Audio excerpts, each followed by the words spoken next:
Good day, fellow people and trial watchers. I have decided to go live about this trial again. This is Michigan versus Shanda Vander. We watched her testimony yesterday, and apparently she is continuing her testimony today. So we're going to see more theatrics on the screen. I hope that wherever this finds you, you are well. I've been a little confused about what time this starts, and I find that to be confusing in a lot of these cases where they end the stream and they don't tell the public what time things start. And so 13, good morning, Resin Temple. So 13 on your side has started, is live with their stream. It is 9:30 in Michigan. So I'm assuming they're going to be starting any moment so we can sit here and chat and reminisce from yesterday until that time, until we start to see something on the screen. Good morning, Trauma Punks. Trauma, did you get to watch any of yesterday's testimony from this woman? She's sick. She's a really, really sick lady. So my thinking is that, she had been getting cross-examined by the prosecutor for quite some time yesterday. And so we may just be left with jurors' questions, and then it'll just be interesting to see whether there are any more witnesses, because this is the defendant in this case is so far the only person to have testified. Good morning, Evil Queen. She's so far the only person to have testified, and I honestly do not know whether they're going to be able to bring any more witnesses to corroborate her stories. And the defense in this case is so catastrophic. It's so bad. But remember, the defendant in this case is a brilliant legal mind. She went to law school. She graduated top of her class. When she took the bar, she had one of the highest final grades of her bar exam at the time. Yeah. So for those of you watching who may not be familiar, it sounds like Trauma Punks wasn't able to watch any of the testimony yesterday. The mom is accused of essentially torturing her 15-year-old son to death. Her older son that was living with them at the time, Paul Ferguson, was conscripted into helping her. They worked 2 different shifts. She worked during the day at the court. Yeah, exactly. Resin Temple, knowing the law and arguing the law are 2 different things, and living the law are 2 different things as well. And so the 15-year-old, the older son, who is now 21 years old, is incarcerated and accused with child abuse. And I think, I haven't been able to confirm this but she's out on bond. He's shackled and in his prison clothes on the stand, and she is not shackled at all and wearing her regular civvies. And okay, have fun, Resin Temple. And so the son has been charged with child abuse, and testifying in the case will potentially help him, but he made clear, and the prosecution made clear, that he doesn't have a deal. The older son doesn't have any sort of prosecution deal, but there may be favor brought on him for being truthful on stand. But there was a very stark contrast between his testimony on stand yesterday and her testimony on stand yesterday. And that's why my thumbnail from yesterday says, he said, she said, because he gets up on stand and just details this. Yeah, I got my coffee right here, resin. Oh, you're making coffee cups? How fun for Christmas. That's nice. Because Michael's is a craft store, right? I don't know if when you said Michael's, you're referring to the craft store, which has everything. It's a cool place. Anyway, so he gets up and testifies and tells a harrowing story of being, and there are text messages to confirm everything that he's saying, which is that she repeatedly told him to, put leg shackles on the kid and, watch him through monitors. The 15-year-old who died, his name is Timothy Ferguson. He had no privacy. He was essentially scapegoated by a very, very toxic family and toxic mother. And she worked during the day. Paul, the older son, was just barely an adult at the time, 18, 19 years old. And he worked at night at Applebee's. So they had like overlapping shifts.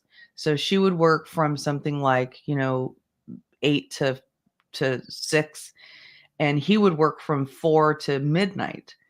And so there was obviously an overlapping period of time where this kid was home alone, but he was 15 years old and he was special needs. The child had ADHD. He was on the spectrum, but totally verbal and, at grade level. So he was high functioning autism, but he also had sensory processing disorder.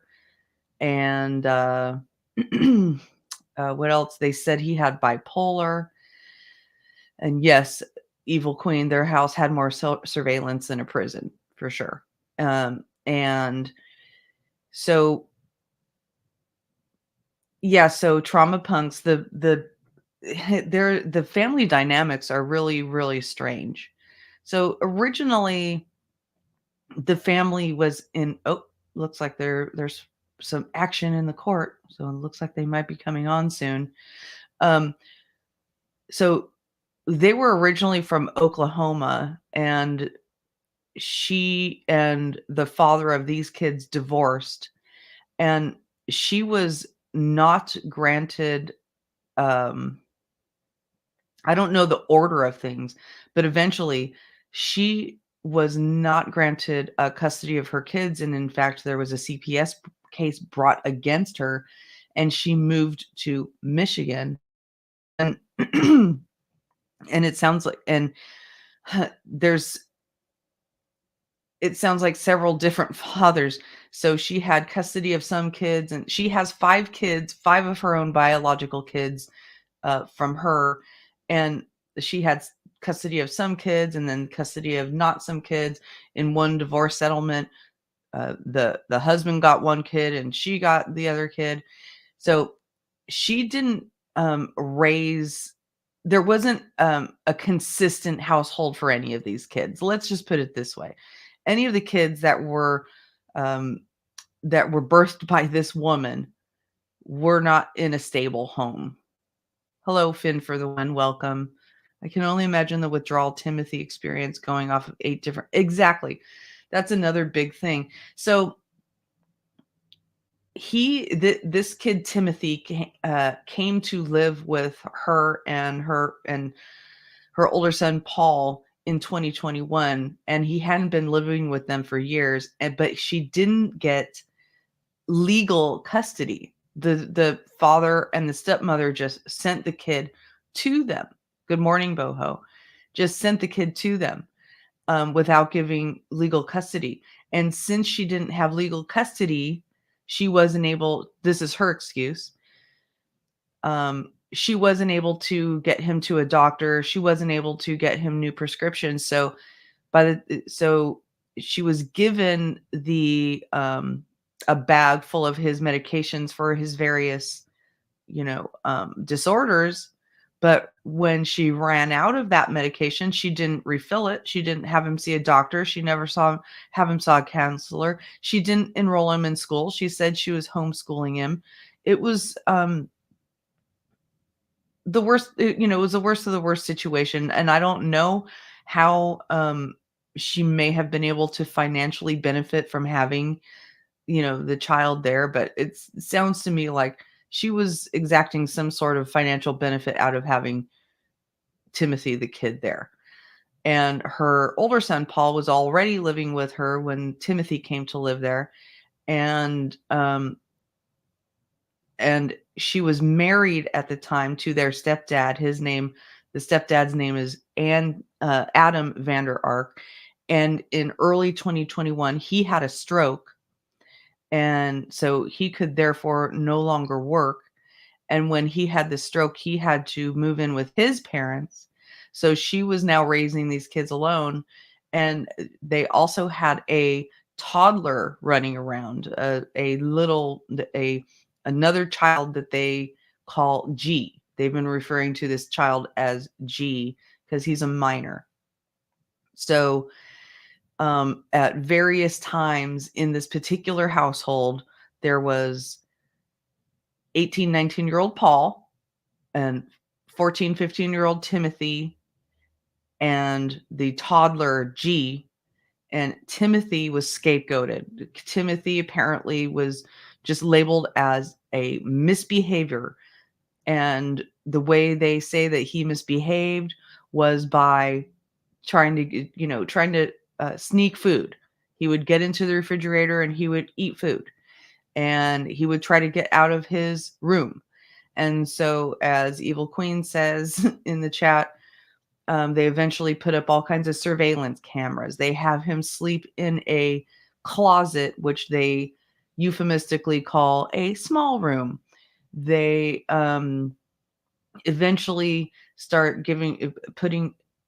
sleep depriving him. It was complete torture because they were sleep depriving him. They were starving him because one of the ways that they would punish him was by the only thing he could eat was bread with hot sauce on it. Or, it sounds like he might have been given water, but one of the punishments they would mete out was putting hot sauce on bread. And so and there's a lengthy text message thread between the mother and the son confirming all of this, right? So now what does a mother do when when eventually this child dies? She wakes up one morning and finds him unresponsive. And, this is after leaving him in a cold bathtub for 9 hours the day before and suggesting to Paul, her son, that he just dangle a hot pocket in front of the kid to see if he responds and then pull it away. Don't give it to him. Just dangle it in front of him to see if he's okay and then pull it away. She even suggests maybe pouring hot sauce on his genitals and then but the son, the son says, no, that I'm not going to do that. So then, the next day she wakes up and finds that the kid is dead. She calls the son downstairs. They dress him and, put him, basically take his corpse and dress him. And because all he was wearing at the time that she found him dead was an adult diaper. Okay. And they call the police. And so she starts her theatrics of, they basically, she before they call the police, they cover up all kinds of evidence, and then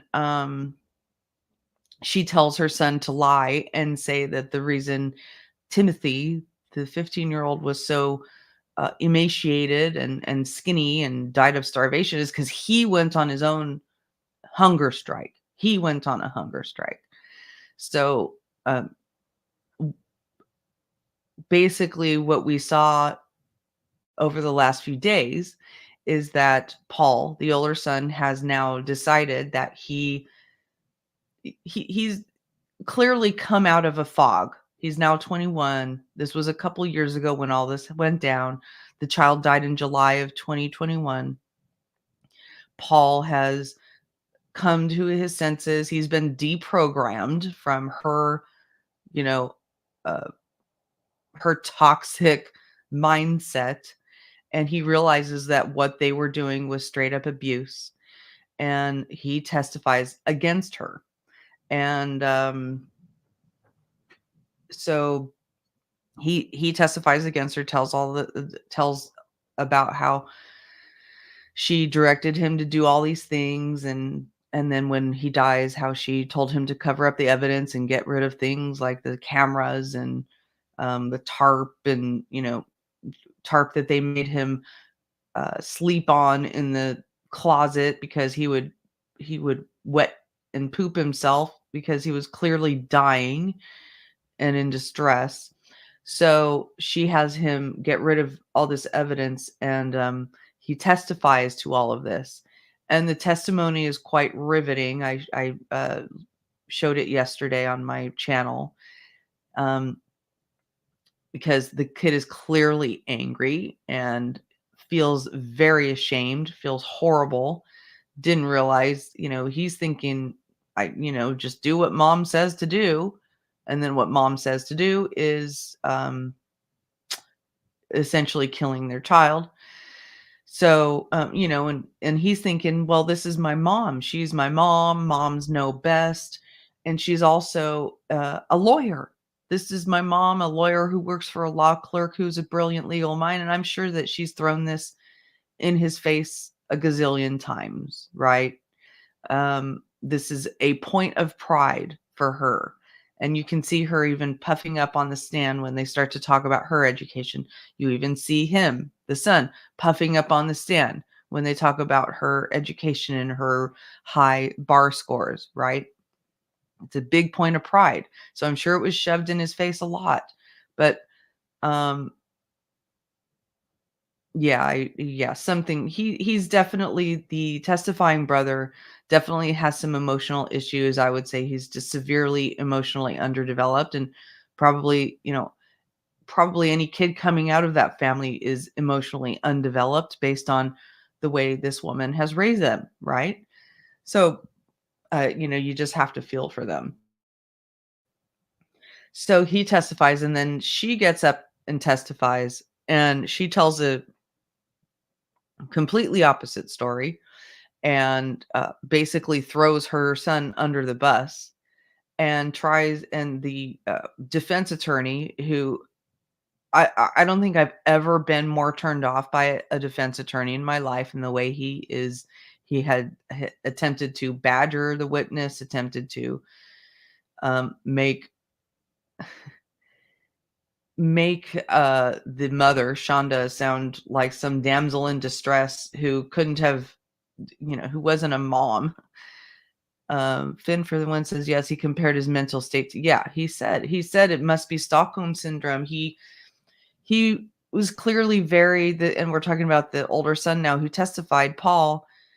He is clearly looking back on the experience with a clearer lens and seeing what happened, and he's being more educated. He's hopefully gone to his own therapy and his own counseling, and is realizing what was done to him, because it wasn't just done to the younger child. Hey, Shift, he was constricted into doing all this dirty work because he was the one home when she wasn't home. Excuse me, taking a drink from my coffee. So, and her performance on the stand was, in terms of her credibility and her directive, her, her ability to answer questions truthfully, was just such a stark contrast from her own sons. She was she was evasive. Yes, Chef. So there was the Paul Ferguson is the son that testified against her, and then she got up and testified for herself yesterday, and it was honestly disastrous, and she knew it was disastrous because she faked a she faked a barfing session. Uh, as soon as the brilliant prosecutor. I mean, this prosecutor is really, really good. He starts out, establishing a rapport with her, complimenting her. Yeah, she puked with no puke. I bet you if the camera showed the trash can after she was working so hard to get she was working so hard to get some puke out of her mouth so it would be in the trash can so she could prove to the court that it wasn't fake. But yes, he expressed a new and profound understanding of what happened, and he got the son got some jabs in. He he's the son is clearly angry and ashamed and mortified and uncomfortable and can't believe, you know, those of us who've been in similar situations. Um,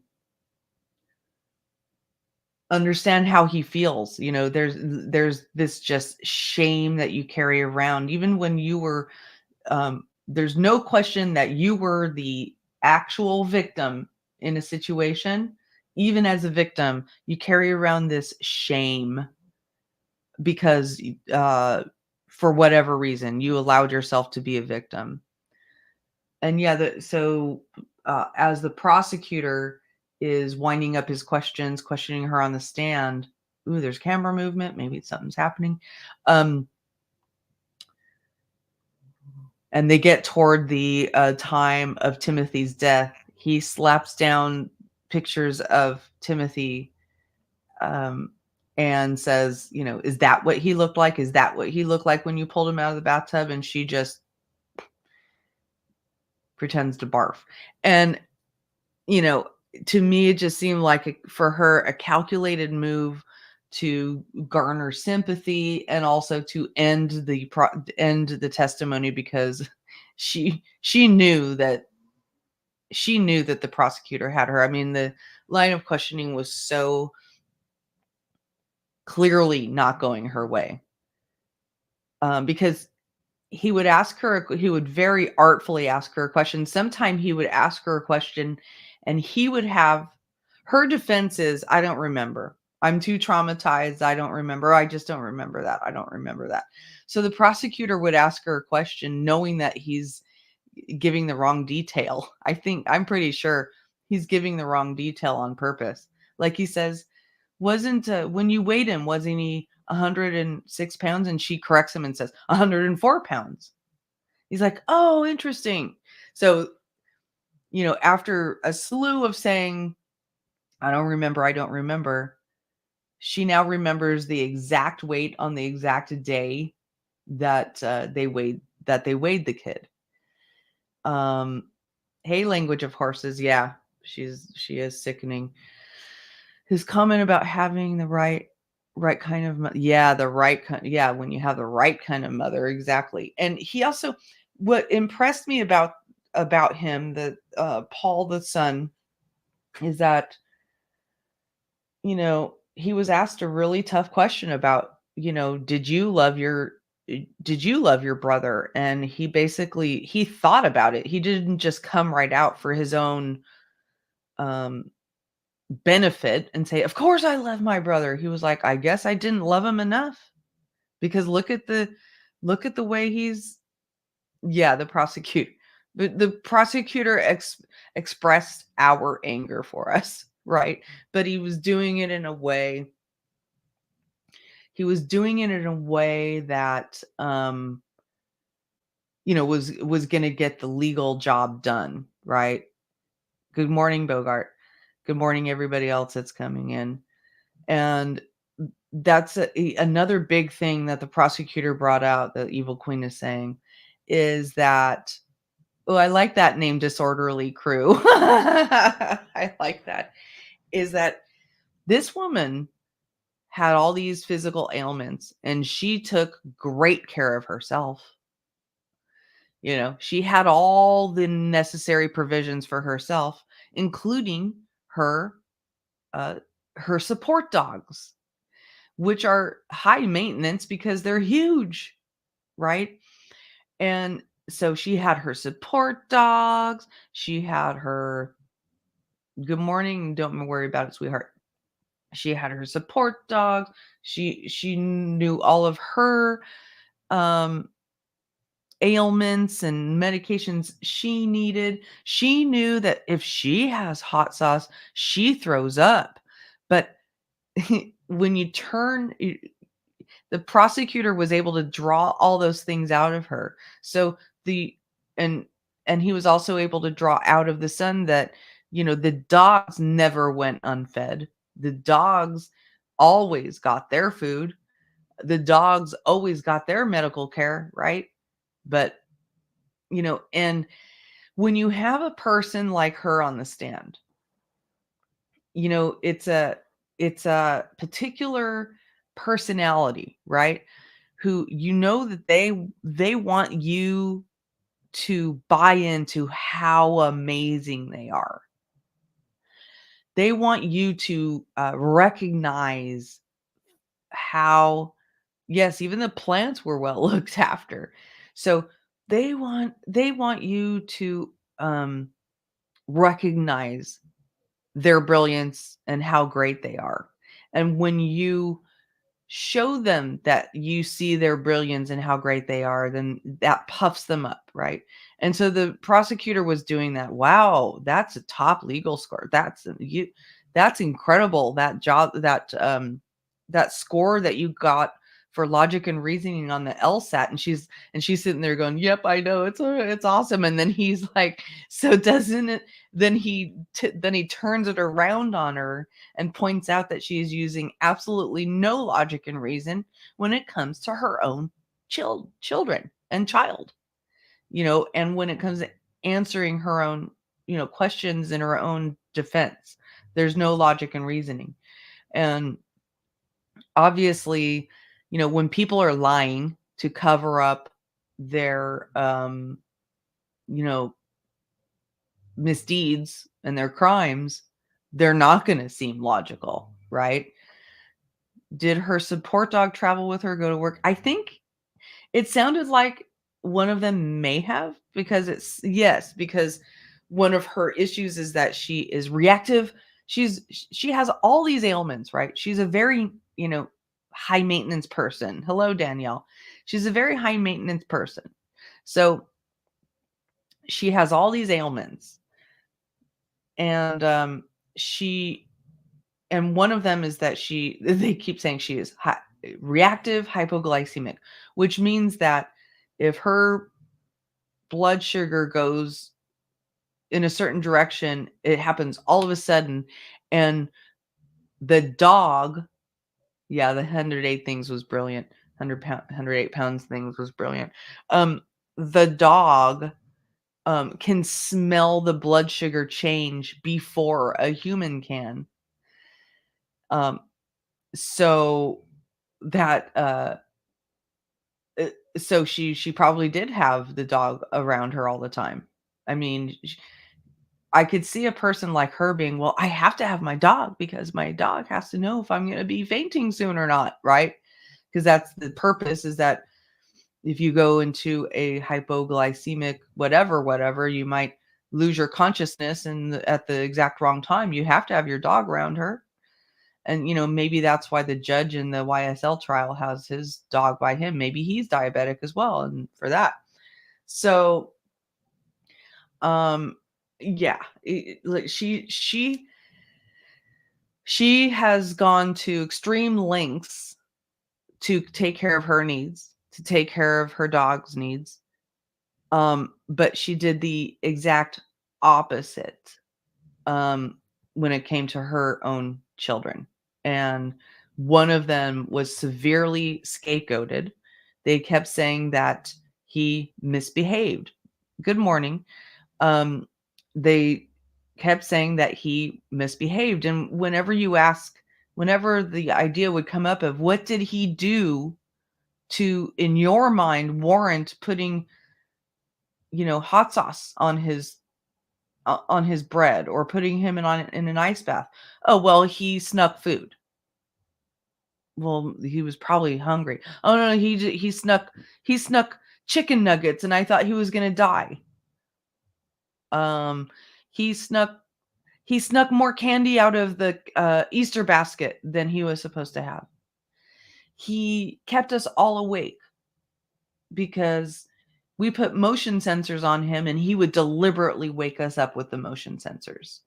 So there was nothing that this kid could do to make her happy. The kid was perpetually in trouble, right? And I'm wondering why it's now 10 o'clock a.m. there and they haven't brought anybody in the court. I also I perceive that as well. Bayachinator? Munchausen syndrome. Like, it's just, there's always some reason, she probably used her various ailments for a lot of excuses for a lot of different things. Not sleeping is a part not sleeping is a part of autism. Actually, I shouldn't go, yes, I didn't know that. And, because I don't have people in my life regularly with autism and other people do. So I didn't know that. And I mean, come on, that is just torturous. She also says that she has sensory something, the sensory disorder that her son had, right? But one of the ways that she would torture him is by making making the exact sound that bothered him go off when he moved. Okay. So but she also had that same disorder. So, and she also has ADHD and the kid had ADHD. So whereas she's protecting herself from all of the possible discomfort that would come from having this disorders, she's going out of her way to make sure he feels it as bad as much as possible. I don't think so, Shift. I don't think so. The ex-husband, or her husband had a stroke and is living with his parents, and I don't think he's well enough to get up on a stand and testify. And all of this happened after he had a stroke. Hey Claudia, could his bad behavior be related to his deliberate starvation? I would imagine so. But according to them, the reason that his father and stepmother wanted him to come live with them is because he was too much to handle. Now, and I think Danielle puts it the best way. She was punishing for his disability. I don't think so, Shift. I don't think he's testified. So she was deliberately punishing because of his disability, because the things that he was doing to me sound like the way a normal child on the spectrum would act. Okay? He was getting into things. He was, sneaking food. Like, all kids sneak food and get into things. He might have been doing it a little bit more because he is on the spectrum. Fine. You learn how to address that. You don't not refill his medication when his medication runs out. You don't not enroll him in school. You don't not you get him a support dog. My understanding is that I know in the Vallow case, JJ Vallow had a support dog. He was on the spectrum. He had um he had a support dog that he loved very much. Lori Vallow also took him off of his medication when they moved to from Arizona to Idaho, and and then she rehomed his very loved and adored support dog. I mean, all this stuff just is enough to make me cry. How can you take a child with special needs and then literally because of their special needs, because of the things that in their own person that makes them act a little bit different. Oh, that's right. It is the sentencing for Panna Pain. That's right. Thank you for the reminder. I even put that in my calendar, but I got all wrapped up and I wonder what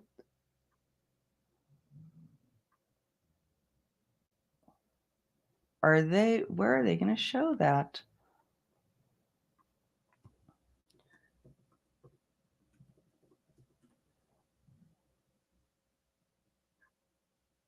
Oh,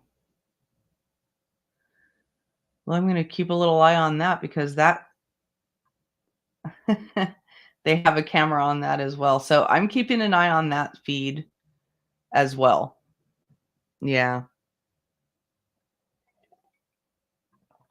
Interesting. Now we're finally seeing some movement here. Looks like something might be happening. Um, oh,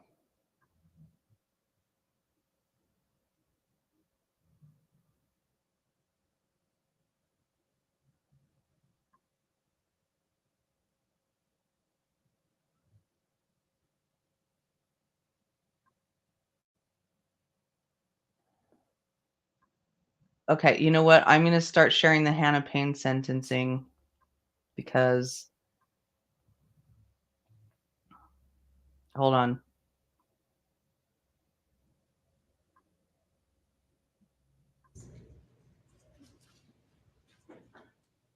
I'll keep an eye on,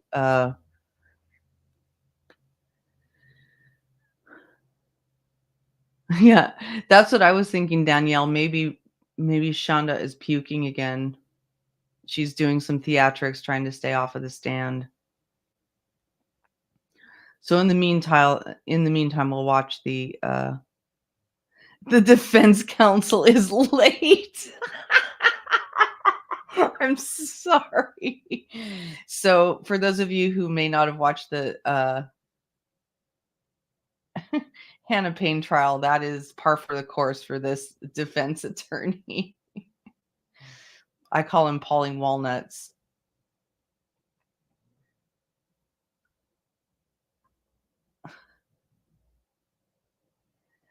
Yeah. I'm really hoping that this other trial starts because I mean the victim impact statements, they are hard to watch, man.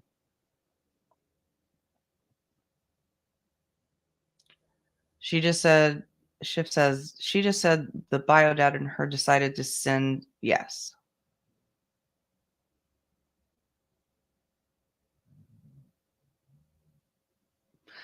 Yep, I showed that, Bogart. He was held in contempt, and he said that his office contacted them, but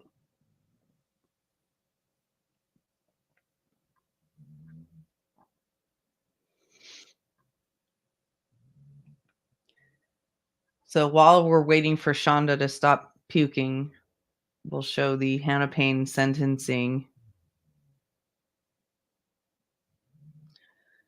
There's her parent, her family. That girl, sitting next to, I think, Hannah's mom, she looks a lot like Hannah. So if you didn't see the Hannah Payne trial, she's the one who um, took matters into her own hands.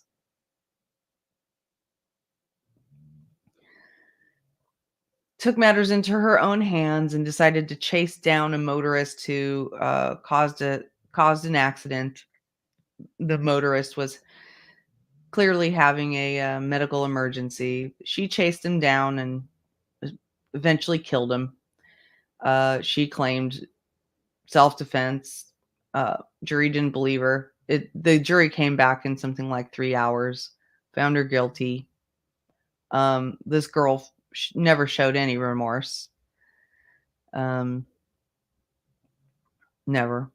showed any remorse whatsoever. So it'll be interesting to see her.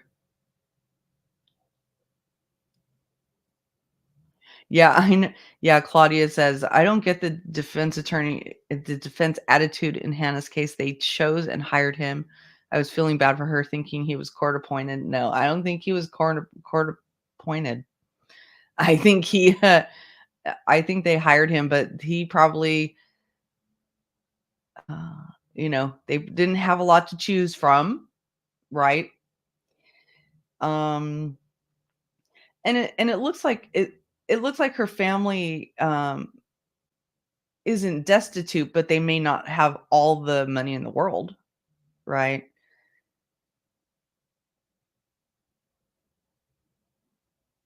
Yeah. And and lawyers cost a lot of freaking money. So maybe Polly Walnuts, and I call him Polly Walnuts because the guy Trauma Punks calls him Don Johnson, but I call him Polly Walnuts because I can't look at the guy without seeing this guy. I'm sorry. So his boat broke down.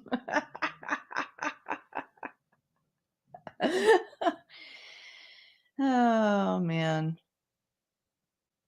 And I've also been monitoring the other, trial that I, showed the other day, the, Bryce Rhodes trial. Um, and there's still some interesting testimony going on there, but so far I feel like the most interesting testimony is what I showed. Um, yeah, I don't think Polly Walnuts, his real name is Matt Tucker. I don't think I don't think he's a public defender. I think he's hired. So, and if you're just joining us, the reason we're showing the Hannah Payne sentencing is because things have not started on the Sean in Michigan yet with Shanda Vander Ark. Uh, and 13 on Your Side has been streaming it for like an hour now, but nobody's in there, and we assume that Shanda is still puking in the bathroom, basically. So, and I read an article where back to this Hannah Payne case. I read an article. Oh, what's happening now? Where the judge was quoted as saying that there's an ongoing problem with this particular lawyer because he's regularly late. And so the New Yorker showed a picture of him in his hospital bed with a mask on, you know, and I've got to believe that he's the one that placed that story. He's like, "Hey, here I am in my hospital bed with my mask on. I definitely did have a stroke." Because the court was basically questioning his credibility as to whether he could have really had a stroke. Oh my gosh. Yeah, we'll see if we're able to keep up with all of this, trauma punks. Uh, we're now we're on in both trials. We've got logos. We've got courtroom logos. There is another trial going on right now, believe it or not. And it is, well, there's a hearing right now in the Maya Kowalski case.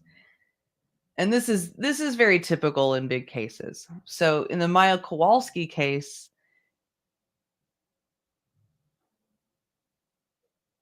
in the Maya Kowalski case, the defense is coming and saying that the jurors were posting on social media, or the jurors were talking to people who were posting on social media, and he's trying to get a mistrial, and essentially.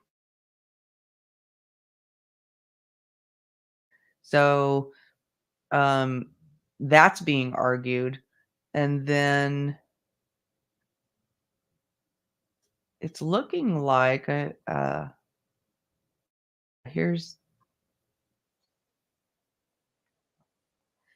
is the only trial that actually has, and then perform the test on the swab from that scene.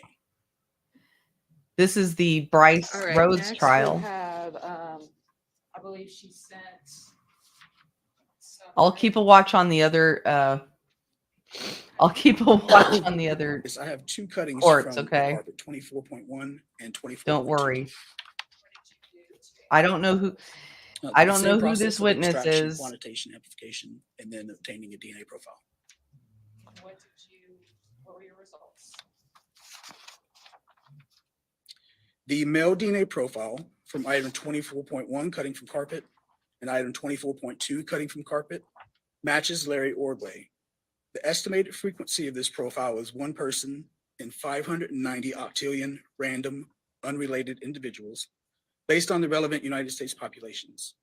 This profile does not match. All right, Maurice this Gordon, is a little boring. Jensen, Lenny Frazier, John Lyle, Emily Southland, So Bryce Rhodes, and Juan Carter, or Ja'Cory Taylor. I'm going to. So that he was going through the DNA profiles in the Tucker is late again. Polly Walnuts. Maybe, okay, for those of you who weren't here yesterday, what I'll do is I'll pull up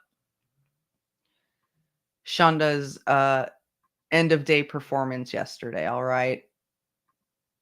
Because it's, it's a sight to behold.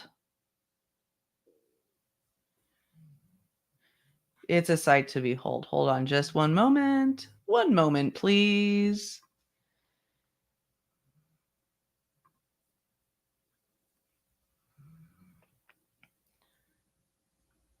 Let's see here. You get to the end here.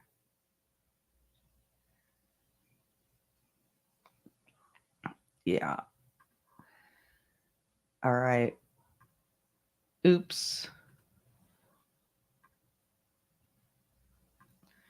All right. Here's the. Watch the prosecutor's work here. It's really good. Well, you got it down. You're right. He made a comment that just things like. So this is where he catches her up. Remember all of these text messages about the ice baths and the hot sauce and the zip ties. The tunnel vision, and I mean, I can't, for lack of a better term, blacking out. Pretty much anytime my stress level went up, and it wasn't up that day that we did the weighed the dog. So you can't remember all of these text messages about. I mean, basically, she's very she's very wrongly describing what it's like to have PTSD and dissociation. About the ice baths and the hot sauce and the zip ties and the handcuffs.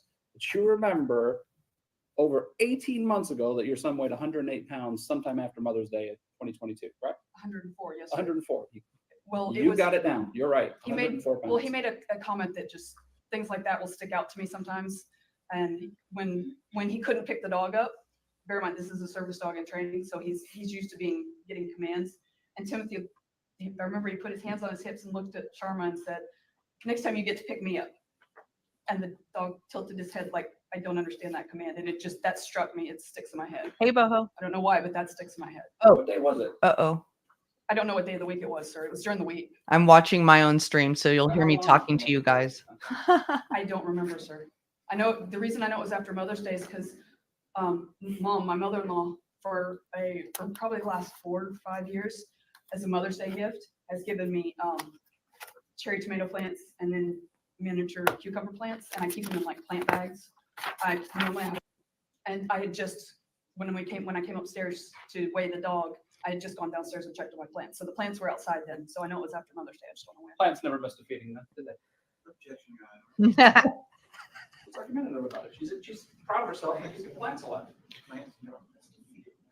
Mr. Roberts says it's an irrelevant question, so sustain. So your testimony is Timothy weighed 104 pounds sometime after May 9th, correct? Yes, sir. That doesn't look anything like 104 pounds, does it? No, sir. That's not even a month. That's barely a month after May 9th, isn't it? Yes, sir. I lose weight very quickly. I'm assuming you got that from me. Bogart, I'm sorry. I mean, Trauma. She said that her diagnoses are severe ADHD and sensory processing disorder. Hello, Allison. Yeah, she puts her hair in an odd way, trying to make herself look very innocent, I think, very childish. Severe ADHD, sensory processing disorder. She didn't say she had any other. And very severe insomnia. That's right. And she said she had OCD, NCPTSD. Yes. PTSD, ADHD, all on the severe extreme levels. And she said she got the PTSD from when her husband had a stroke. And by the way, I'm checking the other court feeds and nothing's happening yet, so you're not missing anything. I want you to know. All right, let's continue with this though, where the prosecutor lowers the boom. Barf. Barf, barf, barf. And again, the response to this was give him red, right? If that's what the text message says, yes, sir. Mr. Johnson asked you about the some text messages back and forth between you and Paul during the ice bath, the last day, the day before Timothy dies. And you were observing that ice bath from work, right? I glanced in on it. I wasn't observing the whole time. I couldn't. You weren't observing the entire time? Not the entire time. I glanced in on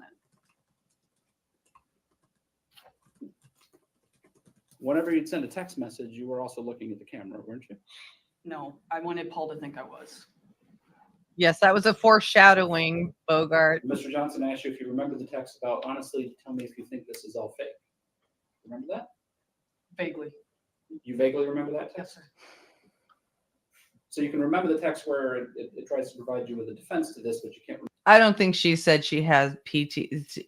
So she didn't say that she has complex PTSD, but what she described would have been complex PTSD. But you're right. You don't get complex PTSD from your husband having a stroke. But she's trying to have all the most severe symptoms of all the most terrible ailments. Remember any of the horrible things that you did to Timothy. Is that your testimony here today? I don't have any control over what I can remember and what I don't, sir. You recall Paul's testimony yesterday about what he did in response to that photograph that he sent you and about saying we really need to feed him, Mama? I think we actually need to feed him, I believe is the actual text. Yes, sir. I remember his testimony. And what was his testimony? That he gave him peanut butter and jelly sandwiches, and I guess he cooked him some eggs. That was the first time you heard about that, wasn't it?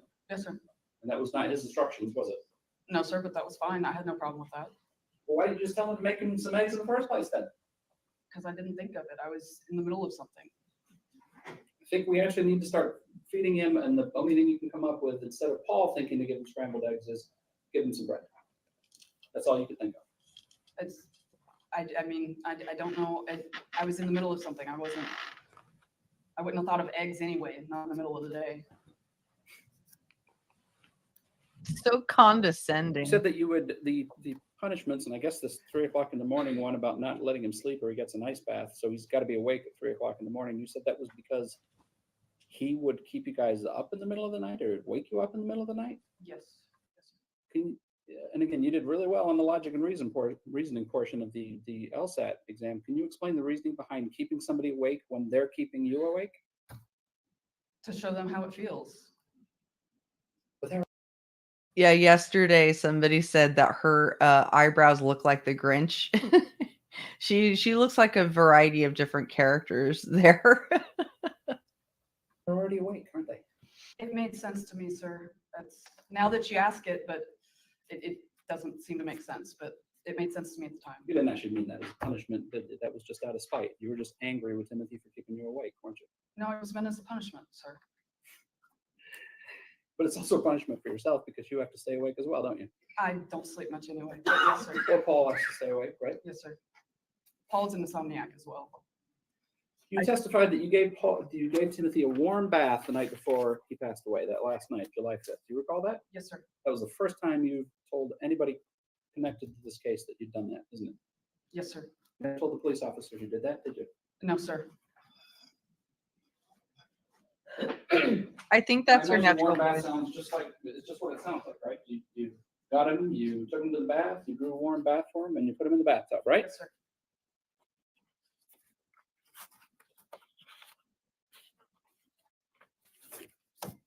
I don't know, This is Danielle. hours before he dies, right? Yes, sir. Wait for it. Wait for it. You look like that when you put him in the bathtub?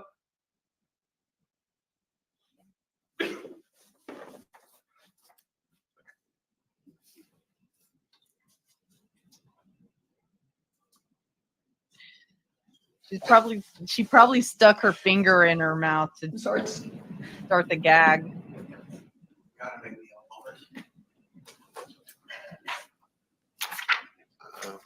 Yes. Please, bitch. Please. This is Ms. Vander, do so phony. we have a? You did? That would be a projectile You removed? gagging, vomiting if it was All real. right, please rise.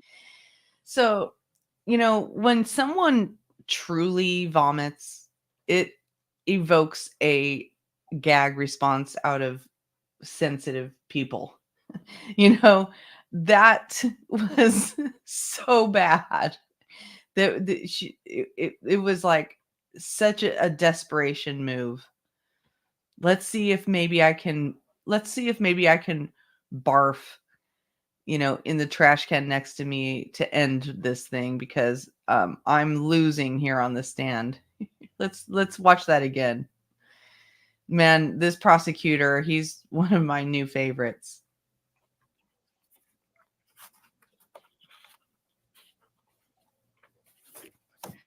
I don't know, This is Danielle. hours before he dies, right? Yes, sir. Wait for it. Wait for it. You look like that when you put him in the bathtub?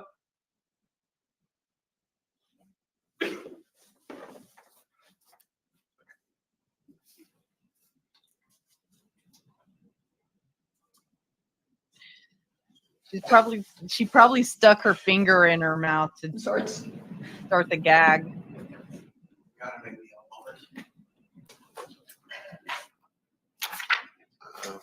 Yes. This is Ms. Vander, do so phony. we have a? You did? That would be a projectile You removed? gagging, vomiting if it was All real. right, please rise. Look at the judge's face. Look at the judge's face. Like, oh, hell no.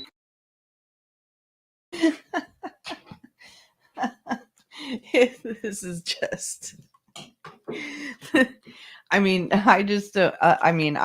just cannot with this woman. Oh my gosh. His face is like, and I get the sense that this is a relatively new judge because, there were times when, lay down, Steve. There were times when, he would kind of miss process cues. He was like, oh, am I supposed to do this now? So he seems like a little bit of a new judge for me. And, you know, judges are really not supposed to show their biases. And you could tell that he's looking on trying to be neutral, but he's like, more theatrics from this woman. Nothing's happening on the other feeds yet. Please use this picture of the judge on the front page, Lynn, on the thumbnail. That would be funny.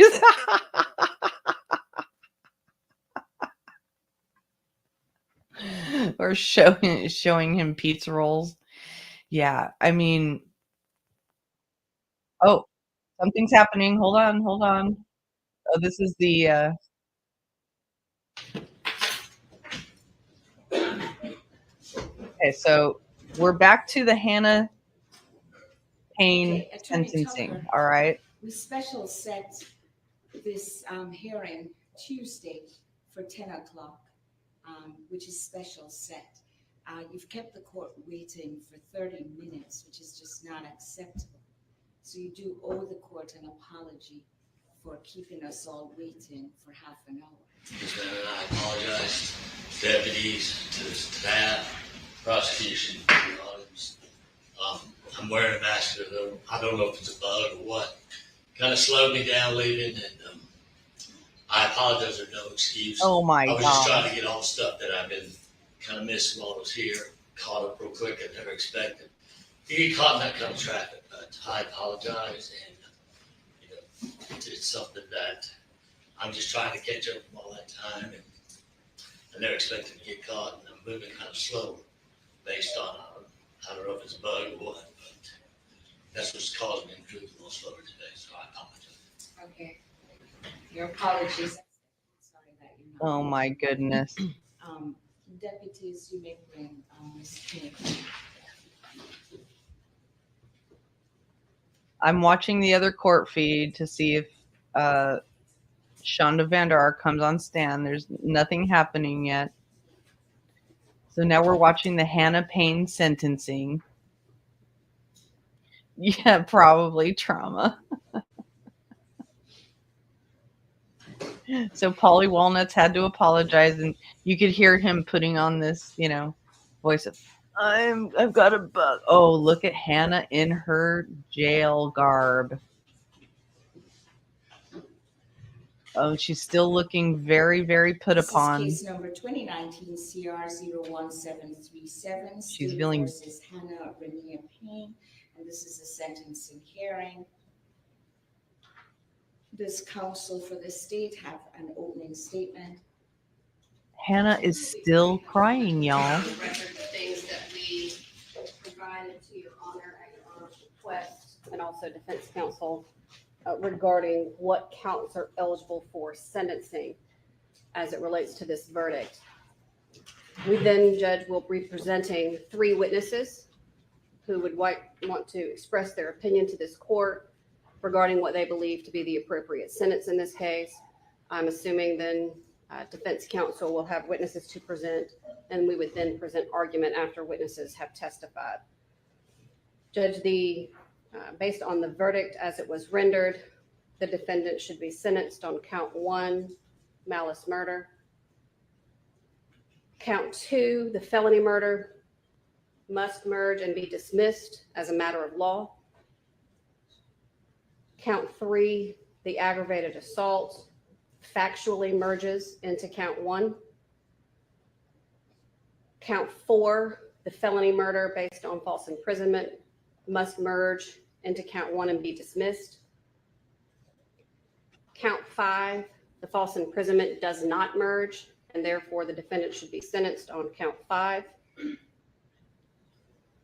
Count 6, the possession of a firearm during the commission of a felony does not merge, and she should be sentenced on count 6, which requires a consecutive sentence. And then the counts 7 and 8, because they are additional counts of possession of a firearm during the commission of a crime, they will merge into count 6. So that leaves the court sentencing this defendant on counts 1, 5, and 6. We would wait to make our argument till after you've heard from the state's witnesses, the defense witnesses, and then we would request to make our argument at that time. Okay, thank you. Chief Assistant Smith.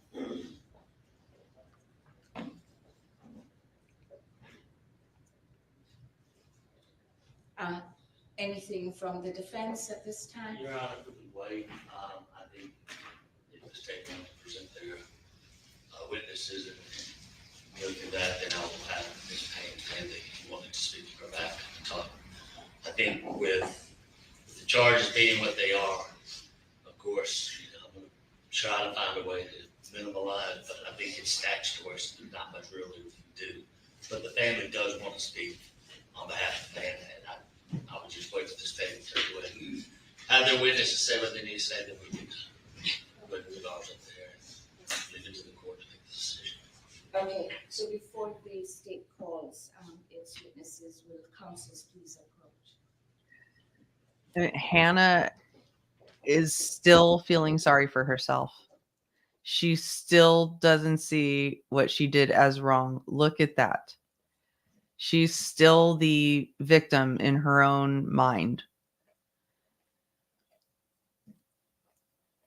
She hates being seen in her prison wardrobe.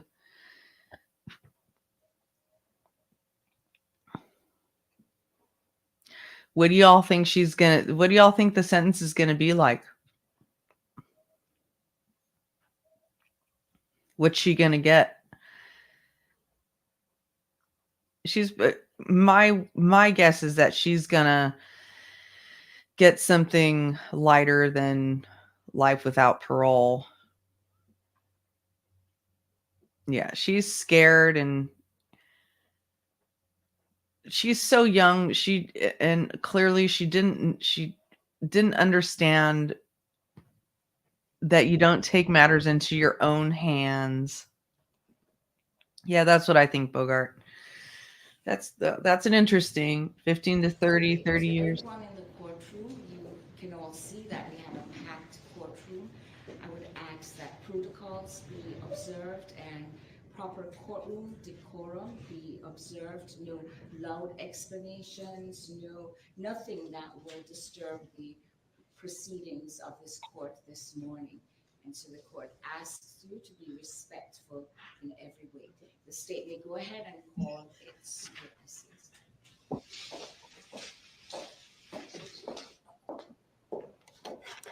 State calls Vicky Herring.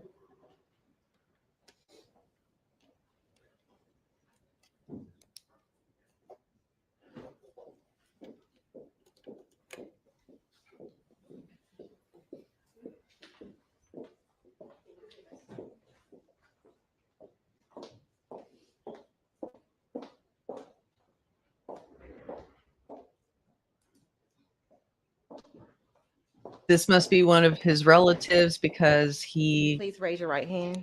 Do you swear or affirm that the testimony that you will provide to this court will be the truth, the whole truth, and nothing but the truth, so help you God?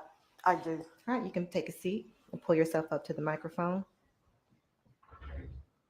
Will you please state and spell your name for the record? Vicky Lynn Herring, VICKIE LYNNHERRING. And Ms. Herring, what is your relationship to Kenneth Herring? I was his youngest sister. And what would you like the court to know today regarding sentencing? I would like the court to know and understand that I no longer have a big brother. Heartbreaking. He called me biscuit head all my life because from a little kid, every time my mom would get up every morning to make fresh biscuits, I would be there. As the baby, I got the first one. And so as I got older, and in my adulthood, he would then just call me biscuit. I won't get to hear that anymore. We won't get to laugh at him because he couldn't dance, but he tried.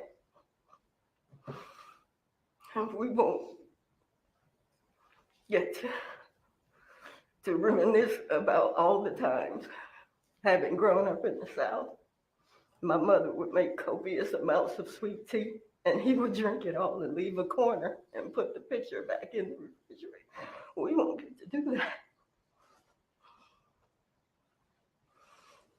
No more Christmas, no more birthdays, no more family gatherings. His grandchildren won't know him. He has 2 adult children that they don't have a father anymore. And while he was the oldest, and both of my parents are deceased, you would think the oldest would be the head of the family. We don't have that now. So it's just the 5 of us left. There were 6 of us. Now there's the 5 of us that are left. And we won't have those memories any longer. You know, I sit here and I spent a milestone birthday in the courtroom because of my brother's death. And that's something that is now never going to change. I just ask that whatever happens here today, that we get some type of peace out of it. And do you have any opinion as to what you would like to happen in regards to sentencing? As I think anyone would want, any family member would want in any situation like this, we would ask for life, because it's just over nothing. His life was taken. He didn't die of natural causes.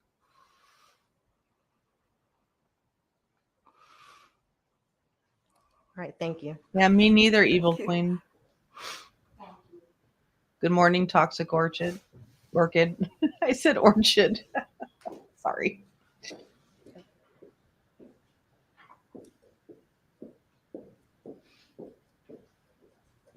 All right, the state at this time calls Jacqueline Herring.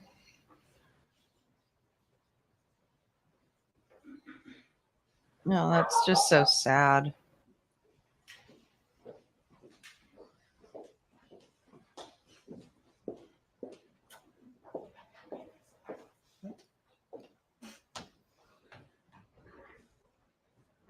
Would you please raise your right hand? Do you swear or affirm the testimony that you will provide to this court will be the truth, the whole truth, and nothing but the truth, so help you God? I do. All right, you can have a seat and pull yourself up to the microphone. Can, I would just ask that you project into the mic so that I can hear clearly. Thank you. all right, can you please state and spell your name for the record? It's Jacqueline Carell Herring, JACQUELYN KARELLHERRING. And Ms. Herring, what is your relationship to Mr. Kenneth Herring? I'm his sister. I'm the 3rd sister. And what would you like the court to know today regarding sentencing in this case? We all call him Ken. He was just the big brother. The big brother that liked to boss us around. He had this nickname that he always called me. It was Duty. Always doing, he said. You can always find me doing something. And that seemed to be a problem with him, by him being the oldest. I can remember one Christmas, he got this BB gun and he didn't have a target. So he asked me to stand near this tree. And I did. not knowing that I was going to be his target with this BB gun. And I still have that mark on my leg. That would be the only thing that I have left to remember him by, is this little mark on my leg. Ken used to come to the house, to my home, and him being the biggest, being the oldest, he thought that he could not only boss me, but boss my daughters. And they weren't having it. He would always say that no matter what, I'm the oldest, and that I had to abide by his rules. And one of my daughters was in the military, and she came home and he was there. He just happened to come that Saturday, and she knew how to play cards. I didn't. So he wanted me to be just a bystander, not participate in this card game. But she was going to teach me how to play spade, and he just went off, and it was just like a conversation going back and forth with two adults, which she was my oldest and would have been his niece. So I remember that day, and now that's all we have is memories. I can't call him if I wanted to. I can't visit him if I wanted to. I can go to the gravesite, but he can't respond. Do I want to go to the gravesite? No, I don't. I would prefer him being here. I would prefer him coming around. I would prefer him calling me with jokes and leaving them on my answer machine like he normally do. But I don't have that anymore. And what is your opinion as you sit here today regarding sentencing in this case? As I think about it, knowing that I can't see him again, I would like for her to have the same thing. He got a life sentence that he did not ask for. As I watched her leaving out, and she was crying as she was going through those doors, that's the same way I felt when they closed that casket on him. That door would never open again. I'll never see my brother again, only through pictures. The same sentence that she gave him, I would like to see the same sentence given to her. Where he got a life without parole, I would like for her to have life without parole. He got death without parole. I would like for her to have life without parole. All right, thank you.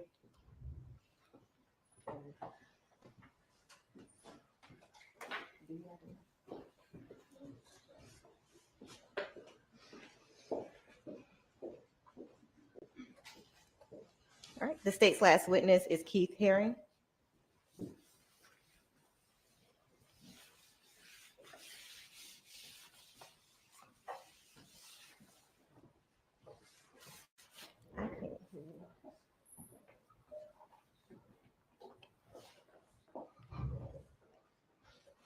All right, you please raise your right hand. Do you swear or affirm the testimony that you will provide to this court will be the truth, the whole truth, and nothing but the truth? So help you God. Yes. All right, can you please state and spell your name for the record? Keith Herring, KeithHerring. And Mr. Herring, what is your relationship to Mr. Kenneth Herring? I'm his youngest and oldest brother. And what would you like the court to know today regarding sentencing? Well, I would like to say on May 7th, 2019, I had no idea that when I called my brother, that I would be inundated with phone calls from law enforcement from Clayton County, Georgia. I immediately panicked and feared the worst. I had no intention on answering those calls due to fear. I answered the phone by mistake and told the gentleman what county I lived in. And within 5 minutes, my wife called me and told me there was a deputy at the house to see me.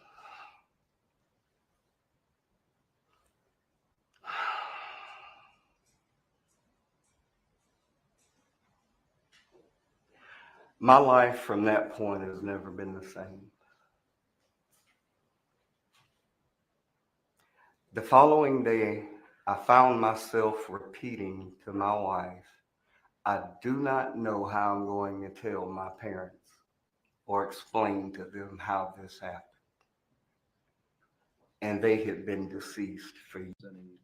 This Vander, Mr. Roberts is here on behalf of the people of the state of Michigan. Ms. Vander Ark is not. Okay, we're back on Vander Ark now. My understanding, Mr. Johnson, that she is suffering some medical distress this morning.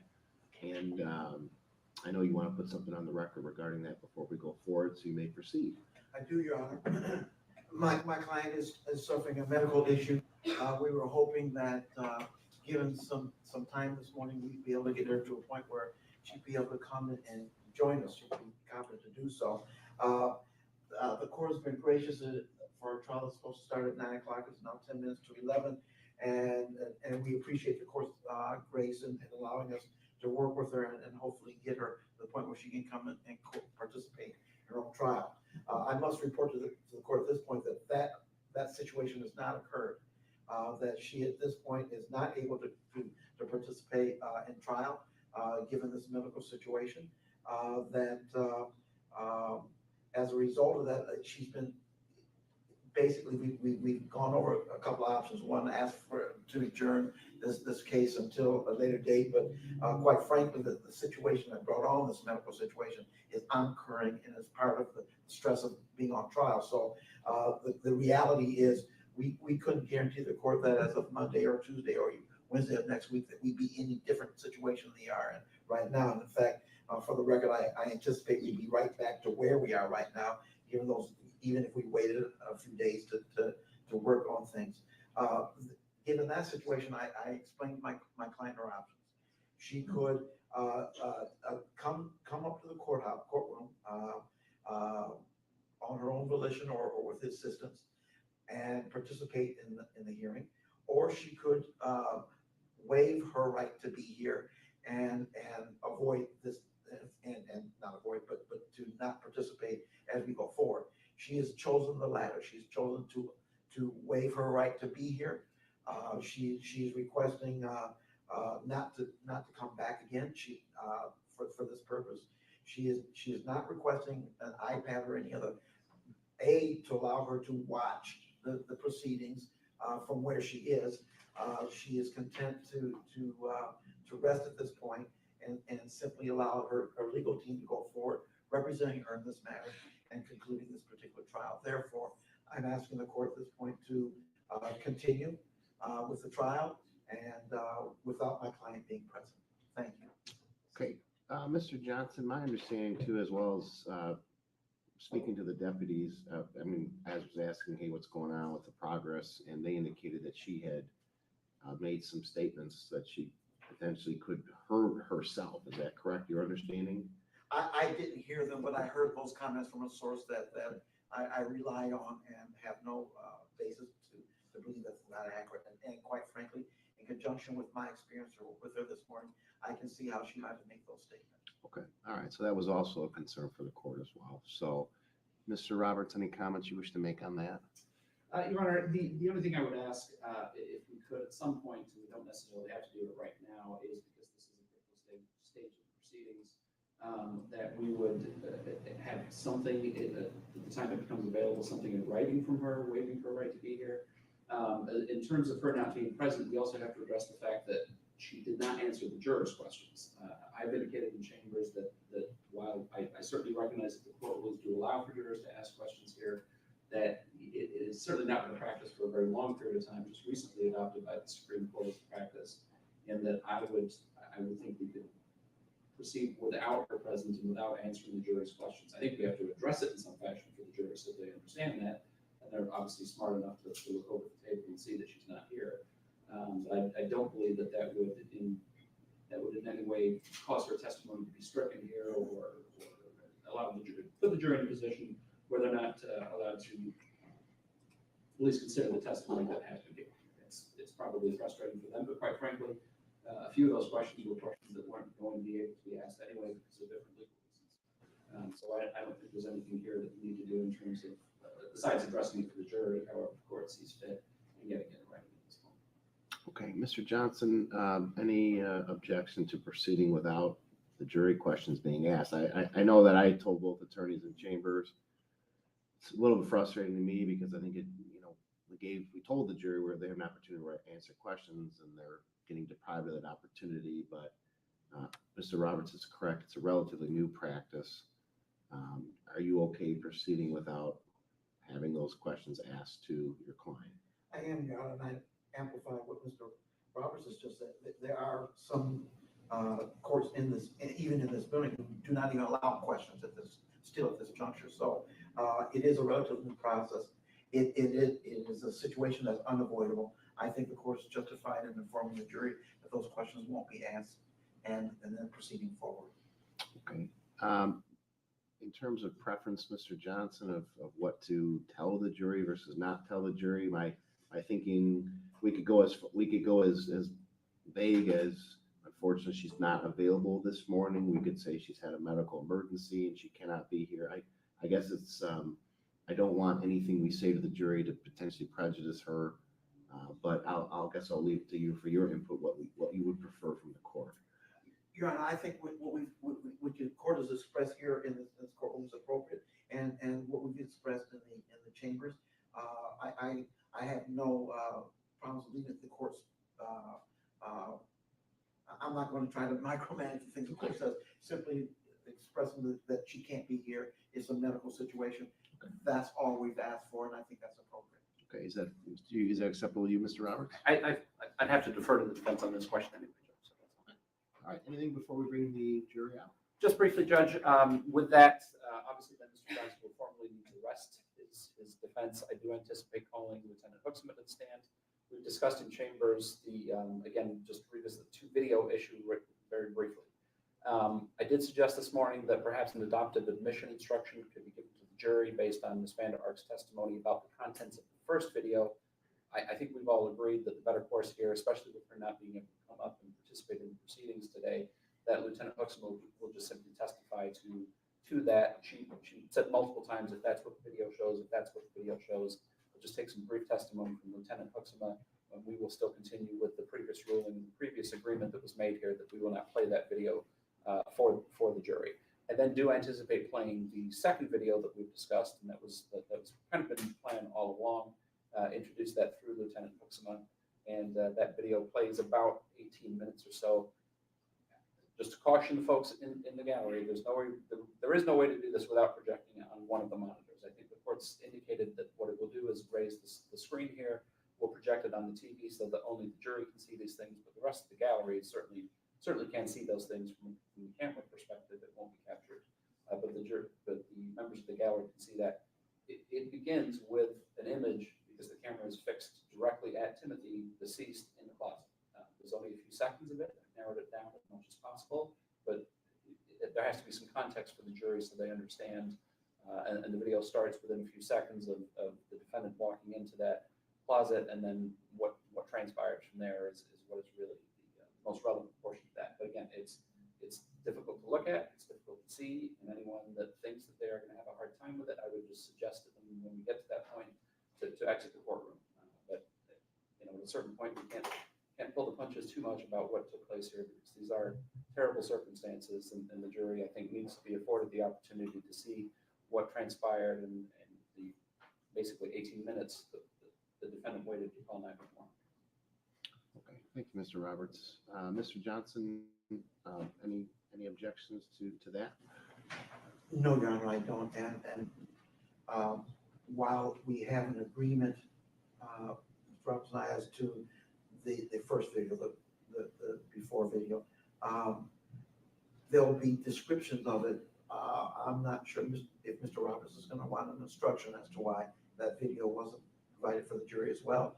I think that I wouldn't object to that. I think that's appropriate as part of our agreement, but he may have jurors sitting there saying, why didn't we get to see that one? So if he wants an instruction for that, I would not have an objection to that either.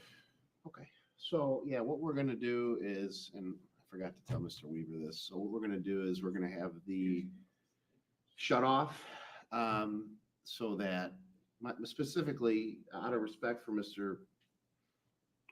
Ferguson, although this TV is gonna be angled toward the jury and obviously it's in view of the gallery, I do not want it broadcast out of respect for him.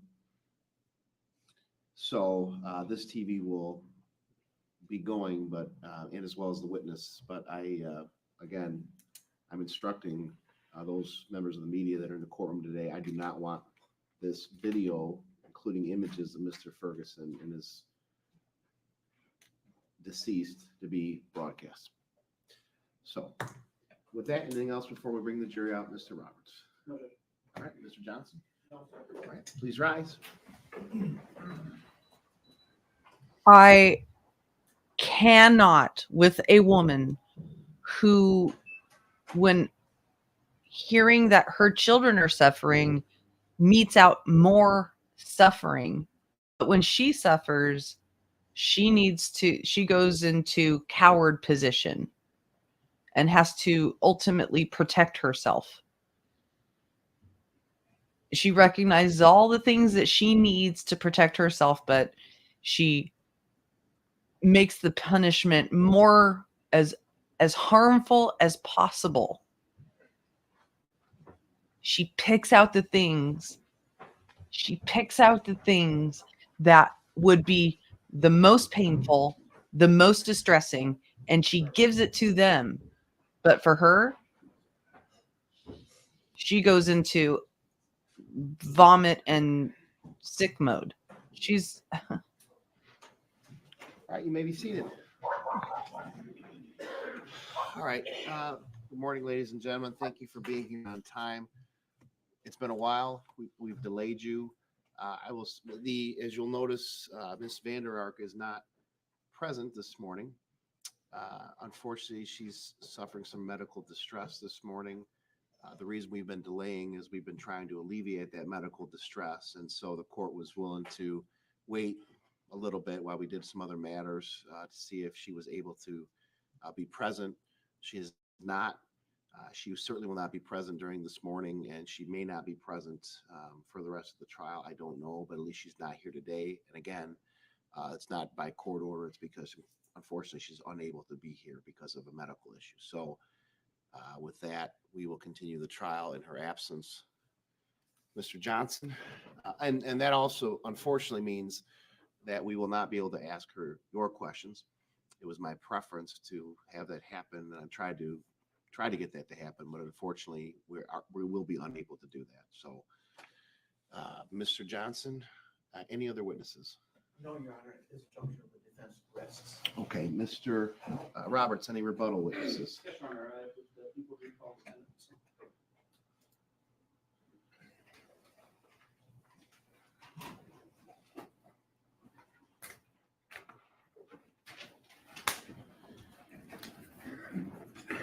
Raise your right hand. This matter now pending, you swear or affirm the testimony you're about to give will be the truth, the whole truth, and nothing but the truth, so help you God. I do. And put your hand down, grab a seat. You can just go ahead, please, again, state your name for the record, spelling your first name and last name. Lieutenant Joel Hoeksema, JoelHoeksema. Lieutenant, I want to, let's just start off with, you brought People's Exhibit number 34 up to the podium there, or up to the witness stand with you there. That's the bottle of hot sauce. And you actually sees two of the same type of hot sauce from the residence. Is that correct? That's correct. That's one of those bottles. That's correct. And you heard the testimony yesterday from Ms. Vander, where she indicated that there was some discussion about ordering the hot sauce from Amazon because you couldn't find hot sauce she couldn't find hot sauce that Timothy didn't like, or something to that effect in Myers. Do you recall that? I do. Could you go ahead and read for the jury the label there for that hot sauce? Elijah's extreme regret is screaming super hot. It packs the fire of the two hottest peppers in the world. the Trinidad scorpion, and Carolina reaper peppers. Your tongue will burn from the sting of the scorpion. Your eyes will tear up as sweat pours off your head. Your throat feels the burn of the Carolina reaper going down. The pain becomes unbearable, and you feel like you just ate a burning hot coal. That's when you realize extreme regret. Not for wimpy hot sauce lovers. Use with caution, or you'll regret it. Now, did you also hear the testimony yesterday from Ms. Vander Ark in regards to two videos that were actually obtained as part of the investigation into this matter? I did. And let's talk about that first video first. It sounded funny when I said it. Talk about the first video. That it's a video that actually shows Timothy Ferguson being brought into the small room, being brought into that closet just hours before he passes away. Are you familiar with that video? I am.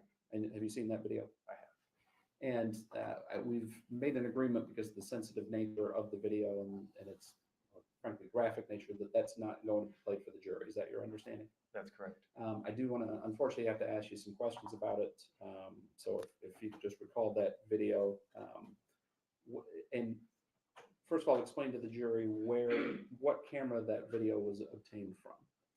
So we spoke earlier that we had seized several video cameras from the home. This specific camera was called a La Vue camera, and it was found originally during our the execution of the first search warrant right outside the door of the small room. Further into the investigation, it was discovered that there was a micro SD card within this camera that contained video files.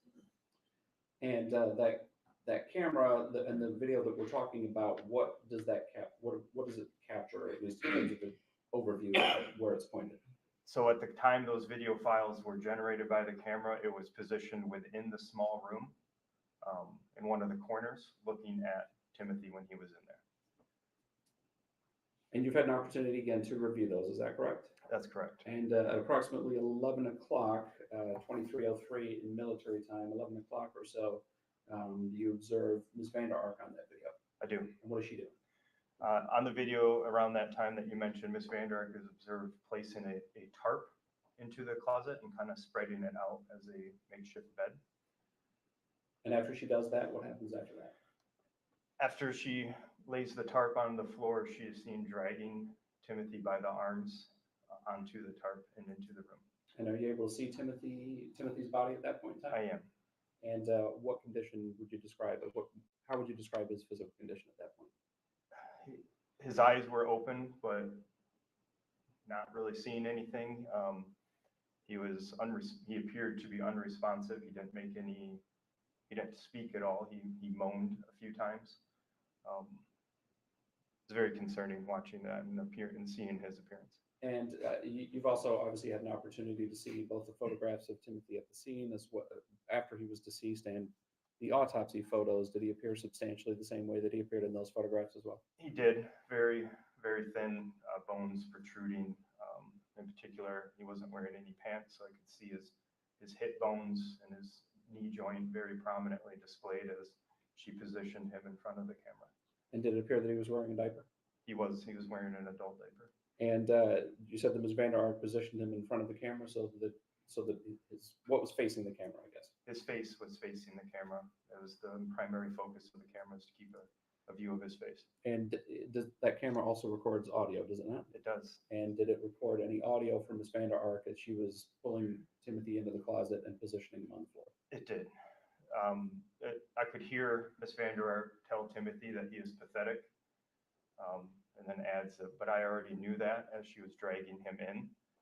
She also makes a comment to him that you owe me the biggest apology in the world, and suggests that he wouldn't be able to leave the restroom or leave the room for restroom breaks unless she receives an apology from him.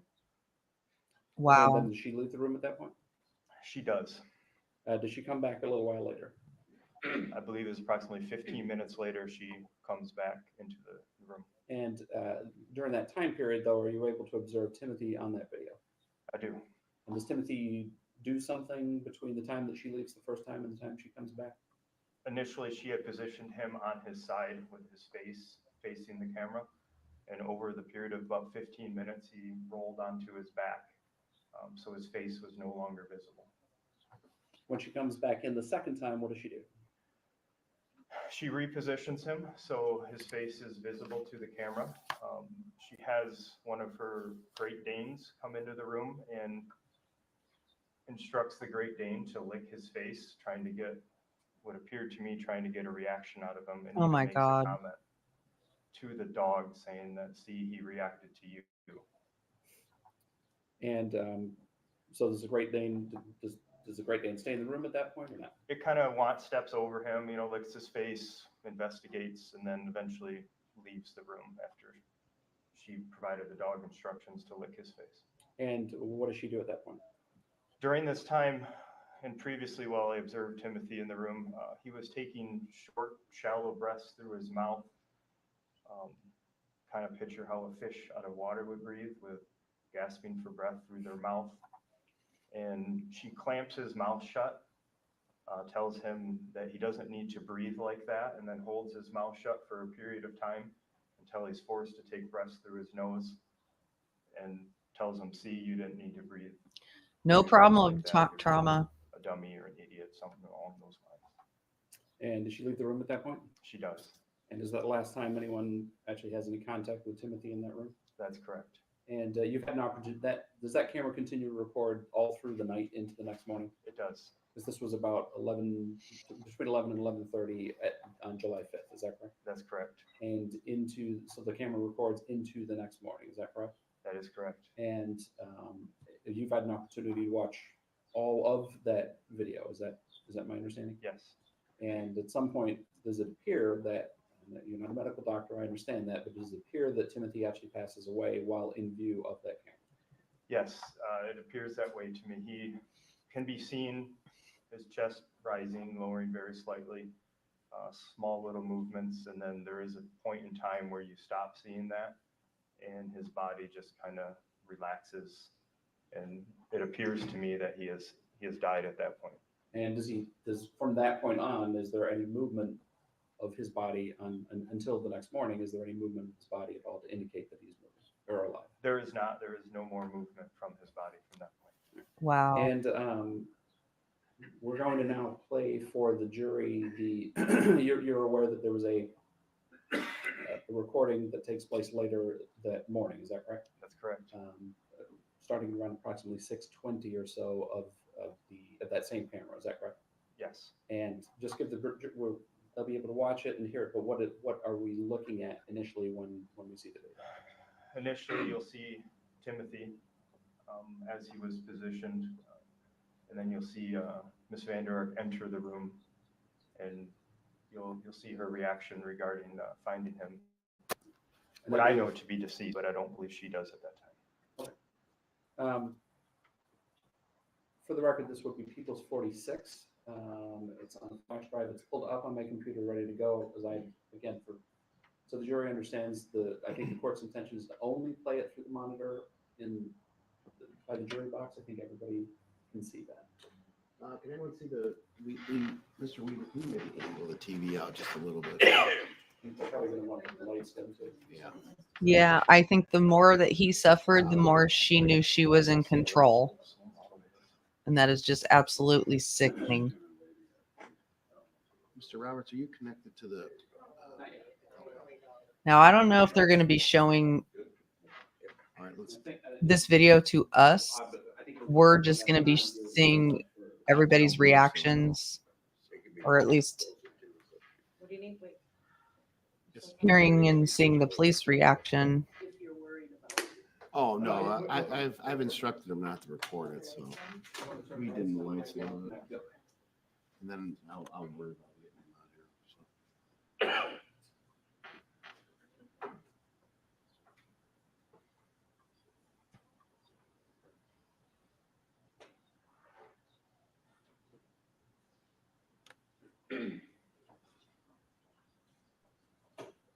Lieutenant, is it on your screen? There is nothing yet. Okay, nothing yet, but you can see Yes, I can see the normal screen that's been appeared. Okay. That's been on it. You have to hit something because it's not showing up. I've got G and C. It's not over. I don't have it on mine.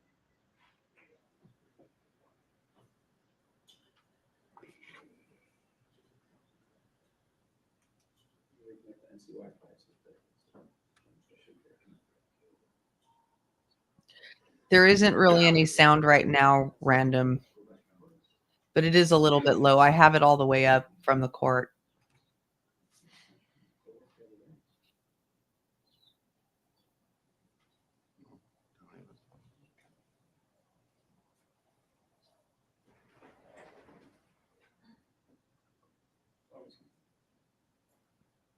I'm showing DA. If I do my phone, I can see it. Yeah, I don't think it's just you, random. Mike, you want to maybe grab the card from the or the laptop from the card? We have a laptop. Oh, okay. All right. Well, let's do that because I can see it on my phone when I pull it up. So I'll turn my mic volume down so there's not such a difference. C popped up. Maybe we just give it just a second because circuit court C just popped up as well. So maybe it's okay. Can you see if you can-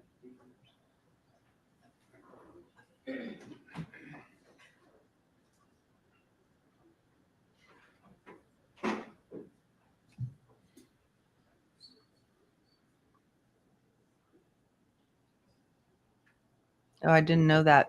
The actionator. That's the TV. You ever tried that? Will that work? It's only one TV later. Go for it. See what happens. You haven't missed much, Danielle.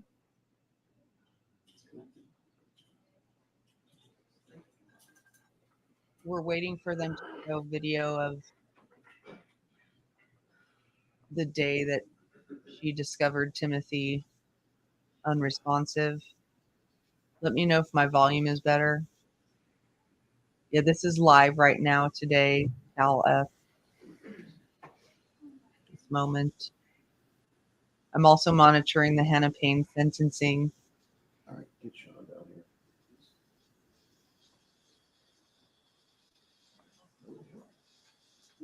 That's right, Toxic Orchid.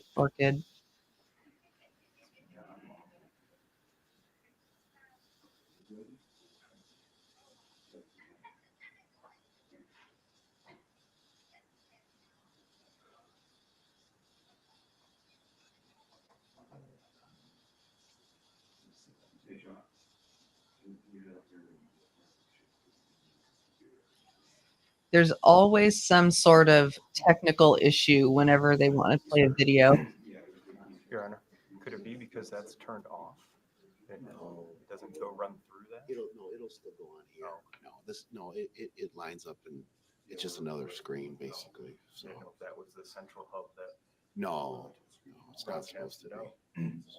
She's a lawyer. She knows We'll she just did. take a recess until we can figure the tech issue out. Back to the chair room. So Welcome, Denise. please rise.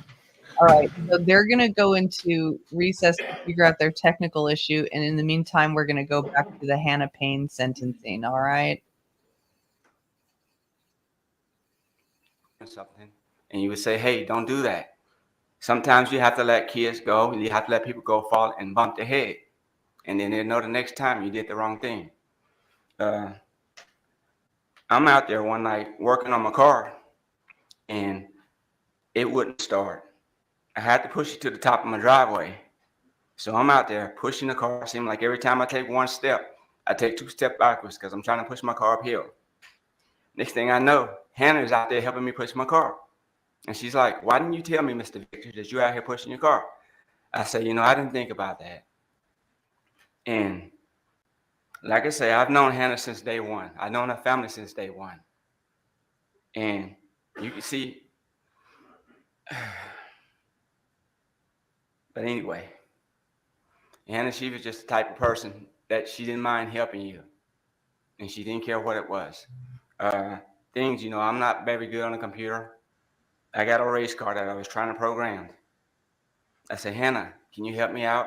She came over there. I don't know what she was doing. Maybe she was in the middle of dinner.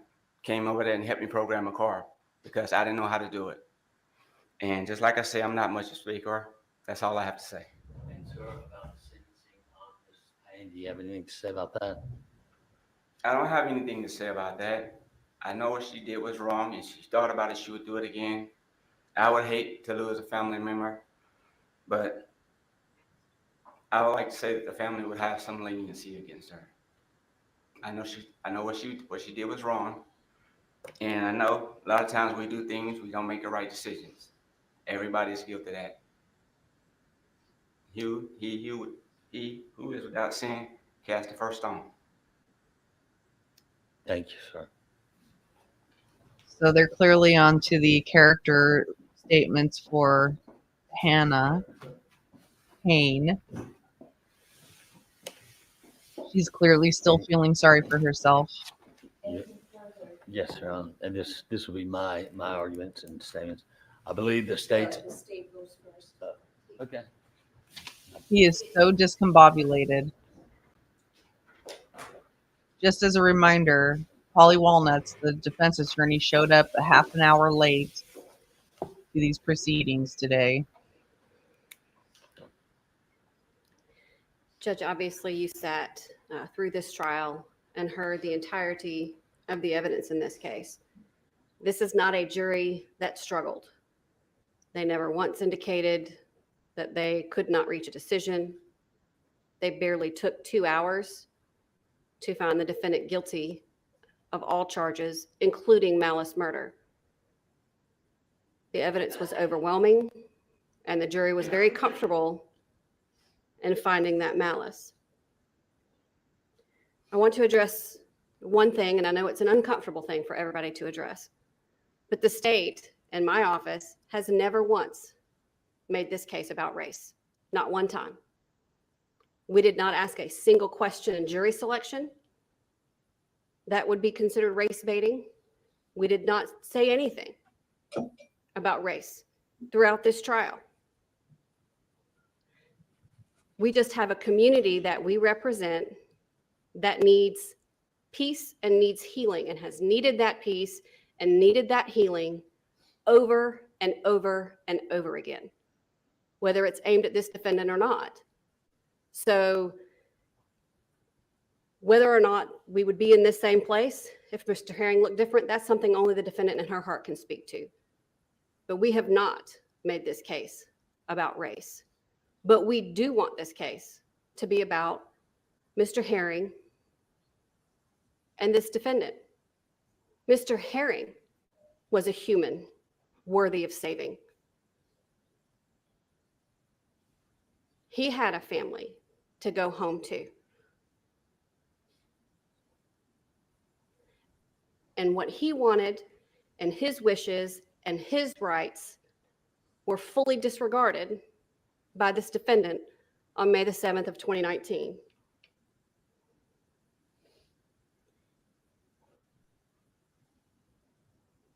We've talked about the witnesses, and I respect their opinion. I know they've known the defendant for a long time, but I want this court to consider what you've really heard about the real Hannah Payne.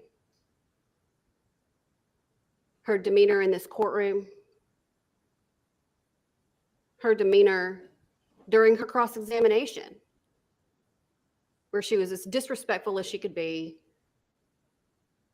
only remembered answers to her lawyer's questions. Her demeanor and who the real Hannah Payne is was heard in that 911 call, when she decided that she was smarter and righter than everyone else. She was told repeatedly, even though she's been, in my opinion, dishonest about it, she was told repeatedly and understood clearly to leave Mr. Herring alone. The real Hannah Payne is the one screaming on that call for him to get out of the car and cursing at him and striking him, as every state's witness who witnessed that incident told you about. The one who introduced a gun into a situation that had nothing to do with her, and then has continued to fail to accept any responsibility for her actions whatsoever by trying to claim that Mr. Herring shot himself, when the evidence is clear that that's not what happened and honestly not really possible. She has yet to tell a consistent story about what happened. Every time she told the story in her interview, it changed. It was different here. It was different in the back of the patrol car because she accepts no responsibility for her own actions. The real Hannah Payne is the one cursing, telling him to get the F out of the car. And when she gets back on the phone with 911, explaining that she shot him because he hit her Jeep. He hit her car. The real Hannah Payne is the person who said, I'm safe, but he ain't.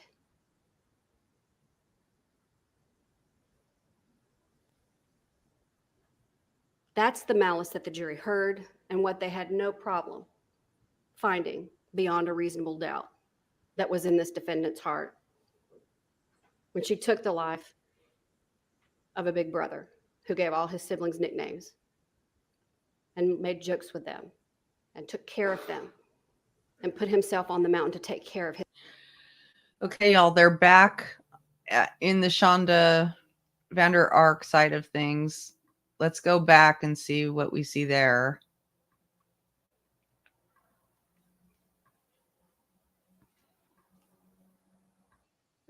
Part of the record. No objection. All right. Otherwise, the technology issues are fixed. Mr. Johnson, anything before we? No, sir, thank you. All right, please rise.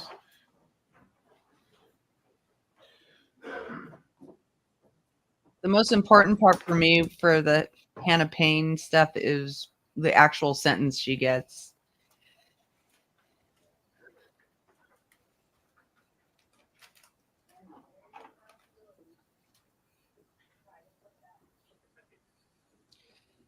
So,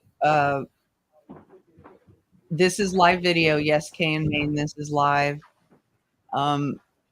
They're about to show video of when Shanda Vander Ark found her son unresponsive and dragged him from one room to another. They're not going to show us the video. We'll probably just be hearing it. Ladies and gentlemen, we have our technology issues fixed, so you may proceed, Mr. Roberts. Thank you. Again, for those in the audience that have not seen any of these images, this is not easy footage to watch.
Yeah, the audio is terrible. It's as high as it can go.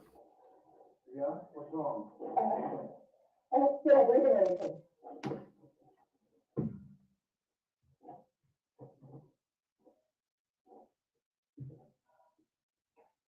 Timothy?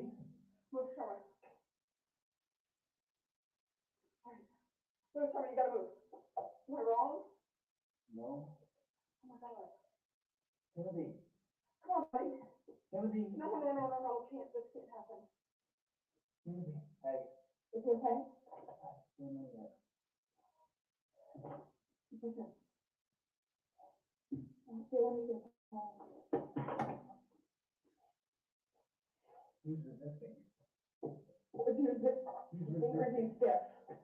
Okay? Yeah, I know it's cold, but he's not stiff, so is he okay? Sit him up, please. Come on, come on. Come on. Please, please, please. Please, baby, come on.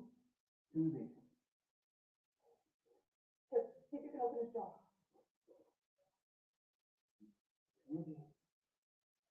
Come on, give him a rescue breath, come on, quick.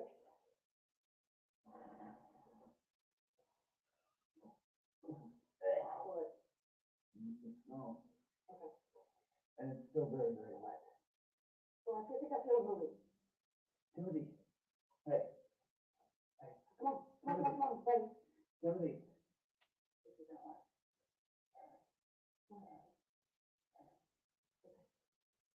Come on, buddy. Sharma, stop. Okay, give another breath, please.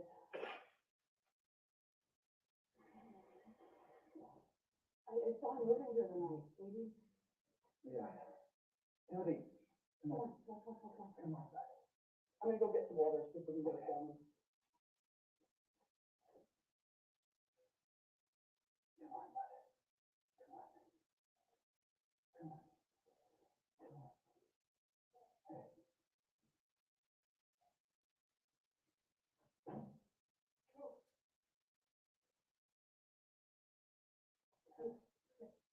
You okay?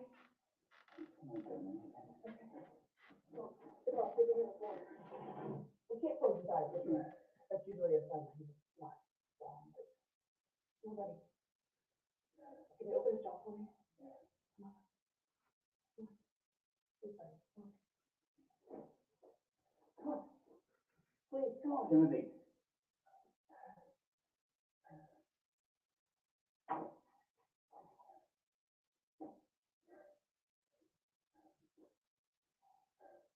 Come on, buddy. Come on, baby, come on. Come on, Timothy. Here, let's get out of here and sit him up or something, come on. I may end up being late for it. Let's go make sure he's okay. No, he's not. I'm glad we checked on him. Yeah.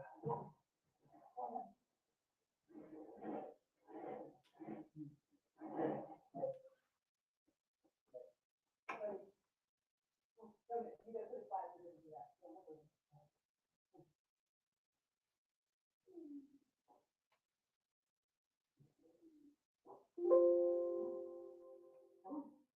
You're okay.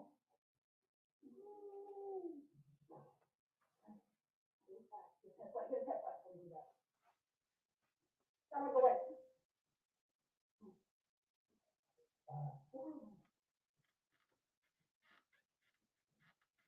Keep going, keep going, keep going.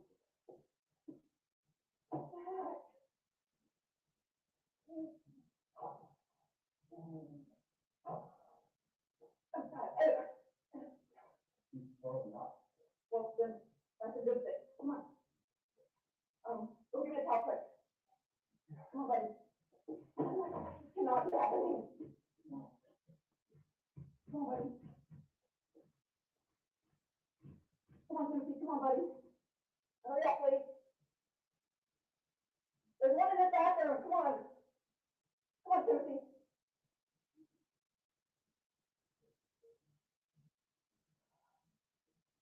Come on, buddy. Come on.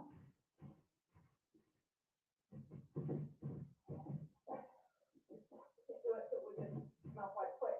Come on.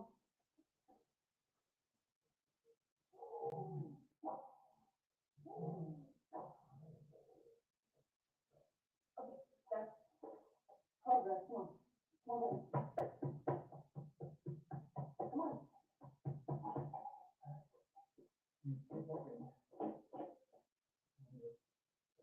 No, that's on fire. There's nothing in this smell. There shouldn't be. Come on, just come on, get him flat, dude. Keep going. Come on. No, Sharma, get back. Come on, buddy. Oh my, get back. Come on, buddy. Mama? What? You hear something? Keep going. Keep going.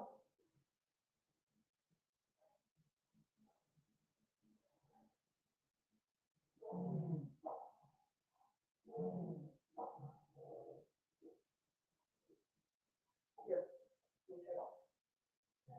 It should be faster.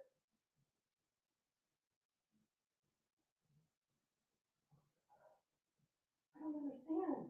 I don't either. Should we call an ambulance? Not yet. Come on, Jesus, come on, buddy. Come on. Oh, listen. Oh, come on, buddy. You should be able to put stuff out here. Oh my God, come on, buddy. Come on, sweetie. Get in your car. Yeah, it is. Come on, buddy. Yeah, a little. Get the dog in the crate quickly. Come on, buddy. Go. Connect to the seat. Shanda. Come on, Shanda. Nobody check on him. Yeah. Go. Come on, Shanda. Please, baby. Shanda. Now is not the time. No, it's not.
Yeah.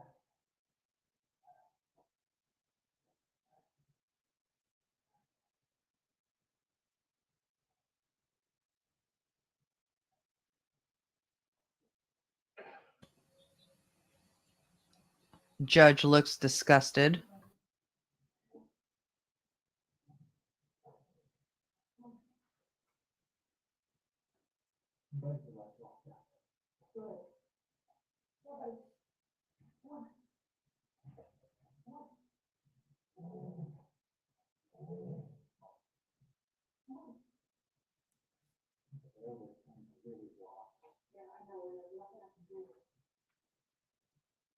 When I push in, it's just stuff like that, or when I go in, what?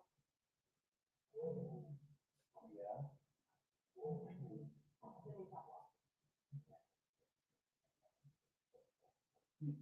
I thought they knew.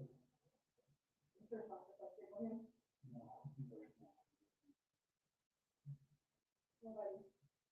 Back to it.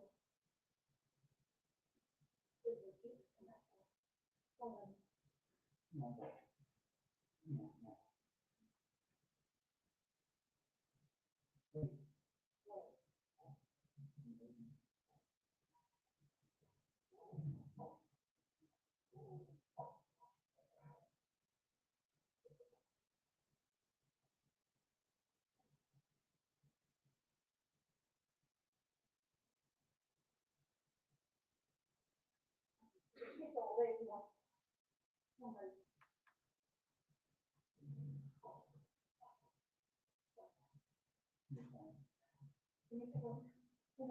Yeah.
Yeah, and my son's not breathing. I was at the second before. He's 15. He's on a hunger strike. He wouldn't eat lately. And I've been checking on all night because he's feeling good last night. And I woke up to get ready to work this morning and he's not breathing. Yes. He's on fast. Can I put you on speaker? Yes, he's on. I have to get him off his bed. He's on the walk bed. My first patient last a year or two ago, but I know how to do it. Yeah. Okay, let me put you on speaker. Okay, there, you're on speaker.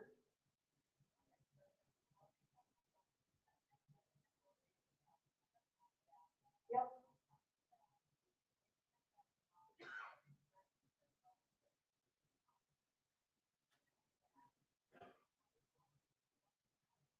Okay.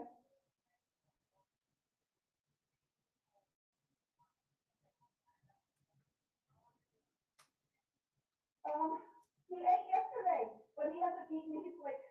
He's driving me crazy because he wouldn't eat hardly. And so he got really skinny and he won't eat. And I was just about to call the doctor this morning because he's just been horrible. I mean, he's a teenager. He's 15 and he didn't eat yesterday, but not a lot. I checked on him at, I don't know, 5:30. Yeah. Yeah.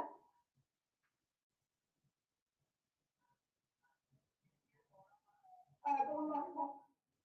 I told you to go lock it. Shanda.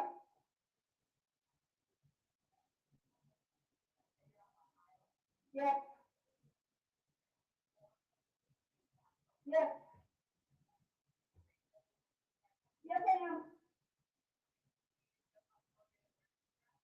Yes. Yes, I do. Pinch his nose, open his airway. He's got like brown stuff coming out of his mouth. Yeah. I don't know, it's brown liquid. Scoop it out. It's like dribbling out.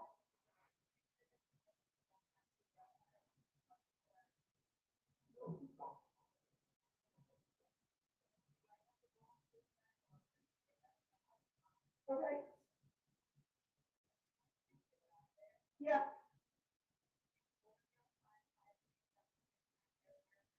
Yes.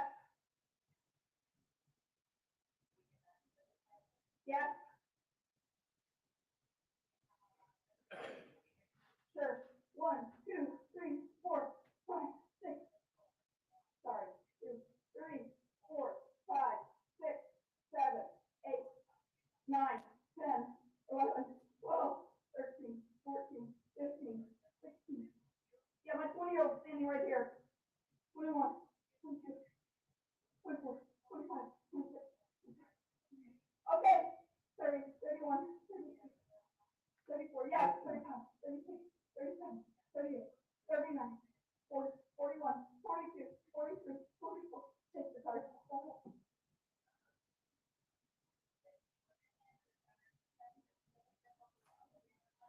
Yeah, he is. Yeah.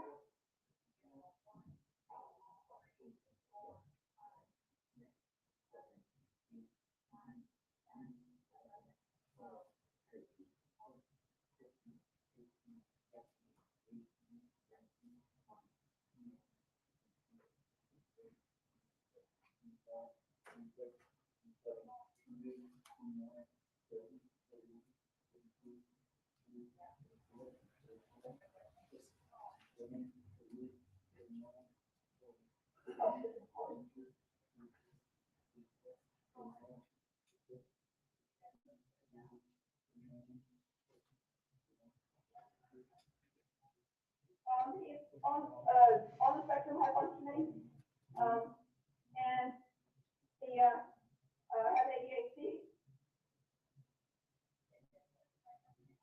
Yes. It's not the first time he's done this with not eating, so. Okay. He's still going.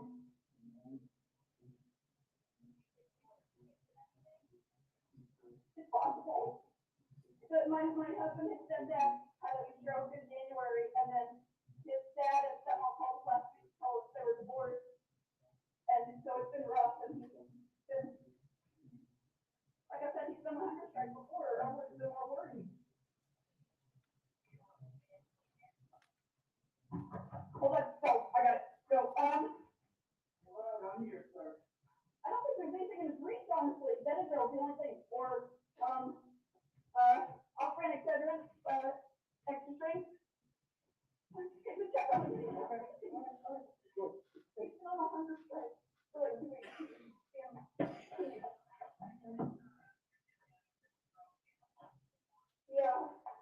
About 5:30 this morning. And then I came down about, I don't know.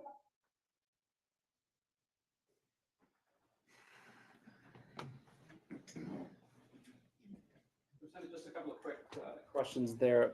You heard references in there a couple of times, Ms. Vander Ark, in that 911 call mentioning going to check on Timothy at about 5:30. Again, you've had an opportunity to review all of that video. Is that correct? That's correct. At any point in time around 5:30 or any time after the video that you've described where she drags him into the closet, does she come and check on Timothy? She does not. Okay.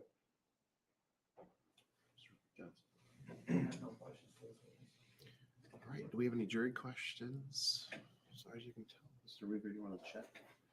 No? Okay, we don't. All right. You can stand down, Lieutenant. Thank you. Any additional?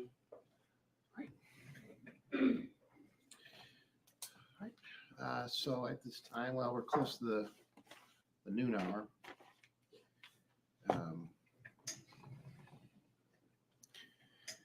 We've had kind of a break in the morning. I guess I'll leave it to the jury. I don't want your answer now. You can go back and certainly talk about it. We do have some final jury instructions we have to do.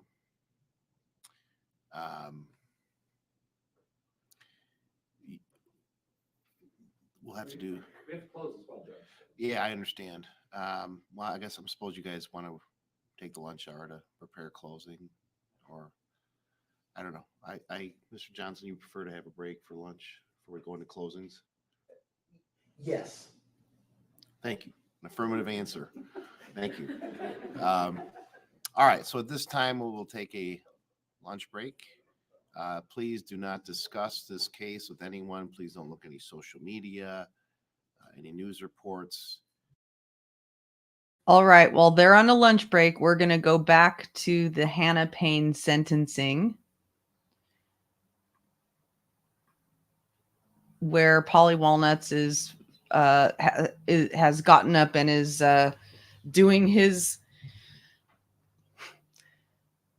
putting on his defense for what her sentencing should be.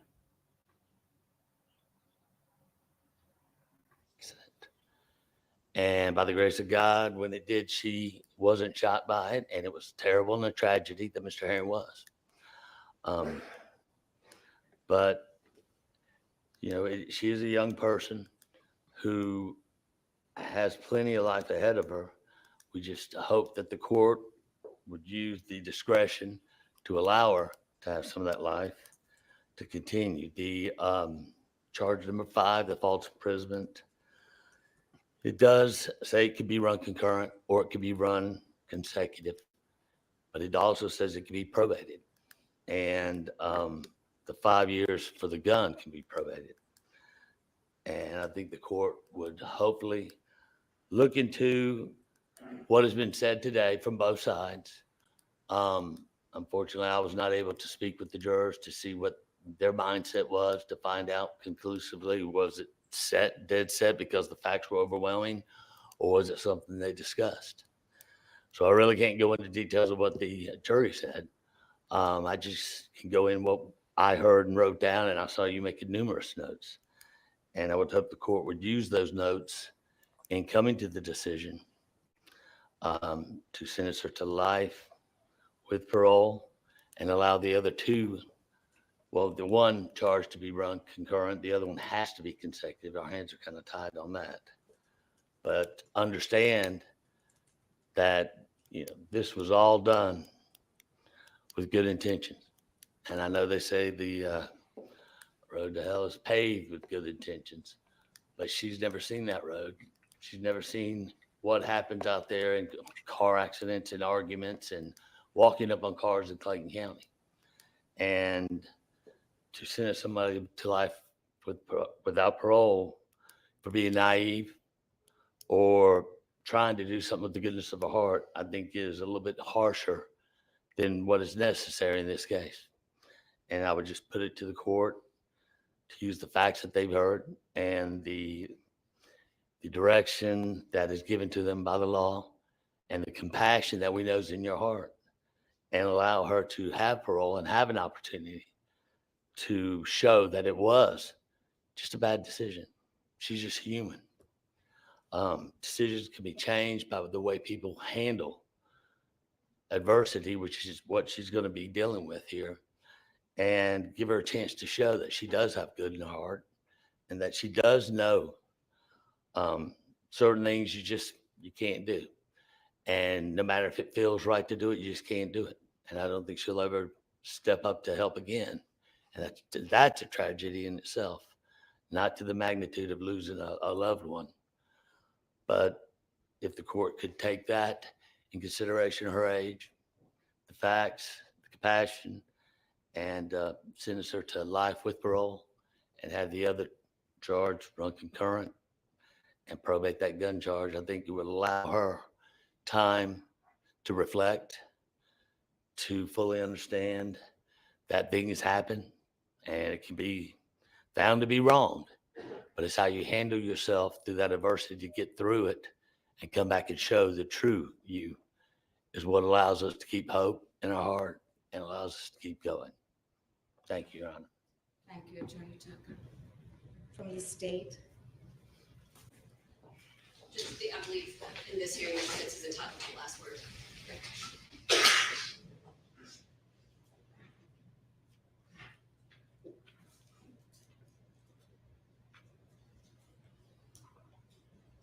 okay, the court having heard from the witnesses and from the attorneys, I am required to take a short recess to consider, which is what I'm going to do at this time, and I will return with respect to what my sentence will be.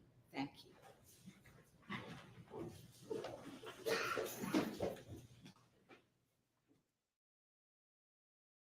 Years that will run continuously.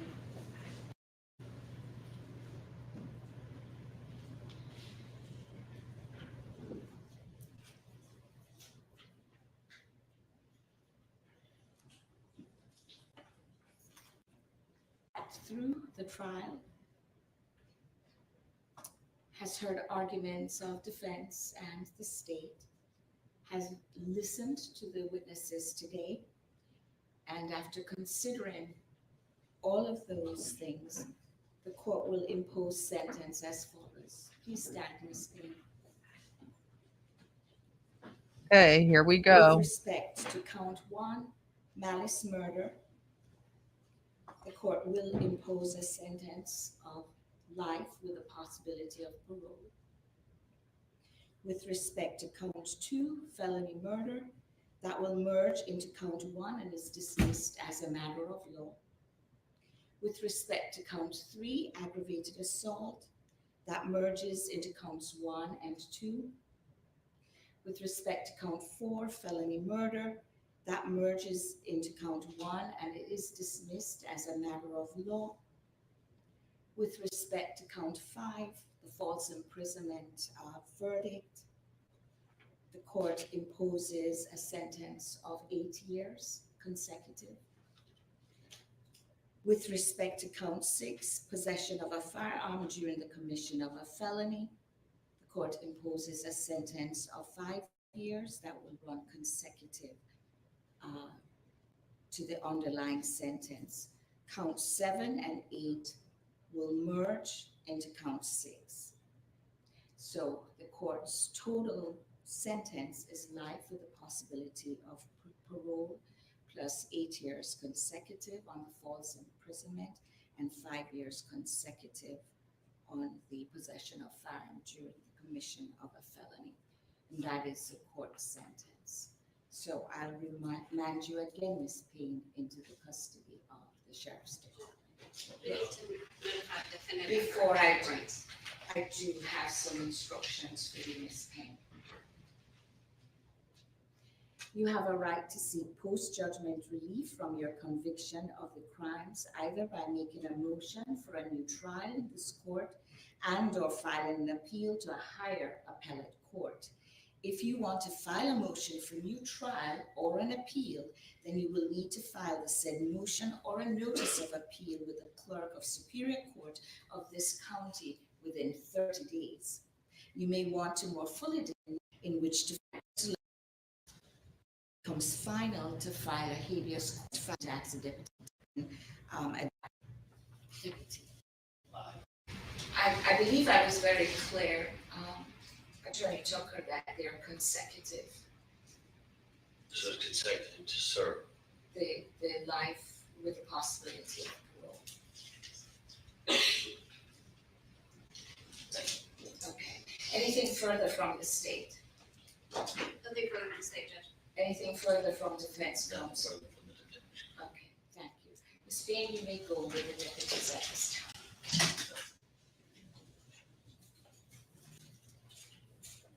With respect to this matter, the court stands adjourned at this time.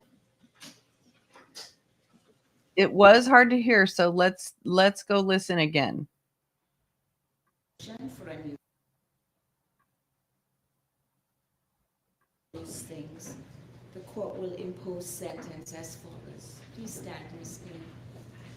We're listening again because I With heard respect to count 1, malice murder, the court will impose a sentence of life with a possibility of parole. life with the With possibility. respect to count 2, So Hannah Payne has life with the possibility of parole. That doesn't surprise me because I think the idea there might be that if she were to get out again,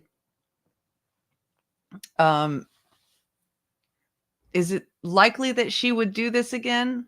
I don't know. I mean, she does still feel sorry for herself. But 30 years from now, it's going to be more like 43 years or, probably be like 30, 35 years by the time she serves all the sentences because she also got 8 for another charge and 5 for another charge. So, she'll get out in some decades, right? By that time, she'll probably know that she can't go running around taking justice into her own hands, right?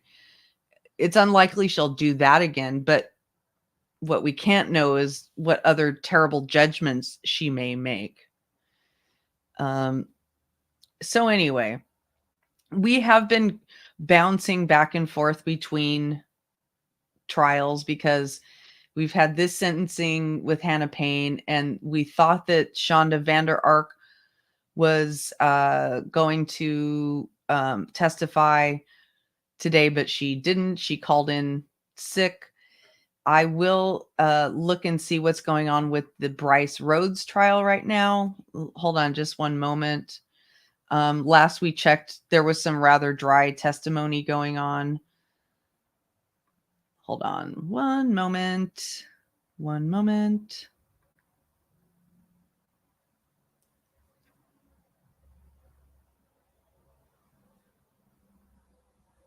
No.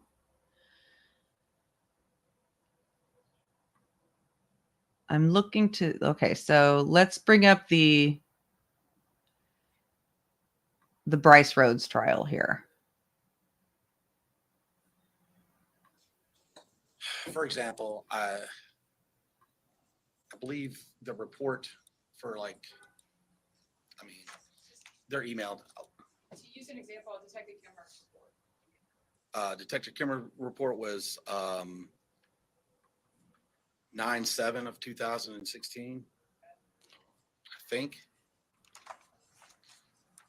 Yes. Georgia, we've been bouncing back and forth between the different trial feeds because there's been different breaks and whatnot. So if people are talking about one case or another, we have been watching both cases. We heard from the lab analysts that they're sending you reports in 2017. Is that approximately when you received those reports? Yes.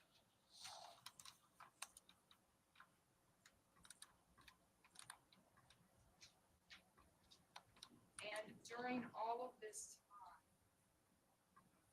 this is your only case. No. What No. else are you doing? Oh my gosh. 2016, Louisville homicide. We broke records on homicides. We had over 120 homicides, one of the highest epidemics of the heroin epidemic. Homicide is in charge of not just homicides, but also death investigations, suicides, overdoses. No, this was not my only case. In fact, I think in November of that year, I was also the lead detective on the double homicide with 9 people shot during Thanksgiving at the Juice Bowl. I have a question. I'm gonna ask you a question about the lab testing we heard earlier. We were all using a lot of numbers. I'm sure you have reports that you have for the case. Was this the leather strap we've seen in the photo that's on Larry's arm at the time of his death? Yes, ma'am. And were these the knives that Detective Middleton collected in the house? Yes. And were these the carpet cuttings from the Hyde Avenue house? Yes. And what about the blanket, pillow, towel sheet, carpet, latex glove, and the Reebok shoe? From the dumpster.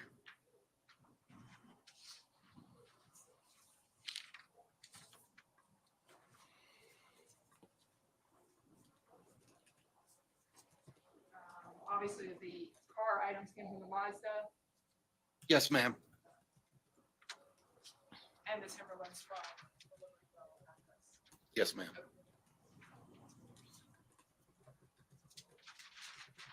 Who were those other people that the lab analyst read? Emily Sutherland, John Lyle, Lenny Frazier. We haven't heard their names before. Those are all individuals that could possibly have been in the Dodge Charger at some point. We have to take swabs of individuals so that we can exclude them or include them in the analysis. So when Detective Rutherford does his investigation and talks to Christopher Jensen, one of the things we do to make it easier for the lab and for the processing is to get as much information as we possibly can, which includes getting anybody that could possibly be inside that vehicle at any given time. And were those acquaintances of Christopher Jensen? Yes, ma'am. Now, we've heard a lot in this trial of questions about the backseat of the car. Can you tell the jury what you know about the backseat and when you knew things about the backseat? Okay. I know the back seat was cut out of the car. That we know. I know that I was informed when Detective Peters got to the dumpster and he told Lieutenant Kessinger that they found it. I understood that they found it. I know now that we do not have the back seat. We never had the back seat. And it wasn't until months later when Anwan Carter gave the distinct and clear testimony, With interview interview of where a possible location of the backseat could be. I went into depth with Anwan Carter on several levels to try and figure out where that backseat was. And I could not locate it in any way, shape, or form. I tried desperately. did he tell you a neighborhood? He told me a neighborhood, but as I'm sure you're well aware of, you can't go to a judge and get a search warrant for a geographical area without some specifics. So until Carter's interview on October 16th, did you have any direction to take about where to locate this backseat? No. And until you got Kimmer's report on the dumpster on September 7th, did you even realize that CSU didn't have the vaccine? No.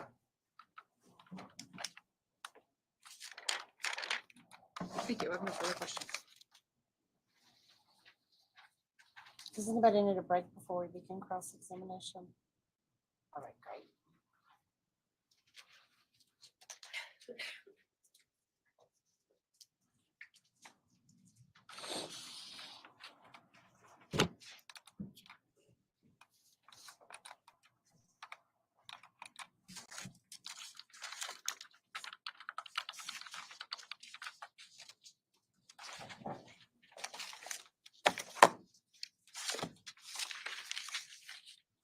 I'm surprised this guy hasn't had any outbursts yet, but I guess he really wants to be able to stay in the court.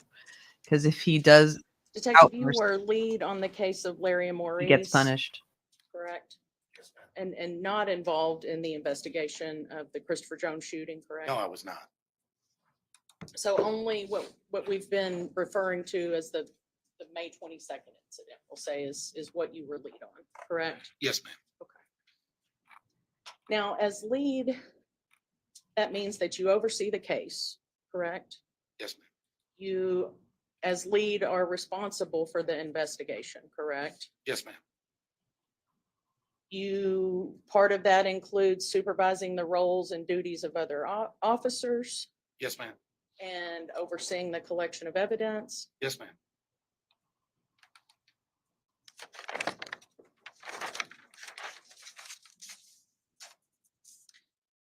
So you were responsible for the evidence that was sent to the lab for testing in this case? Like, and what form? I'm sorry. Responsible in, I guess, as lead deciding what to send to the lab. There were several discussions on a round table as far as what we should send and what we shouldn't send. As a lead detective, you have to rely on the people that are around you and the CSU techs, because honestly, that's not my profession. But you would agree that you're the case officer listed on the laboratory forms? Yes, ma'am.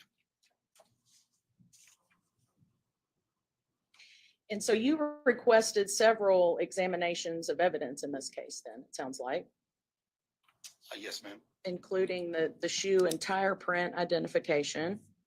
Yes, ma'am. And so you asked the lab as part of that to compare the tire tracks and the shoe prints that were found at the scene of where Larry and Maurice were located, to compare those to Mr. Rhodes' suspected vehicles, correct? Yes, ma'am. And his suspected shoes. Yes, ma'am. And you could not identify Bryce's vehicle as making those tire tracks. I believe, and I could be wrong, ma'am, but I don't think they included or excluded it. I just want to know, did you get a positive identification on those tracks belonging to either of Bryce Rhodes's vehicles that have come up? I don't believe we got a positive or a negative, ma'am. I think that how they stated it they could not be included or excluded. But the question is, you didn't get a positive to match. No. Okay. And Bryce's shoes were not a match to the footprints. No, ma'am.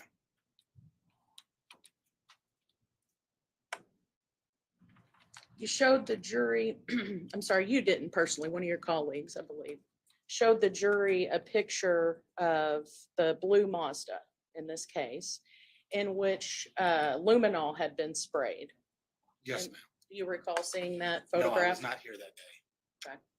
Have you seen that picture before, though, at Yes, some ma'am. point in the investigation? And there was some blue lit up in that vehicle that I guess law enforcement believed to be blood. We interpret it as such, yes. But when it was sent to the lab, it was not in fact blood, correct? I don't think every part was. I would have to refer to we just had the testimony, and I don't want to say differently than what the testimony said.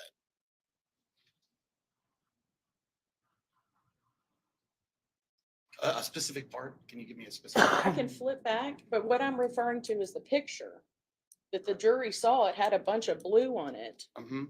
But that wasn't blood when the results came back. I don't believe so, no, ma'am. You also requested the lab perform DNA analysis on the evidence, correct? Yes, ma'am. Okay.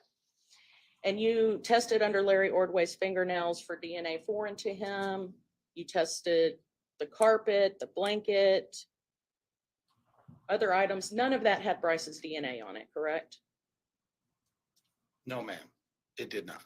And in fact, the only piece of evidence that had Bryce Rhodes's DNA on it was his steering wheel and the gear shift of his own vehicle, correct? Correct. The leather strap that was spoken about to restrain Larry Ordway, Yes, ma'am. that did not have Bryce Rhodes's DNA on it, did it? No, I do not believe so. I don't believe it had anybody's. I don't think they could pinpoint because it was too small of a sample.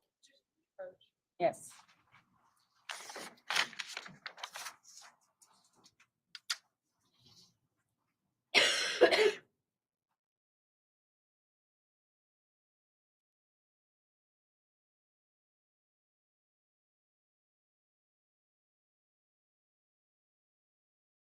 Danielle, I streamed about it a couple days ago.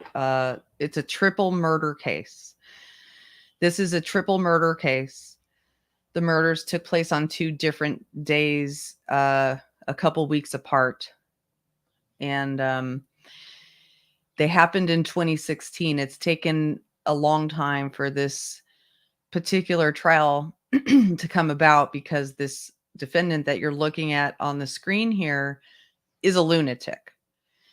And he's pulled he's pulled all kinds of Shanda Vander arc type behaviors to get out of this, but in much more vile and grotesque ways. He's spit on his attorneys. He has threatened judges with coming to their homes. He had to be wheeled in with a face mask on his face at one point. He has gone through a number of different attorneys. The first person who was killed, yeah, he does look like he's been scalped. We don't know exactly what's going on with his head there. So the first person who was killed was just gunned down in cold blood.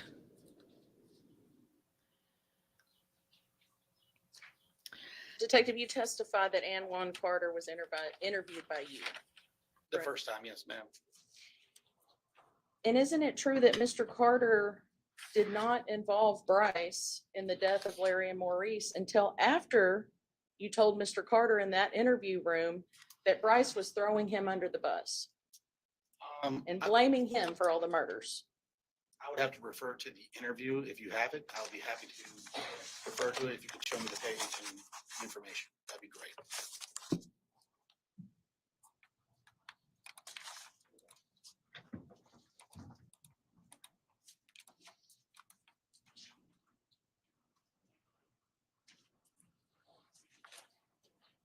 The 2 other people who were killed were witnesses to the first killing.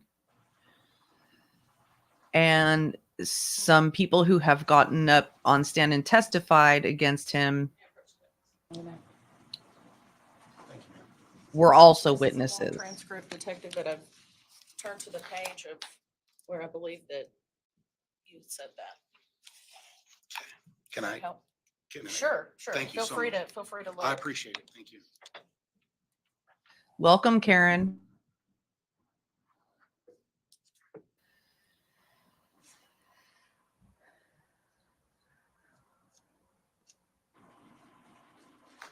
Those of you who are new to this channel, I watch court cases. I Are you watch. sure this was me and not Sergeant Lesher, ma'am? This was from the first interview on May the 24th, but during the second part, Right. I believe that was Sergeant Lesher. you were present No, ma'am. I was observing. from another room? Yes, ma'am. Okay. I don't believe this was me. I believe that was Sergeant Lesher. I could be mistaken because their names are not on there. Our transcripts have names. I understand, but you will acknowledge that that was said to Mr. Rhodes, or excuse me, to Mr. Carter. As an investigative tactic, absolutely. Thank you. Can you remind me what it was? I'm sorry. Judge, my question was that to Detective Tinelli, that isn't it true that Mr. Carter did not mention Bryce Rhodes being involved in the murders of Larry and Maurice until after one of the detectives told Mr. Carter that Bryce had been throwing him under the bus? Thank you.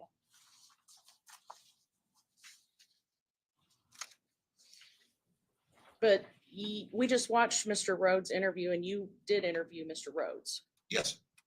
And that was not true, was it? I'm sorry, what? That Bryce had thrown Anwan Carter under the bus? We use investigative tactics to gather the truth, ma'am. Ma'am, but sir, but I'm asking you if it is true that when you told Mr. Carter that, had Bryce Rhodes actually thrown him under the bus? Was that true? A true statement to Mr. Carter? But ma'am, I was not the one that conducted the interview. Detective Tinelli, You it is conducted a the yes or no. interview Was with- it true or not? But I wasn't the one that stated. You know if it was true or not, don't you? Oh, yes, yeah. Okay, I'm sorry. please I'm sorry. answer. I was confused about, I apologize. Yes. No, it was not true. And Bryce hadn't actually said anything about Anwan Carter at that point. No, ma'am. And to persuade Anwan to talking to you, you also, or possibly Miss Sergeant Lesher, told him, don't worry about the truck you stole. We're not concerned about that. I don't know if he said that, ma'am. I would have to see the transcript, but I'm sure another investigative tactic that we would use is to lessen a lesser crime to get to the murder of children. You also told Mr. Rhodes, I believe, that there was a video of him in the Charger, and that wasn't correct either, was it? No, it was an investigative tactic, ma'am.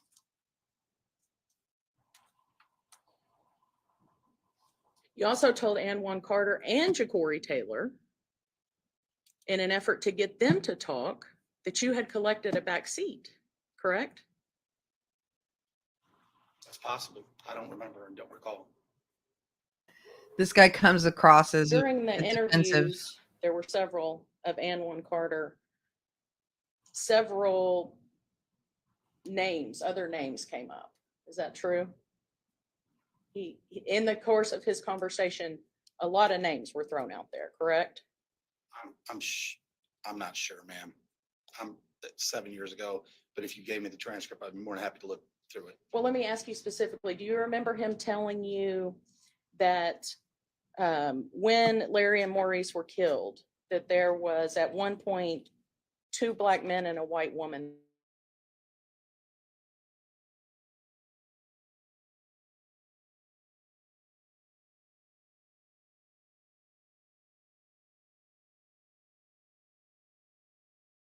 Describing the 2 that he had mentioned before. So he was saying there was 2 other gentlemen there, a light-skinned individual and a dark-skinned individual and a white female, and the white female had left before anything. But that's not what he told you. That's your interpretation of it, correct?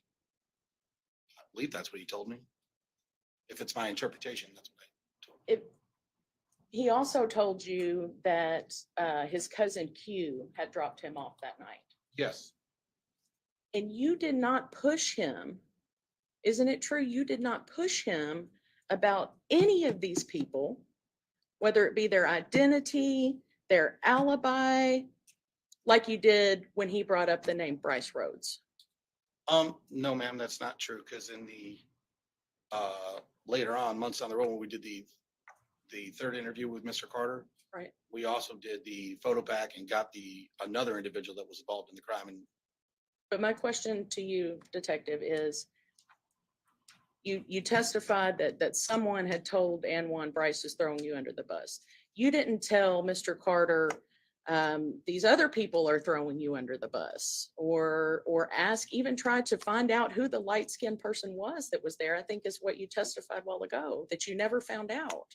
well, ma'am, we can't invent people. We have to go off the evidence that's presented before us. We take that evidence, we research it, and then we go forward. If we can't find anything, we definitely can't invent it. So Anwan and Ja'Cory were able to describe all of these people that were there except for this one individual? Is that fair to say? I mean, ma'am, they did the best, I guess, the best they could with the description as far as, it's just like the white female. We don't know who she is. They described it as a white female and a light skinned male and a dark skinned male.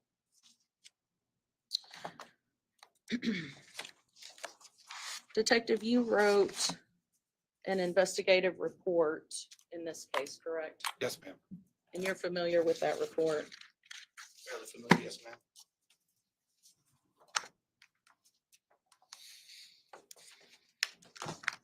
Let me find it here.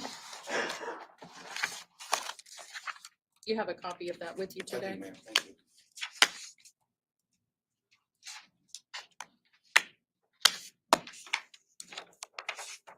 The date on page 1 of your report is listed as what?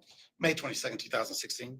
And that's, I'm assuming when you started the investigation? Yes, ma'am. That's what that date reflects? Yes, ma'am. And if you flip, officer, to page 10 of your report. Yes, this is a detective that questioned There is a spot at the very end. the kid. Page 10 of my report, Yes, of my investigative letter. yes. I have page 9. I'm looking at page 10 that says conclusion. Okay, that's 9. I Is like it a different number? Yes, Mine says 10, I apologize. Yes. On that page, on the last page of your report, we'll call it, there is a spot that says investigator signature and supervisor signature. Mhm. And you did not sign that, correct? It's signed. Yes, ma'am. Okay, the copy that I have, if I may approach the witness. You may.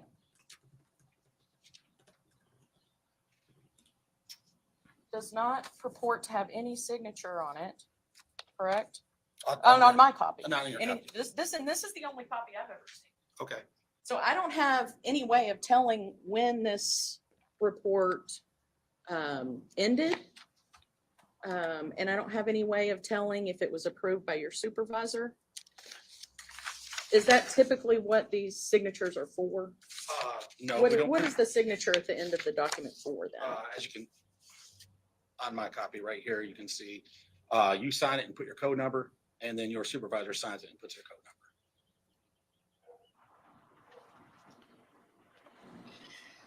Prior to the date, May 22nd, 2016, there weren't any suspects in the Christopher Jones murder, as far as you know. I know you said that you were not lead detective.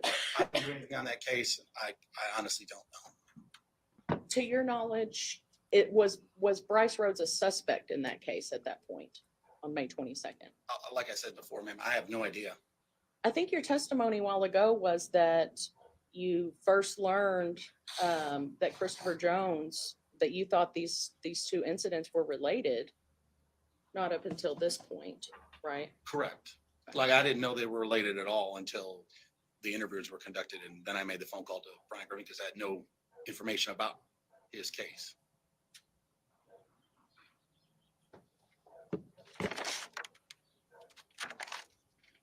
On page, well, I know our page numbers appear to be a That's little okay, bit ma'am. different. We'll do the best we can. On page 8 of my report, Okay, what's the title? subsequent investigation, Okay, ma'am. you see that part? Yes, ma'am. Okay. On that part of your report is where you talk about the backseat of Bryce's car having been removed in an attempt to possibly hide evidence of a crime, correct? Yes, ma'am. And in that report, you reported that the back seat was recovered from a dumpster fire, correct? That is what I knew at the time.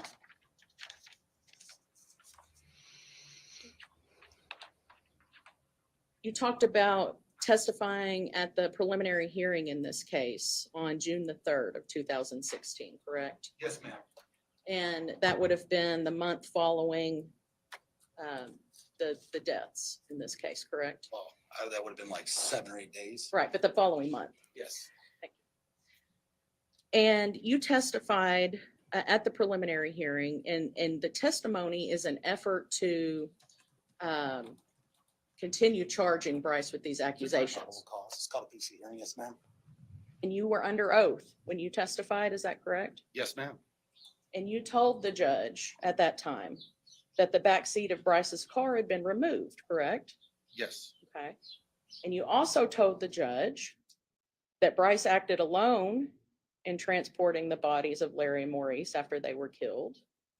And that wasn't true either, was it? at that point, with the information that we had, I believe that, I don't know, that's 7 years ago, ma'am. I don't know if we knew of the other two participants transporting the bodies with Bryce or not. I can't remember. After that, in July, following month after preliminary hearing, July 13th, 2016, you testified to the grand jury, correct? Yes, ma'am. And that was also under oath. Yes, ma'am. And you had sworn to tell the truth? Yes, ma'am. You told the entire grand jury that you had located where Bryce dumped the back seat, correct?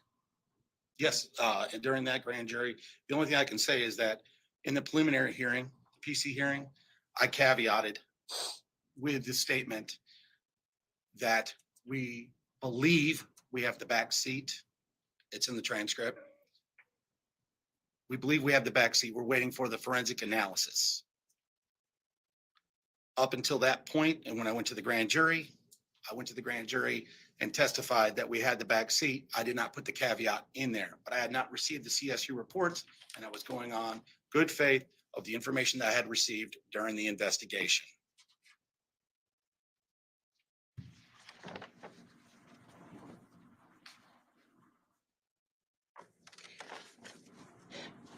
I said I wasn't going to use that, but I think the jury can still see it. Feel free to move it if you need to. Yeah, I just want to, you had a lot going on. Yes, ma'am. It sounds like. Yes, ma'am. Okay.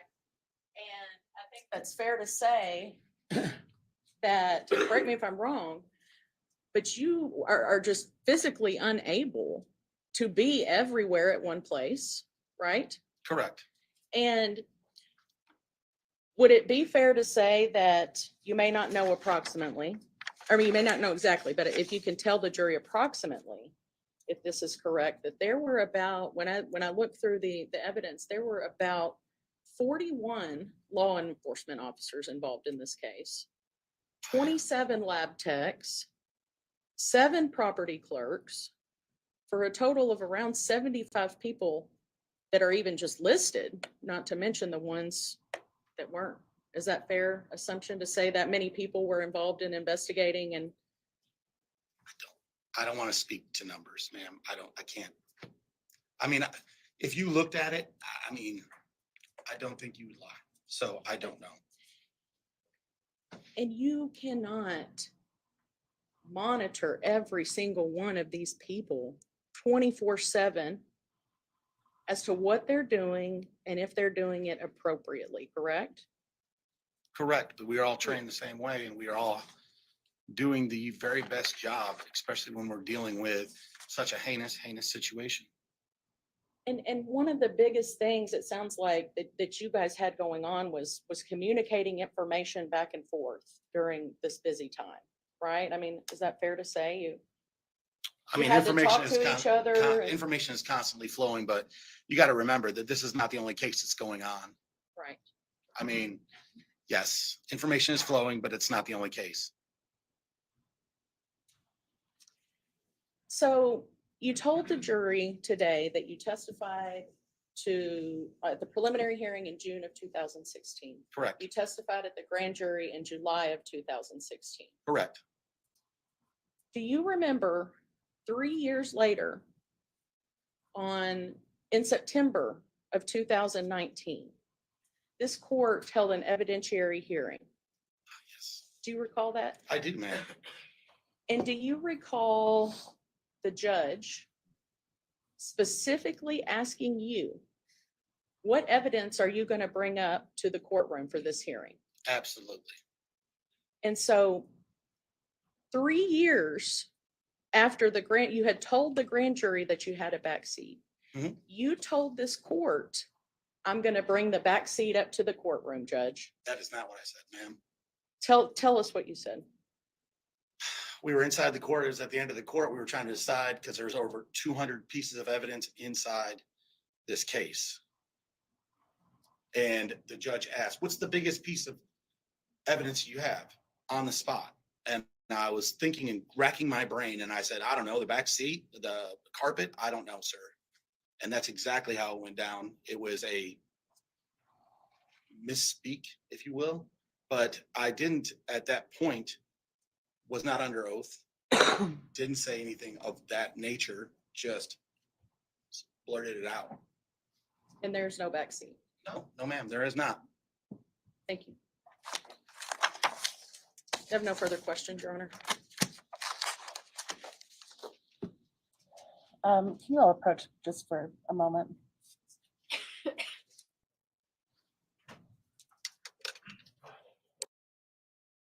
So while they're talking, I'll fill you in a little bit. So that this detective apparently questioned the Go ahead, Ms. Jones-Brown. defendant and the witnesses. When we were here in court 3 years after the fact, All right. talking about evidence to bring up, how often, how many murder cases did you have while you were in homicide, of which you were lead? Over 8 that I was lead on, over 9, I don't know. And then how many did you assist on? We had, I think, somewhere around 100, over 125 homicide cases. And if you were working, you were involved. Unless you were presently investigating a case at that moment, if you were working, you were involved. If you had downtime, you were involved. Overtime, you were involved. So a lot. And when did you all also have overdoses? Oh, yeah. And hanging, well, I'm sorry, suicides and overdoses and death investigations. And how many overdoses were there at that period? No idea. Did you all have shootings, or was that separate? Okay, so shootings were separate. And by shootings, we mean where people are shot. and Yeah, live. we call it non-fatal. They didn't die. Yes, they were included in homicide and we assisted with them, but we were not the lead detectives in those non-fatal shootings. So in this case, you learn from, did you say Sergeant Lieutenant Kessinger? Lieutenant Kessinger. Lieutenant Kessinger, that Peters has identified the dumpster where he thinks there's a backseat. Yes, ma'am. Did you know, was Peters talking about an intact backseat like you would extract from a minivan, or was he talking about fabric cut out of a backseat that would be in a smaller car? Or did you know? I didn't know. Okay. And I honestly couldn't recall. Okay. And when you thought that the backseat had been part of the many items recovered from the dumpster, did you return to this case to confirm what had been recovered and sent to the lab? No. Did you just let things happen at the lab? Yeah. And why is that? Because, I mean, well, first of all, our CSU techs, it's a controlled and very much, we don't have access. We can't just walk down and walk in there and look at evidence. It's not how it works because it's evidence. So when that starts motion, the lead detective does not have access to it unless he's accompanied or let in there to get access to it. So there's no way that you wait for the CSU reports to come to you. And so while this is going on, do you like call the lab every week to see what's going on? No, actually, well, we all know at that point with the situation that we have at the lab, it's about a year out before we get any results from the lab itself. So we're not calling because every time we call, we're taking away from their time at the lab. So we don't call. And would it have made any difference to your analysis of this case, the arrest that you made, the investigation that you took, if you had realized that what Peters found in that dumpster was blankets and sheets and not a backseat? No, absolutely not. When you got information about where the backseat was from Mr. Carter, did you attempt to walk him through did you pull up a map on a cell phone and attempt to find it? Yes, in the interview, we were trying to locate it as best we possibly could. We were expanding. I mean, everything. Do you wish you had the backseat? Yes. When you interviewed Mr. Carter and he told you of these, well, how many people did he tell you were also involved that we have not? That we have not. That we have not heard from in court? That we have not. Okay. Or heard. All right, he said Bryce Rhodes was involved, right? Yes. He said, obviously Maurice and Larry were there. Corey Taylor. Okay, who else did he say? He said that a dark-skinned male, a light-skinned male were involved. Okay, and he said a female who left. Who was not left involved. before anything started. What information did he give you about the dark skin? I would have to recall, I would have to look at it, but I'm paraphrasing here, and please forgive me. I know he told us it was a dark-skinned individual, and he might have, I believe he said he might have recognized him from one of Bryce's videos. Were there YouTube rap videos out? Yes, And was he able to direct you to a video so that you could see a picture of this man? yes. Okay, and is that how you identified the dark skin? Who will call the dark skinned male? That's how we went forward with it, to try and find the dark-skinned male. Once we were able to do that, we contacted, I believe it was KSP, and created a photo pack, and Juan Carter was able to pick him out of the photo pack. Was he able to give you this sort of information about who we will refer to as the light skinned male? No, said he did not know him, did not who he was, had never seen him before. Did you ever get any more information than light skinned male? No, I did not. During the interview with Anwan, you were asked whether other people were identified, such as Q Taylor. Did somebody interview Q? Yes, Okay. Did you all have any reason to get Q involved in this case for dropping his friends off, cousins off at a place where, as far as they knew at that time, a party was going to happen? no, As to the police car on the Mazda, was the whole Mazda shipped to the lab? no. How do you all get possible DNA from a vehicle to the lab? We swab it. And what do you, for each swab, and have you seen these swabs take place? For each swab, do they swab the whole car or do they just swab a spot? You swab specific points. You have a control swab, and then you have another swab. You moisten the other swab it, and they're kept separate in a separate box for each one. And we heard from the lab tech a discrete number of swabs were sent. Yes, yes, ma'am.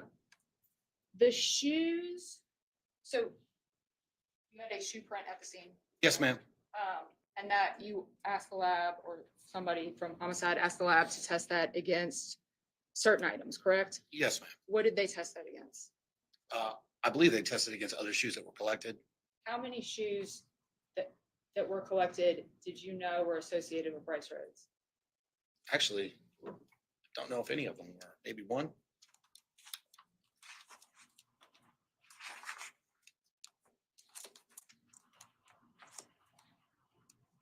Well, was he wearing shoes when he was arrested? Yes. Okay, were those shoes sent? Yes, ma'am. Okay. Did you all go back to Haight Avenue and collect shoes? I don't believe so. Have you reviewed the search warrant? Is there a page at the end of a search warrant where Yes. you list what was collected? Yes, ma'am. Were any I can get shoes, were any shoes collected from Haight Avenue? No. Thank you. No further questions. Judge Mayor? Yes. I just have a quick question for you that I want to clarify something for the jury. Sure, ma'am. You testified when Ms. Jones-Brown was just, or originally questioning you today. You mentioned something called Cellbrite. And you said the Cellbrite machine wasn't working. No, it was working. It just wouldn't read the phone. It's in Mickey Kahn's letter. If you can refer to that, he is the individual, Detective Kahn is the individual that did the analysis on the. Okay. Can you tell the jury just what is Cellbrite? Oh, okay. Well, I'm not a Cellbrite. I'm not a Cellbrite certified. I know, but do you know what it is? Yeah. What kind of evidence you can get from it, or what is? Just give them a general idea. It doesn't have to be a. Sure. If the Cellbrite machine hooks up to the cell phone, it can do a download from the cell phone of information. I can't get into the specifics because I get a disc, a download disc or a copy of whatever, and then it's interpreted. And if that machine had worked, you said you tried to use it. Whose phone did you try to? Maurice's. Maurice's. And if it had worked, it would have shown who Maurice had texted, what websites he had visited, his contacts, his documents, his downloads, all of that kind of thing, correct? I don't know if it You would don't show. know if that's no, I'm talking about, is that the normal kind of information you receive from a Cellbrite report? At that time, in 2016, I don't know. I really don't know because it's been so long. Nowadays, when we do a download on a phone, yes, that information is available now because we use a similar, it's no longer called Cellbrite, but we use a similar machine now. I'm in Robert. We use a similar machine now that gives us all that information. If you're asking me if we were accessing that information in 2016, I don't recall, ma'am. Do you recall if you attempted to run Cellbrite information on anybody else's phone, Mr. Rhodes' phone, anything? Anybody else involved in the case? I do not recall. No. No further questions. All right, Detective Snelly, you can step down. Thank you.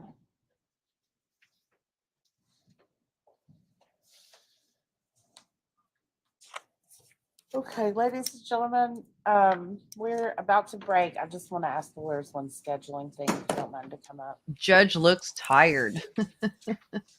She looks very tired. All right, so I'm going to mute this. I'm going to put us back on to the court feed in Michigan so we could be watching for them to come back. So in case you're confused, so we had originally started this stream to watch Shanda Vander continue her testimony, but it was delayed for a really long time earlier today. When they finally came into court, they said, oh, she says she's too sick, and she even threatened self-harm. And, I guess they had been dealing with that all morning, trying to get her to come to court. So then they had to, have that conversation with her. Well, are you going to, I'm going to delete that comment, Brandon. It's totally unnecessary. So they decided to, then they had to have the conversation with her, about, is she going to just now waive her right to be in trial during, while the trial proceeds, or does she want the trial to, can be continued or ask for a mistrial? She waived her right to continue being in court during trial. So they continued to have court, and the judge granted that request for her to waive her right to be in court during trial. So they continued with the testimony. And that when it's the defense that is asking, when it's the defense which is saying, hey, I am waiving my right to face my accusers, and they're saying, yeah, we're totally okay with this, then the judge has the right to grant that. And they already have all the witnesses there, and they're this far into the trial. But I agree that she should have been, it would be just to have her face this trial. And face what was shown in court today, which was a video of when she discovered Timothy unresponsive, and it was several minutes. And yes, Chopper, she waived her right because she testified yesterday. She ended her testimony by pretending to throw up.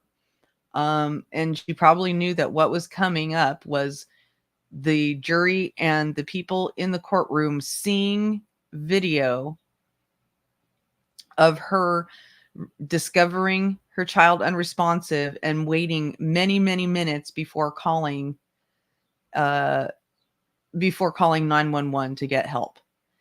And you hear her panicking. And T, if you're asking how old was the kid? Oh yeah, 15. Danielle Marie, one of the Danielle Maries is answering your question. The kid who died was 15 years old. There was another kid in the house that she had helping her. His name is Paul, and he testified against her the other day. And yes, there were, she's basically threatening self-harm. She's clearly in desperation mode, trying to make sure that she is as protected as possible. And this is what just kills me, right? She is asking for all kinds of love and care and protection and sympathy and,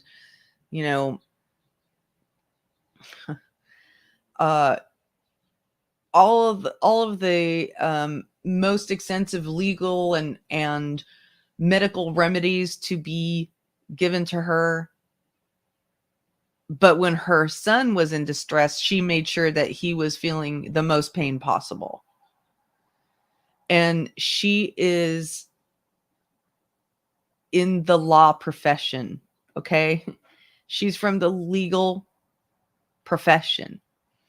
And I agree, Random Roulette, she didn't want to go in and watch that video and watch the reaction in the courtroom of everybody seeing her sit there in court while seeing what a heinous thing she did.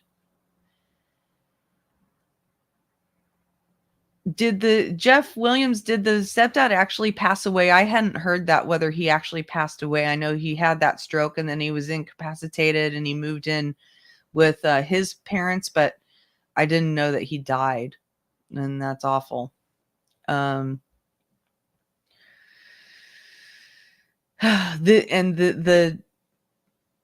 The district attorney in this case is amazing. He knew exactly how to play a, for lack of a better word, narcissist like her. She's very proud of her legal degree and her brilliant mind and her top scores and everything. So he complimented her on that and,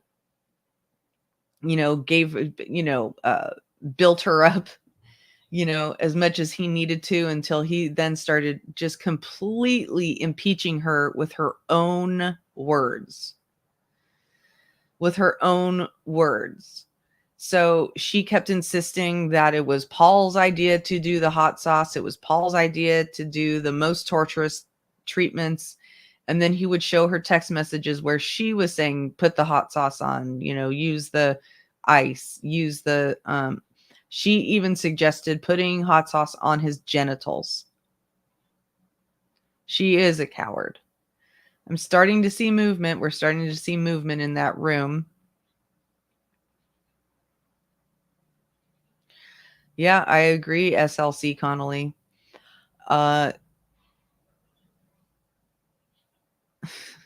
That's gross, T. Jeez. Ew.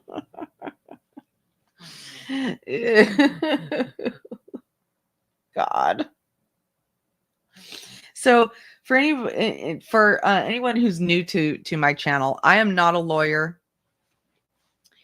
I am a former professional, a former executive from the tech industry who I'm a communications expert who is fascinated with human behavior and how people present themselves when their lives are on the line. And yeah, good question, Lisa Lilly. I'm not sure how old she is. She looks to be in her like early 40s or something like that. Not sure. Maybe in her mid 40s, not sure. So, and the reason I watch trials is because, frankly, it's hypervigilance. And it's one of the reasons I watch true crime and I think I think I'm not the only person who feels this way. When I watch true crime, I'm trying to see what are the red flags to avoid. You know, maybe if I watch this trial, I'll be able to notice that behavior in somebody around me, you know, or it's hypervigilance. It's straight up hypervigilance. Okay. Thank you very much, Karen. I appreciate that. And so, you know, when I watch this stuff, I look and see kind of the behavior to look out for, the personalities to look out for. And I think a lot of other people do too.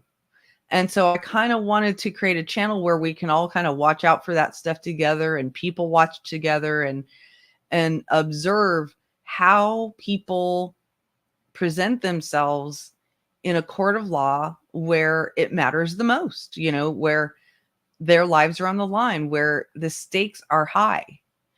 And it honestly amazes me. And that's one of the reasons that this particular case amazes me, is because this woman is a law clerk. She works for a judge right up until, yeah, I know there I've got it on. We're watching the live feed right now on my screen from the courtroom for Shanda's trial. So we'll be watching it in real time. Yeah, I would agree with that, Lisa Lilly. So in this particular trial, what amazes me is that this person was a law clerk working for a judge, that she graduated top of her class in law school. This is an educated, intelligent woman. Thank you, Truth and Justice. And she knows the law. She's a lawyer. She wrote opinions for judges. She created sentencing, you know, she did sentence scores for judges. She was helping her judge determine what sentencing people should get. So while she's doing all of that work, hello, Amelia, while she's doing all of that work, she is actively monitoring her 15-year-old special needs kid at home while he's locked in a closet, which they called the small room.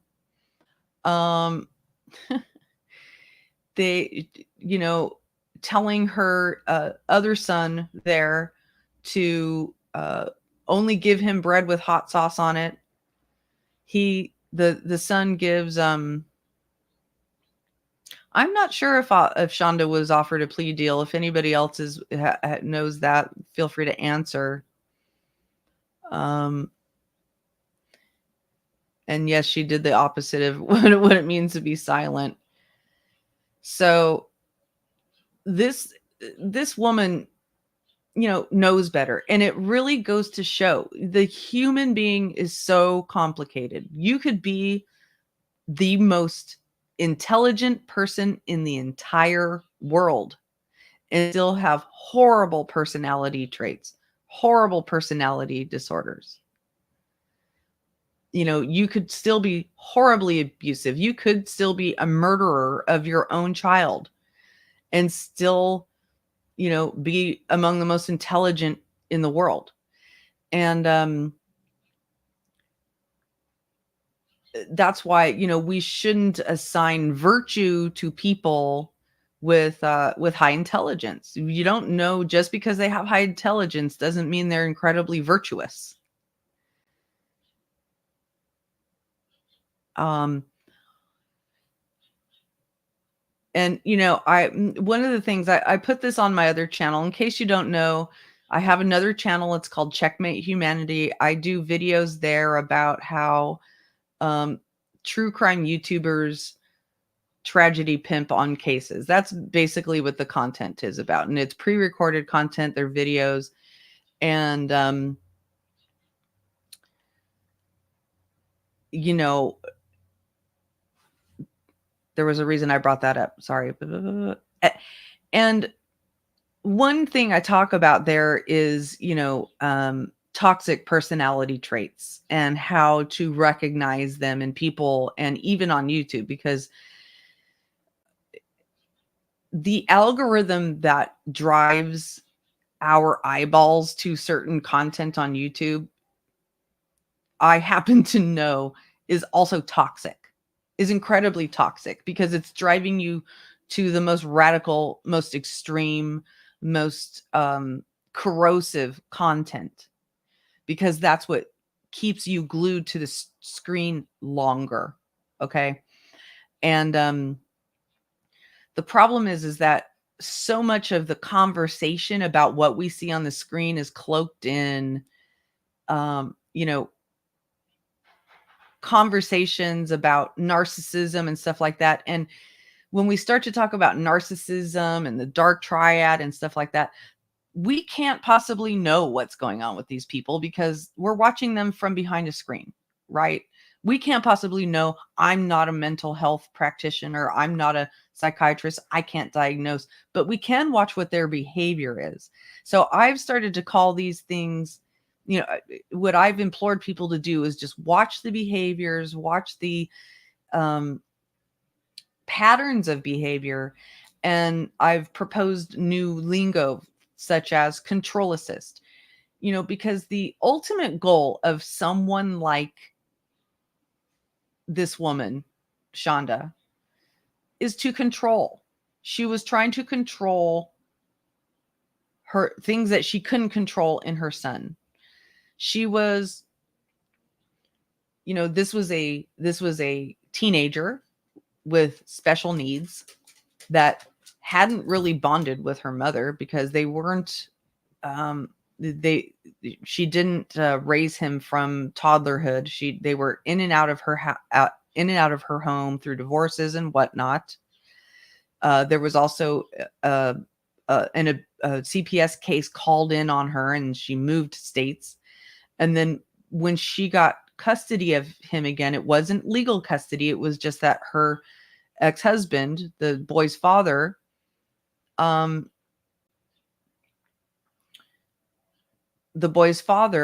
decided, according to her, said, we can't handle Timothy anymore. He needs to go to you. And now he's 15. So he's 15. He's special needs. He's going to back to his mother, who he probably doesn't have a super close relationship with. And then she starts calling his behavior misbehavior. And Paul did look sickly too, as well. So, she was calling all of Timothy's behavior misbehavior because he would get into the refrigerator and eat, and because he would, the more she tried to put constraints on him, the more he would try to escape. And so she kept trying to control him more, and the more she tried to control him, the more he would, of course, try to escape and try to eat because he was starving. And instead of seeing that what she was doing was causing more of the misbehavior, she continued to punish him more and more and more and more. And according to the brother's testimony, when Timothy first arrived with them to stay with them, he was maybe a little bit even on the chubby side. He wasn't skinny. And then by the time, just before he died, Paul sent his mother a picture of Timothy, and, with his pant leg pulled up, and his leg was so skinny. And he says, I think we actually need to feed him now. So it goes to show that he probably was completely abused and mistreated from the very beginning of when he started to stay with them. And Danielle Marie, yes, he was verbal and he was high functioning, and he was at grade level. So, according to his age, he was at the same grade level as a child who was not on the spectrum. So he was high functioning and he was grade level. However, she didn't enroll him in school. She said she homeschooled him. And the reason she didn't enroll him in school is because she didn't have legal custody of him. She couldn't enroll him in school. She wasn't supposed to have custody of him. So that was why also when his medication ran out, she didn't take him to the doctor. She didn't take him to a psychiatrist. She didn't ever have him seen by a doctor. And so his prescriptions were not refilled. So, right, just a little awkward. I mean, the way I think of it is, you know, in terms of how to think of a child on the spectrum, depending on, you know, their function level, it's just that they are emotionally and cognitively a little bit younger, you know. You just think of them as just younger in their mind, right? So you have to just maybe explain things or just be a little bit more sensitive or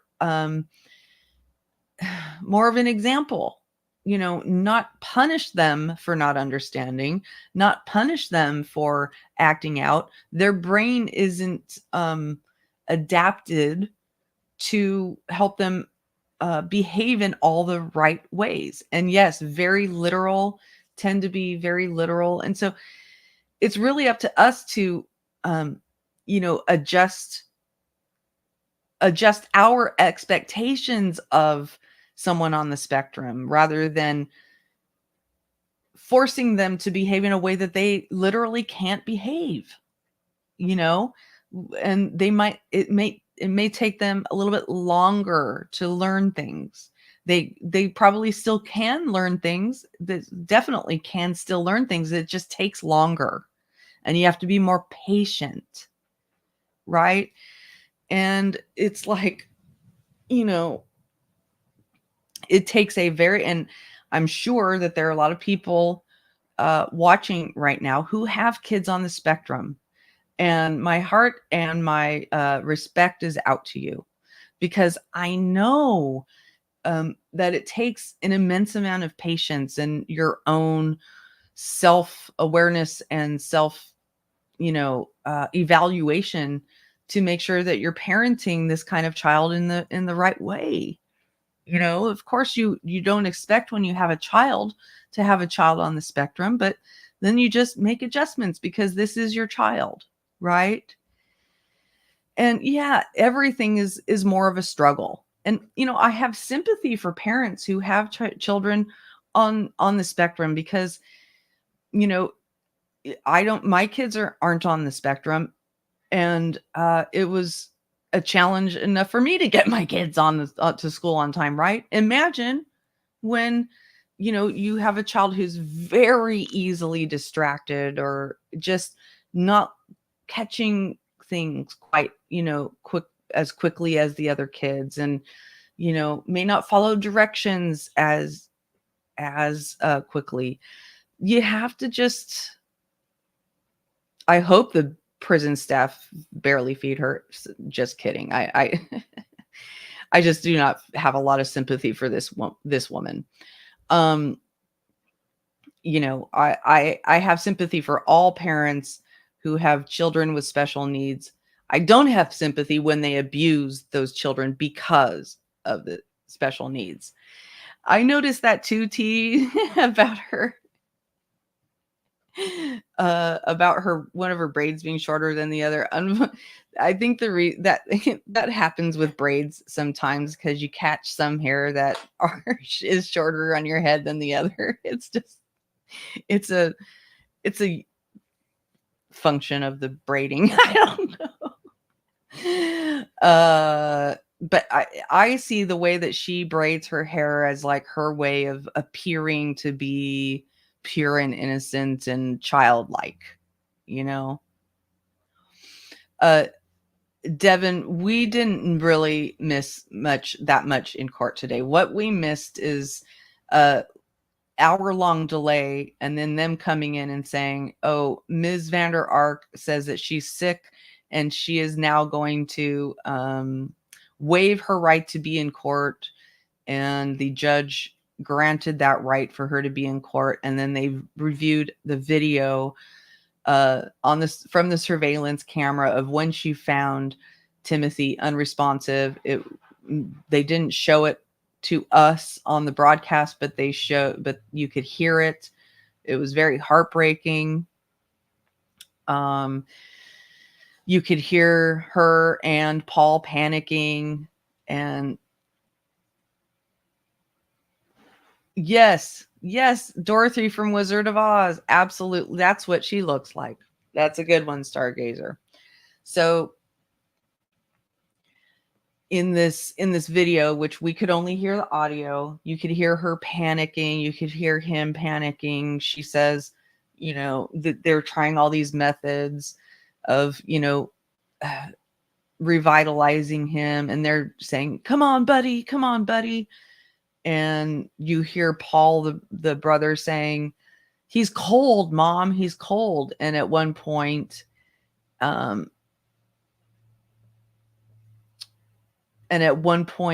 he says, should we call an ambulance? And she doesn't even answer. We don't hear an answer. She probably nodded or shook her head no to him.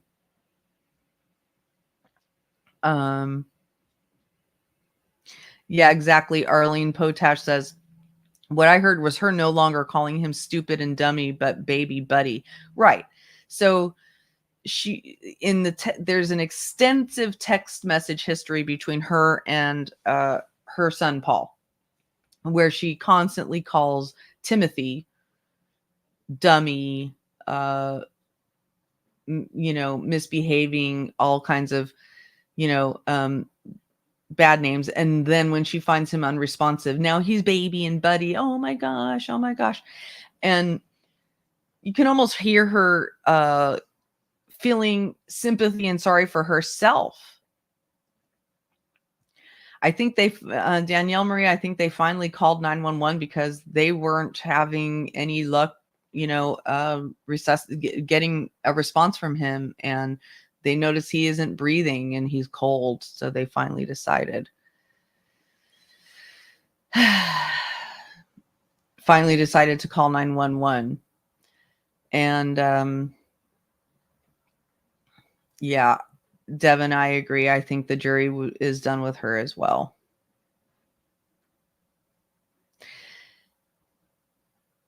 Yep. And that is a good word for it, Evil Queen. It's neurodivergent, meaning that, a child or a person who's neurodivergent has a different brain and nerve setup, right? Just operates in a different way. So certain things are more pronounced to them. Certain things are not as pronounced to them.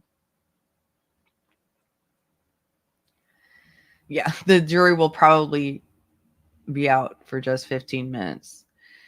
It sounds to me, I think, Danielle Marie, that he called 911 and then she was on the speaker. I'm not sure.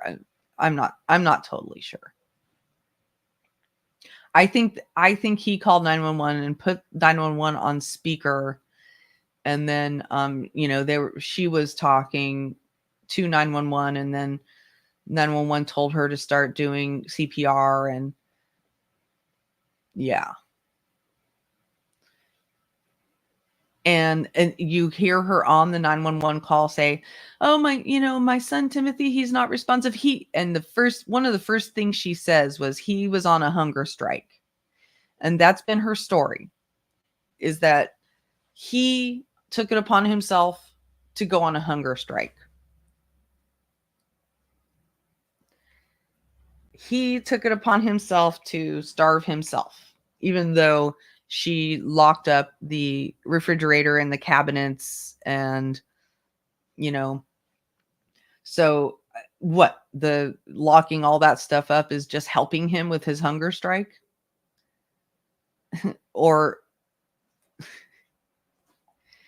what, lady? I mean, this lady, I have no idea how this lady thought she was going to get away with this. I guess because she thinks she's a brilliant legal mind.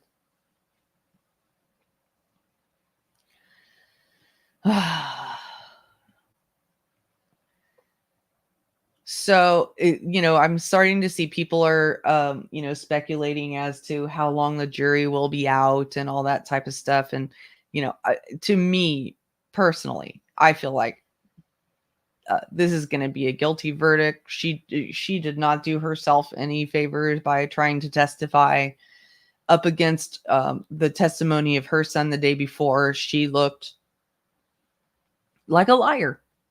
She and the prosecution really showed how much she lied, even though she tried to push that off as memory issues.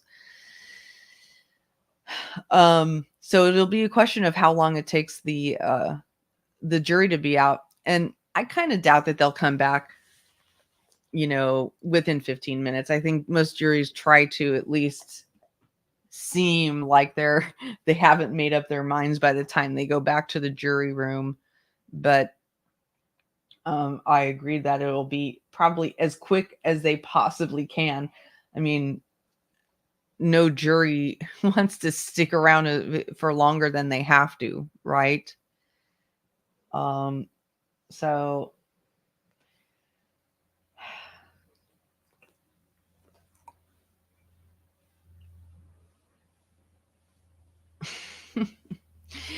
I think what I've heard, every court is different, every state is different. I've heard jurors get instructions, or at least say, we at least wanted to stay out for an hour, to show that we were deliberating. I forget what trial it was where I heard a jury say, or a jurist say something, or juror, not a jurist, a juror say something like that. But this woman has tried every possible antic known to mankind, including threatening to kill herself, which is a very well-worn tactic in the toxic person's playbook. A lot of people associate that with borderline personality disorder, where you threaten to, unalive yourself because, things aren't going your way. And, again, I would never assume to know what her mental diagnosis is, but she most certainly is a controlist. She was trying to control every movement her son made. She attached motion sensors to his person with zip ties, like the back belt loop of his pants. Chopper says, I heard they have to have a certain amount of time before bringing out a verdict. I would just fill out paperwork and have everyone. Yeah, exactly. I bet they've done that. I bet some juries have done that. Hello, Bogart. Good to see you back.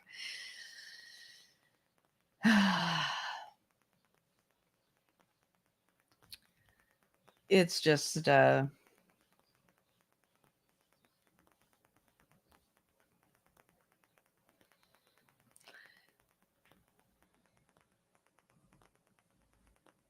you all want to see her? Oh, no, looks like the camera's moving.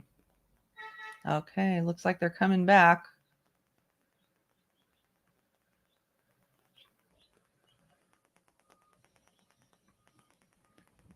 Zero FC, People State of Michigan versus Shanda, Vander.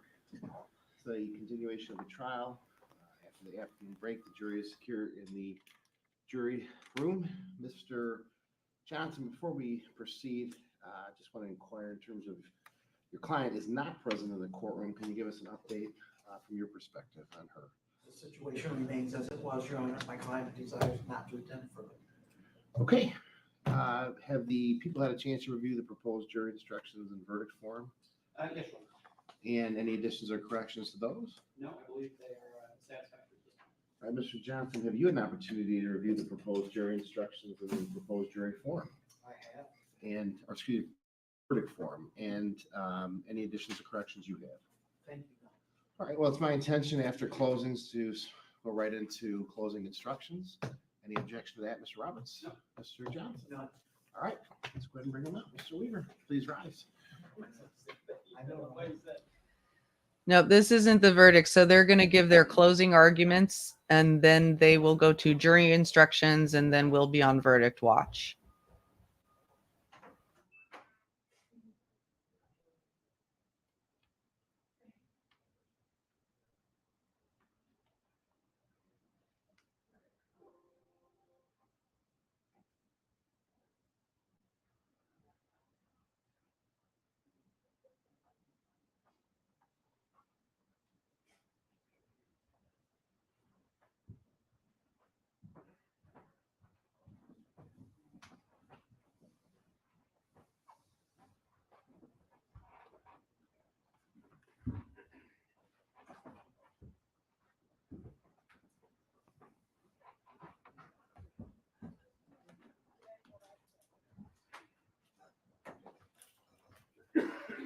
All right, you may be seated. All right, welcome back, ladies and gentlemen. We'll commence with closing arguments. Mr. Roberts.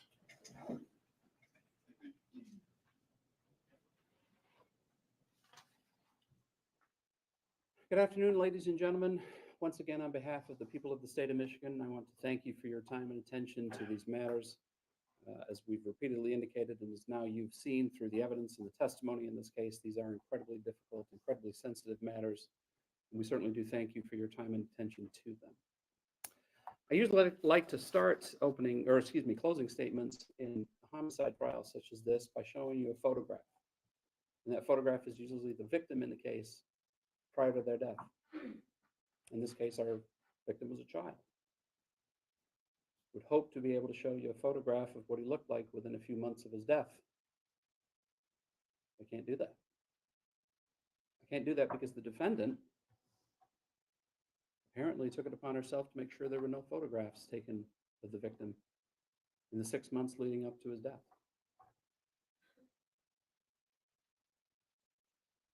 An opening statement, I told you about that song, What's the Matter Here? And the line from that song, answer me and take your time. What could be the awful crime he could do at so young an age? So ask yourselves that. What was the awful crime that Timothy committed to have these atrocities perpetrated upon him? What did he do? He stole some food? He took some things apart? That's all I heard. And he paid for that with his life. And like I told you, I can't answer the why. I can't answer why the cold and lowly things were done to him, because it doesn't make sense. It does not make any sense that a 15-year-old should be made to suffer the way Timothy was, to be made a prisoner the way Timothy was. And make no mistake, he was a prisoner in that home. We give prisoners rights. Prisoners of war have rights. Timothy had none of those because the person charged with his care and custody refused them, kept him locked up in the basement of that home with motion sensors and alarms to make sure he didn't even go upstairs, let alone anywhere else, but not to even go upstairs. Alarms on his body to go off. He didn't like the noise. Motion sensors on the stairs if he tried to go upstairs. Alarms on his small room, closet, door if he tried to get out. Motion sensors if he put his arm down during a punishment. Cameras watching every moment. And at the heart of all of this, the defendant. That alone, ladies and gentlemen, is a basis for first-degree child abuse. The serious mental infliction of harm upon Timothy as a result of her actions is all you need to find that the defendant is guilty of first-degree child abuse. And that's the tip of the iceberg.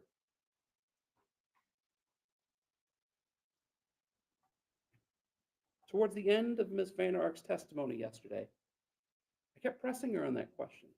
What did he do? What is it that he was doing? Apparently so desperate for food that he ate frozen chicken nuggets and uncooked hamburger. Explain this to the jury so they can understand, so they can make sense of why it was that you chose to do these things to him. And she got mad at the end, towards the end of her testimony. It became clear that she was still mad at Timothy. He was sneaky and deceitful. Over and over again, he was sneaky and deceitful. He'd sneak things when he wasn't supposed to. He was deceitful. He would lie about things. And you heard over and over again in the text messages. He's lying about that. He's not going to get away with it. This is all fake. All of those things. So ask yourself this question. Who do we know was sneaky and deceitful here? The defendant.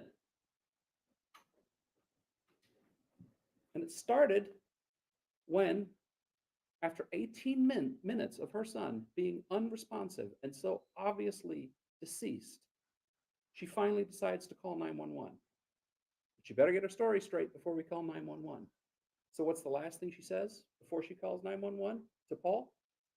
We'll have to tell him he's been on a hunger strike. Before that, where's your belt? Put your belt on him. I want to make it look like he's been this way. No emotion in her voice, no tears. Start with, why does it take you 18 minutes to call 911? You saw the image. You saw Timothy laying there on the floor. You heard them repeatedly talking about how he was stiff, how he wasn't moving, how he wasn't breathing, how his eyes were fixed open, and they don't call 911. Who does that? How does a parent do that? Paul asks her, should we call 911? Should we call for an ambulance? Not yet. And it's almost another 10 minutes before she calls after that. Then when she calls 911, the lies start.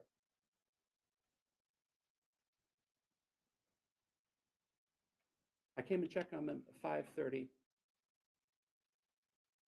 And then when I came down, he was unresponsive on his bed.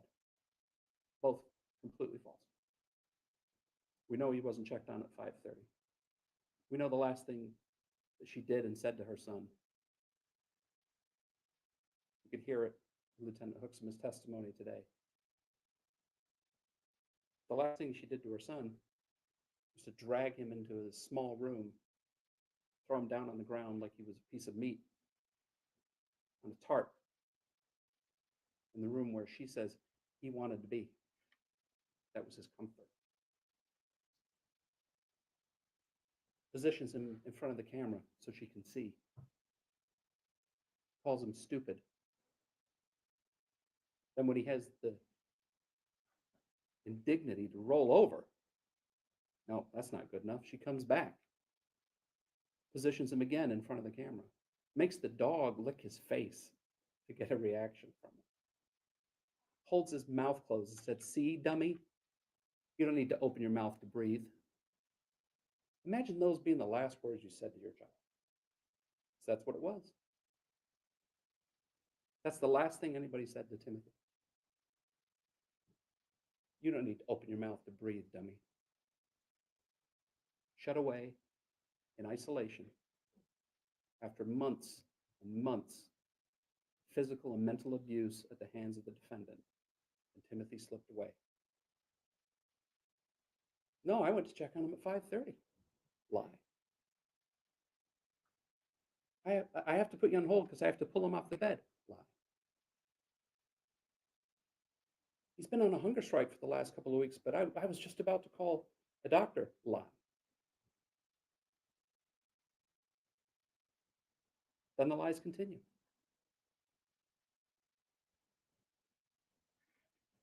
Officer Peasky, Detective Peasky, interviewing the defendant.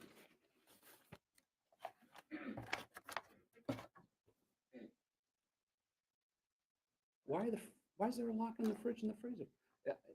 He's got access. The locks are on the fridge and the freezer because he would leave the door open, but he has access to the pantry. Lie. text messages over and over again, talking about how he was able to get into the pantry and her repeated commands to Paul, starting in February, to make sure that all the food is locked up and Timothy doesn't have access, including the pantry. Yesterday on the stand, that shifts into, well, he did have access to a small cabinet where there were some canned goods. So this boy who was dying of emaciation, we're supposed to believe that he's going to have the ability to go into a cabinet to get canned goods, get a can opener, open them, and cook himself some food. Well, we know that's not true.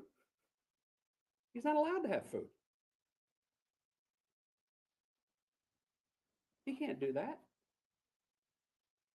The only thing you can hear in these text messages that he's allowed to have for those last few weeks after the June 13th photograph, which we'll get to in a minute, is the bread with hot sauce. Did you hear any testimony from her about full meals that she would cook for him? Anything? No. What's her response when she gets sent the picture? Mama, we need to actually feed him. That's the phrase. We need to actually feed him. He's bone thin, Mama. I think honestly, we need to actually feed him. And what's her response? Give him bread. Give him bread with peanut butter. The unresponsiveness is probably fake, but I see what you mean. Yesterday, she wants you to believe I didn't see that photograph. She literally uses the word see in her text message. I see what you mean. And then tries to split hairs about what that phrase means. Let's assume she didn't see the photograph for just a moment. Your child is so alarmed that he's saying he's bone thin. I think we actually need to feed him. And your first response is give him bread. What does that tell you about her mindset? Her mindset is that's what he gets to eat. He gets bread, maybe some peanut butter. That's what he gets to eat. Not the canned goods that he can get access to under the cabinet. And heaven forbid he commit the crime of sneaking a piece of candy or eating some frozen chicken nuggets. Give him bread.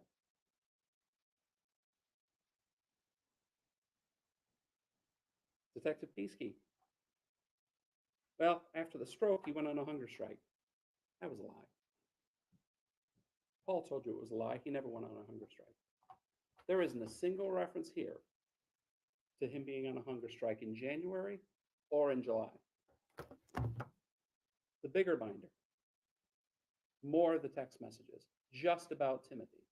All of the text messages, just about Timothy. I gave her the option yesterday. I said, show me the text about the hunger strike. You're so concerned about everything. You're so concerned about watching the cameras, setting the alarms, making sure the food is what it's supposed to be, making sure he's running stairs, doing wall sits, getting cold baths, all of that stuff. Show me in here where you're talking about him being on a hunger strike. No. The hunger strike thing isn't real. And think about it for just a moment. If your child was on a hunger strike, what would you do?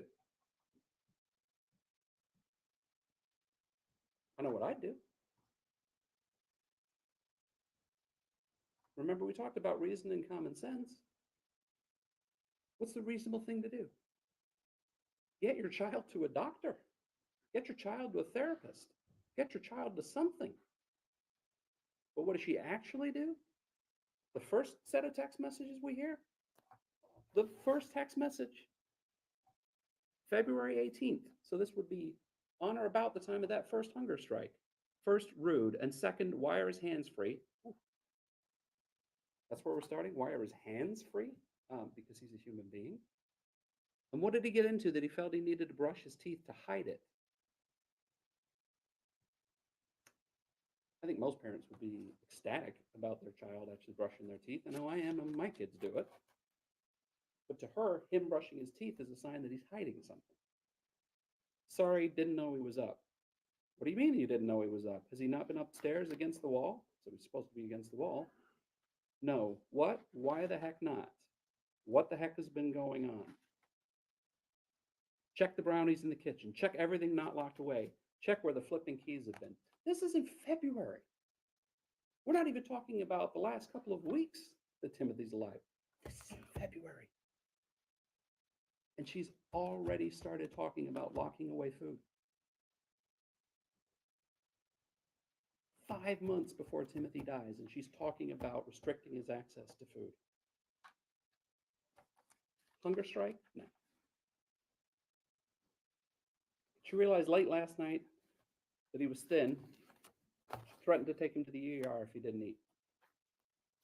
We know what she did to him last night. She wasn't remotely concerned about his physical appearance.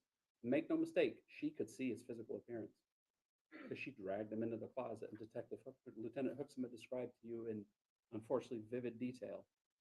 And the images are horrifying, truly horrifying. But you've seen the photos of what he looked like when he died. And that was hours before. A mother dragging her child into a room, throwing him down on the ground. Does that sound like I realized last night he was ill and I threatened to take him to the ER if he didn't eat? So I made him a piece of toast with butter on it. She even admitted that was a lie. Said he was done after he ate the toast, went downstairs. And he couldn't even move at that point. You heard Dr. DeYoung's testimony about what happens to the body as it breaks down, as it goes through these stages of malnutrition. 69 pounds. The average, and he was average height, the average 15-year-old male is 132 pounds. He was 62 pounds underweight.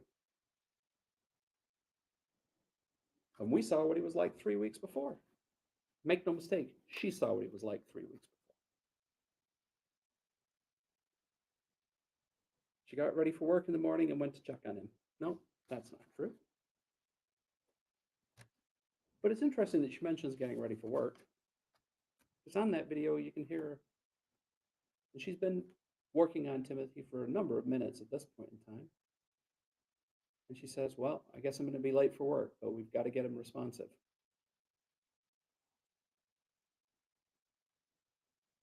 Talk about cold.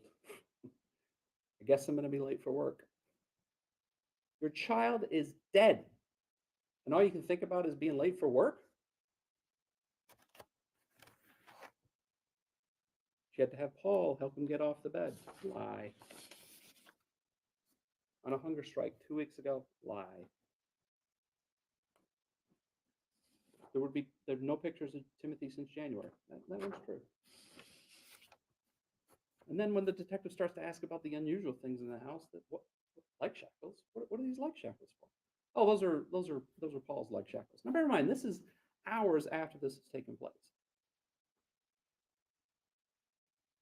And it's just lie after lie after lie. How do we know it's a lie?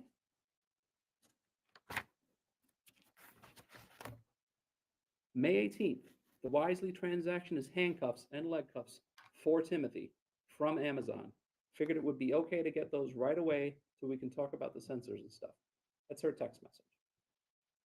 The handcuffs and leg cuffs for Timothy. Well, I would never use them on Timothy. June 27th, he's moved around, so he got the cuffs in front of him instead of behind him. So he's handcuffed behind his back. I put the cuffs back behind him. I put the cuffs back behind him. I will have to deal with less than 2 hours of sleep today, but not letting him get away with this BS. June 27th. That's 2 weeks after the photograph goes to her, showing how thin he is, and he's handcuffed behind his back by her. Could this be any more about her? Could this text message show you any more how this was all about her? I will have to deal with less than 2 hours of sleep today and not letting him get away with this BS. It's all about her.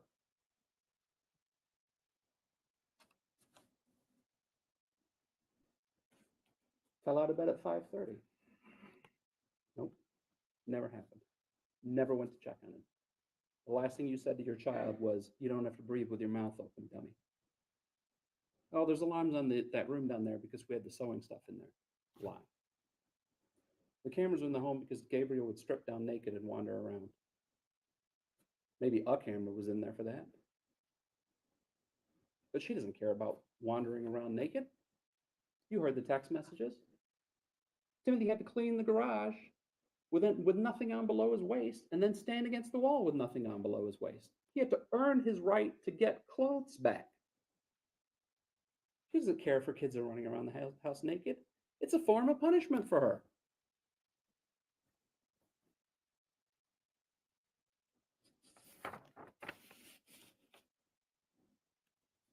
Doesn't restrict his movement with shackles. Otherwise. Now, Ms. Vander was up here yesterday for quite some time. And she told you about what an intelligent lady she is, and I will give her that credit. She is a highly, highly intelligent lady. It takes a lot to finish second in your class in law school, graduate magna cum laude. It takes a lot to get a score of 182 and pass the bar exam. Heck, it takes a lot to just pass the bar exam, let alone get a score of 182. So this is a highly intelligent woman we're dealing with.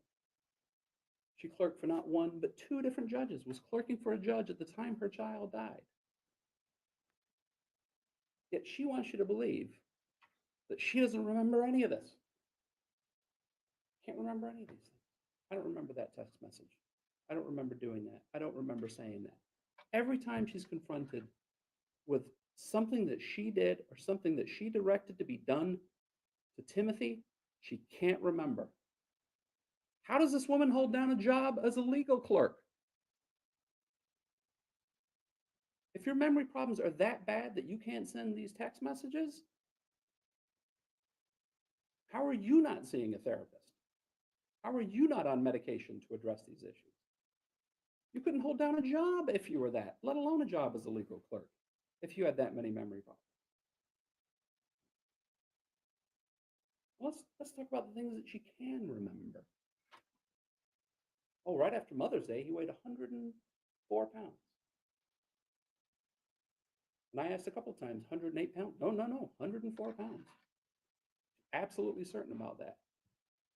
Somehow she can remember 2 months before Timothy dies, what he weighed. That's a detail that she can remember. The bad things? No, can't remember any of that. That's the detail that she can remember. How self-serving is that? That you can only remember the good things and you can't remember the bad things. And 3 weeks later, that's how he looks. Does that look like 104 pounds? Sure doesn't look like it to me.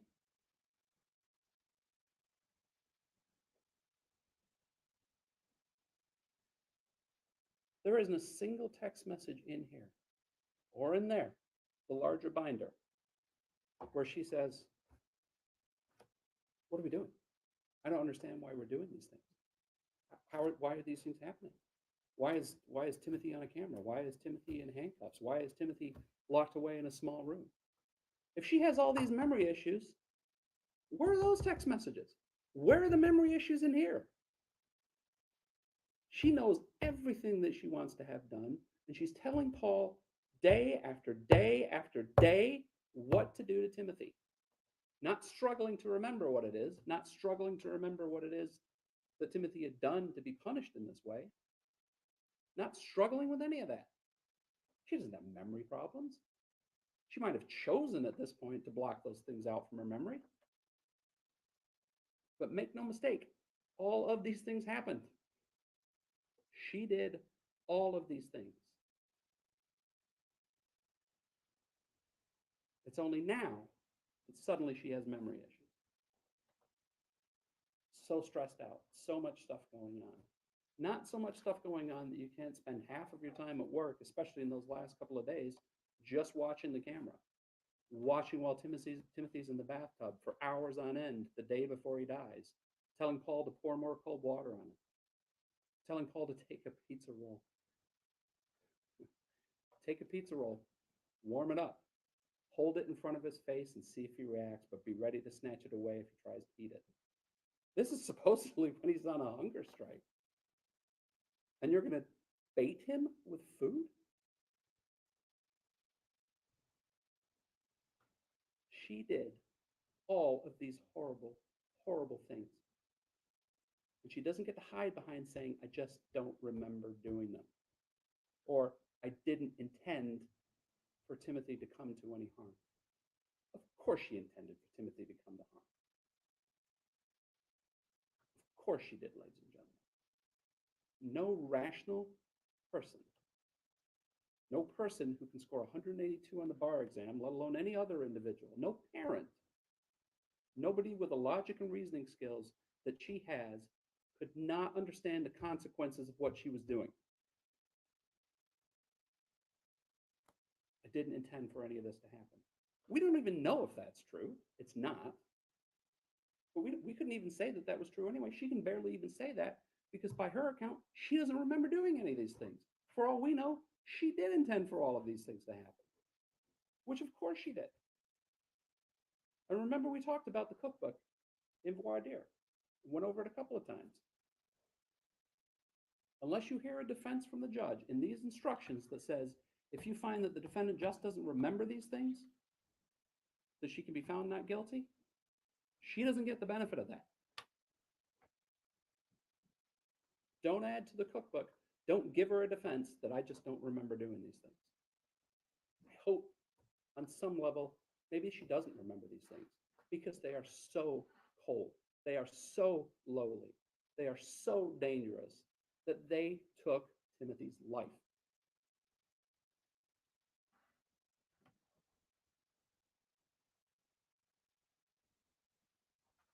Sleep deprivation. No clothes. Hot sauce. You heard the description of the hot sauce today. Oh no, that was Paul's idea.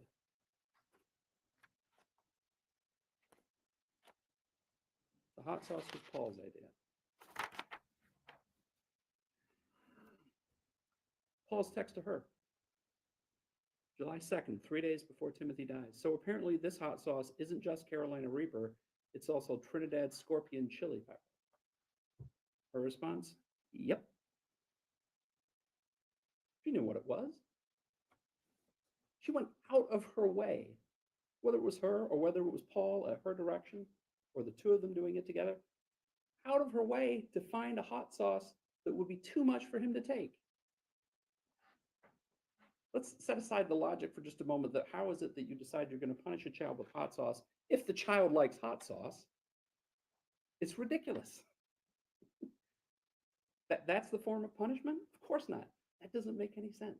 Again, common sense. Don't check it at the door. He didn't like hot sauce. You know he didn't like hot sauce because they wouldn't be using it for a punishment if he liked it. This is July 2nd. This is weeks after this photograph is taken and sent to her when she can see how thin he is. Hot sauce.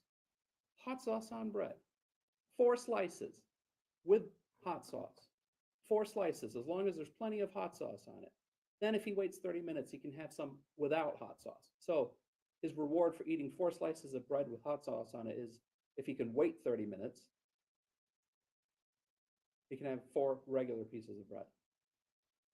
30 seconds after she sends that text, she talks about getting chicken nuggets and fries for G. She can process all of this in her head. Whoop, punishment, hot sauce, Timothy, whoop, fries, chicken nuggets for G. That doesn't sound like somebody who doesn't know what they're doing. That doesn't sound like somebody who has memory issues. That doesn't sound like somebody who's not in control of their actions. She's in control of everything. She is watching everything. She knows everything.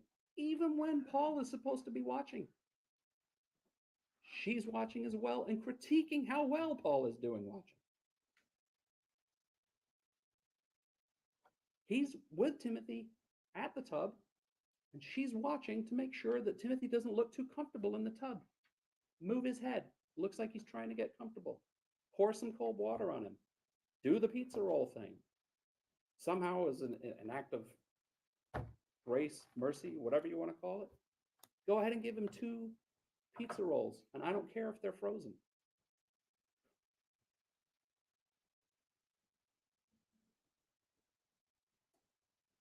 It's difficult to understand how a person can be so detached to another person, let alone a child.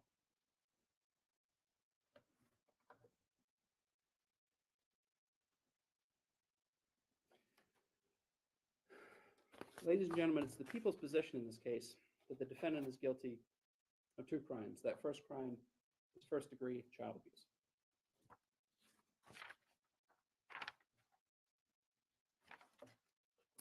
In order to prove the crime of first-degree child abuse, I do have to prove the following. First, that Shanda Vander is the parent of Timothy Ferguson. That goes obviously without question. Second, that the defendant either knowingly or intentionally caused serious harm and or serious mental harm to Timothy Ferguson. By serious physical harm, I mean any physical injury to a child that seriously impairs the child's health or physical well-being, including but not limited to brain damage, skull, bone fracture, subdural hematoma, subdural hemorrhage, dislocation, sprain, ankle, internal injury, poisoning, burn, scald, or severe cut. She killed him. She starved him to death. She directed that he be in an ice bath for hours at a time. What was her story yesterday about the ice bath? Well, they didn't start off as ice baths. Okay, so they started off with cold water. No, they started off with hot water. Well, why would you put ice cubes in a hot bath? And how is that a punishment? Then confronted with the text, again, don't remember. Let him know that if he tries to sleep at all, sleep deprivation, he'll get another ice bath, there's been one before, sometime before you leave for work, and another when I get home. That's the description about 3 ice baths in one text message. I said, you wouldn't make up additional ice and put it in the freezer, would you? Because you needed it for later. No, we wouldn't do that. Might want to toss the ice that is made into some Ziploc bags in the freezer tomorrow, or if we need a bunch more. You heard Dr. DeYoung's testimony. Timothy had signs of hypothermia. How does a 15-year-old in Michigan in July get hypothermia? By sitting in an ice bath for hours upon hours upon hours at a time. And that's what Timothy went through on the last day of his life.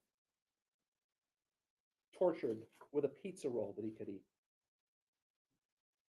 Cold water repeatedly dumped on him. Repositioned if he started to feel comfortable. And she's watching everything. She's directing everything. Serious mental harm. I mean, any injury to a child's mental condition that results in visible signs of an impairment of the child's judgment, behavior, ability to recognize reality, or ability to cope with the ordinary demands of life. That's a no-brainer. The level of mental harm inflicted on Timothy is difficult to grasp. How a 15-year-old already with special needs, sensory, the sensory issue that she described. She's punishing him with hot sauce. She's punishing him with ice baths. She's punishing him with alarms that make noise that affects his ears. She's depriving him of sleep. She's depriving him of movement. She's depriving him of clothes. She's locking him in a closet. If that's not serious mental harm, then I don't know what is. And again, these are all at her direction. And don't let her off the hook, ladies and gentlemen, just because she stood up here and said yesterday, I didn't intend for these things to happen. Of course you intended for these things to happen. Of course you intended for these things to happen. She's guilty of first-degree child abuse. It's also the people's position that she's guilty of first-degree felony murder. If you find that she's guilty of that first-degree child abuse, you turn to the analysis of the murder charge here. And in order to prove first-degree murder, 2 sheets at once.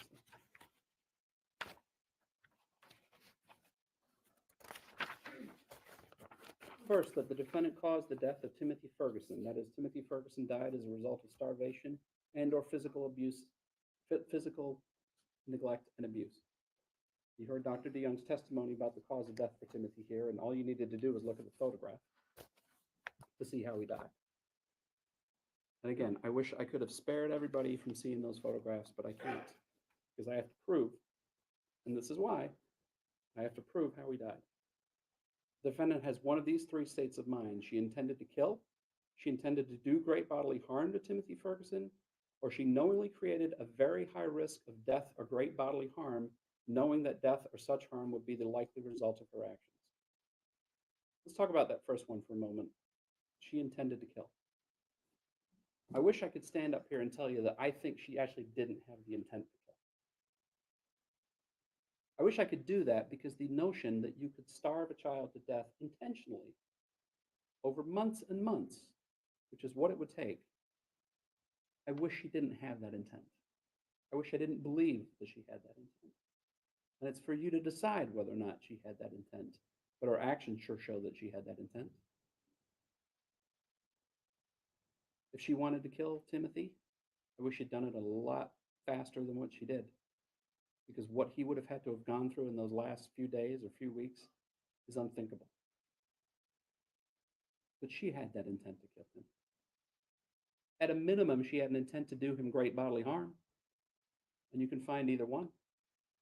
And even if you had struggled with finding that, she knowingly created a very high risk of death or great bodily harm, knowing that death or such harm would be the likely result of his action.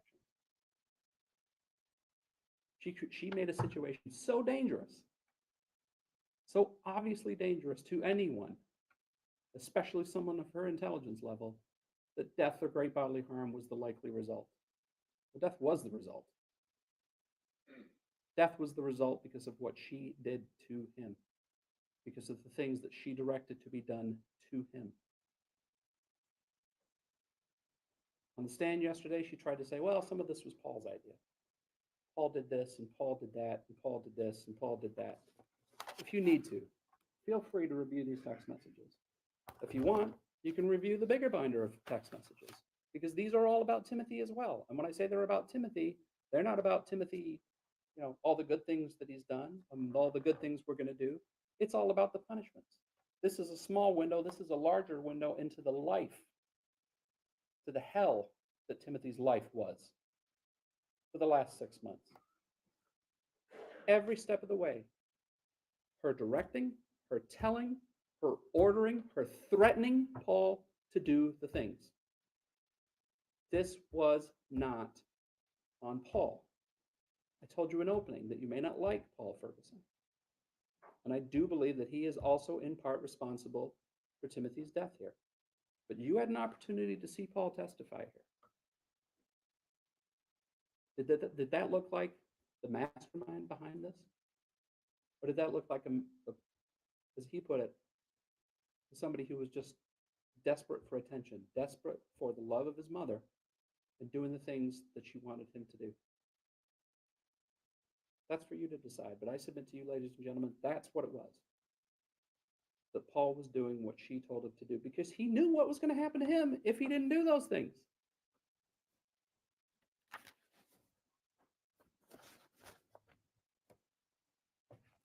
Quite simply, ladies and gentlemen, as I've said, this is a case of first-degree felony murder. The underlying felony being first-degree child abuse. That's the other element that you need to find happened here, that she committed that felony first-degree child abuse. And if you find those two things, if you find that she committed the first-degree child abuse, and that she had one of those three states of mind, and it doesn't matter which one you decide, but if she had any one of those three states of mind as it related to Timothy, then she's guilty of first-degree felony murder, and she's guilty of first-degree child abuse. Ladies and gentlemen, Timothy Ferguson, to the defendant, had ceased to be a person.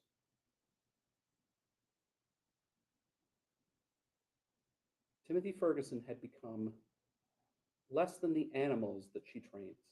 You heard her say it would never occur to her to do the things that she did to Timothy to the animals that she trains, to the dogs that she trains. He was less than a dog to her. And this was a fight that he was not going to win. But don't take my word for it.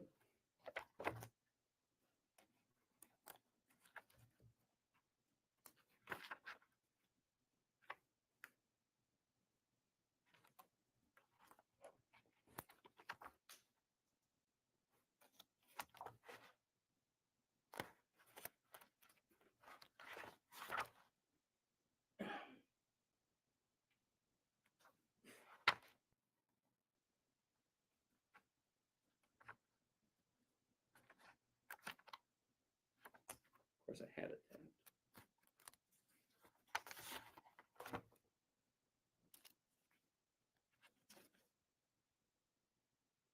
July 29th. And even if he sits up right before you get there, or as you get there, I honestly don't care if you get a little rough with him. July 29th again. Trust me, I know he's thin. That being said, he told me a week and a half ago that he wanted to be thin to make me feel bad for punishing him. This is supposedly when he's on his hunger strike. You don't get to grump at him for that, though. I already lit into him for it. Cleaning up the rooms, directing Paul to make sure that he cleans up the rooms. And please check the carpet to see if it needs to clean that too. There's some different awesome cleaner for the carpet that he can use if he needs to. He will need to use a different green and yellow sponge for that. I do not want him using my nice sponges for either of those.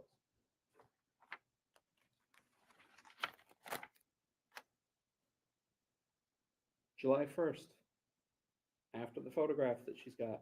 Might be best if you give him like 4 pieces of bread to eat before he starts work, just to make sure he stands up while he eats them, please. That way he has no excuses.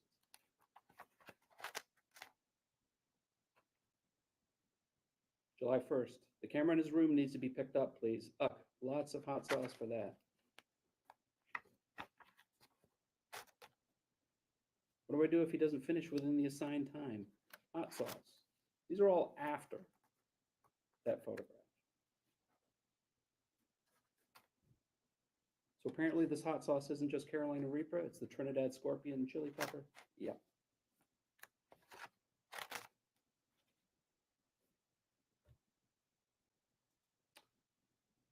While he's on a hunger strike, on July 5th, the day before he dies. Forgot to tell you this before I left. Timothy was doing his fake stumbling and falling last night, of course, so I decided to prove once again how fake it is. I asked him if he would stop doing that if he would eat a whole pizza by himself, and he said yes, of course. And then I told him how obvious it was that he was being fake, and he had just proven that yet again, and of course he just looked down and didn't respond. Can't say it any more blunt than she does. She was not going to let Timothy win. Plain and simple.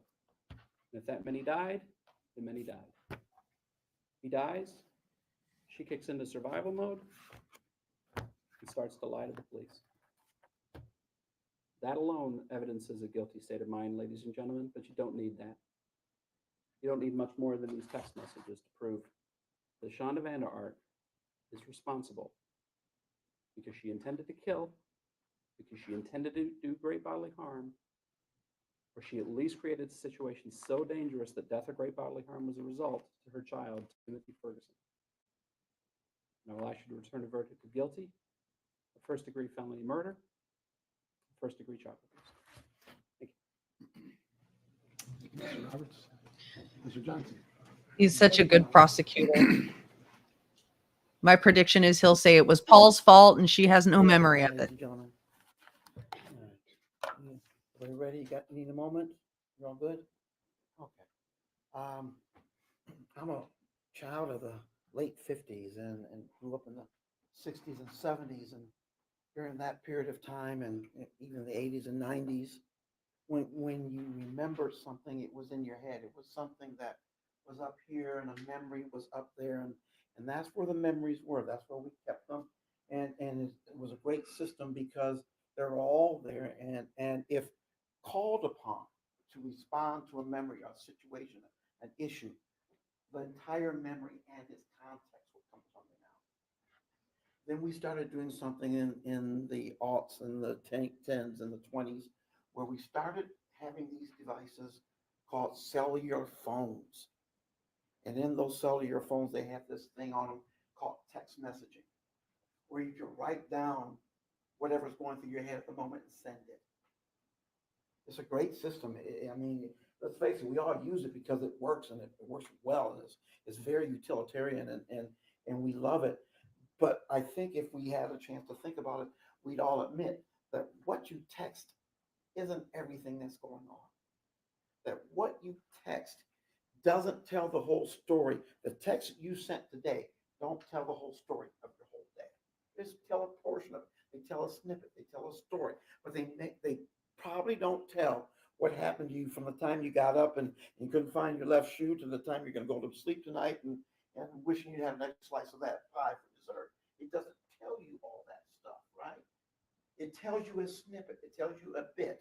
It doesn't tell if you're mad or you're kidding or you're suggesting or you're tired or you didn't spell check before you sent it. So it says go when you want to say goat. It doesn't tell any of that stuff. It tells you a snippet. It tells you a portion. It tells you a particle. And that's what text messages do. The greatness of text messages are they're great. It's in the message. The weakness of them is they don't tell the whole story. And if someone were to grab someone's phone and look at what they did from a year and a half ago and try to figure out what they were thinking based on their text, they'd know that snippet, but they wouldn't know I'm venting. They wouldn't know. I don't take this serious. I don't mean this seriously.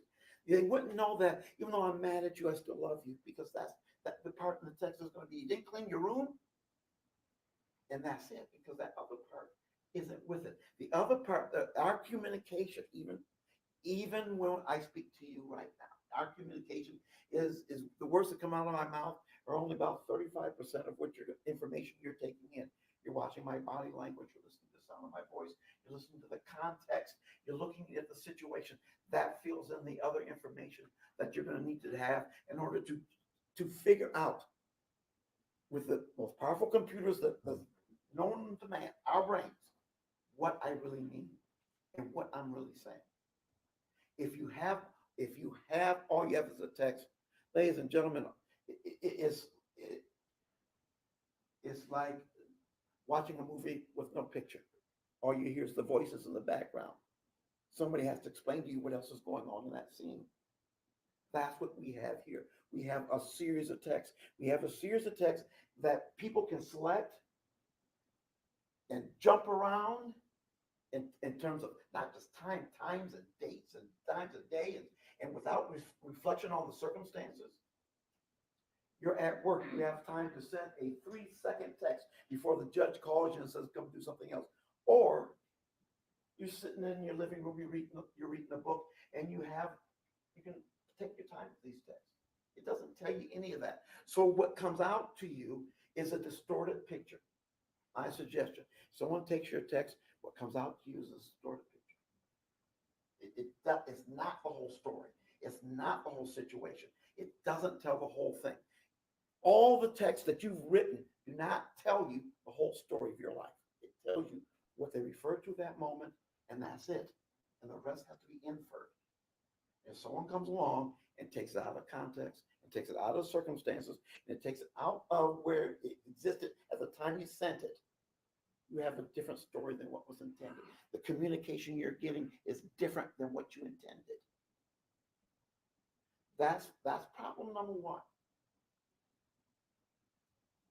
Problem number two is when you take those texts and you back them up with somebody who's highly motivated to lie. Ladies and gentlemen,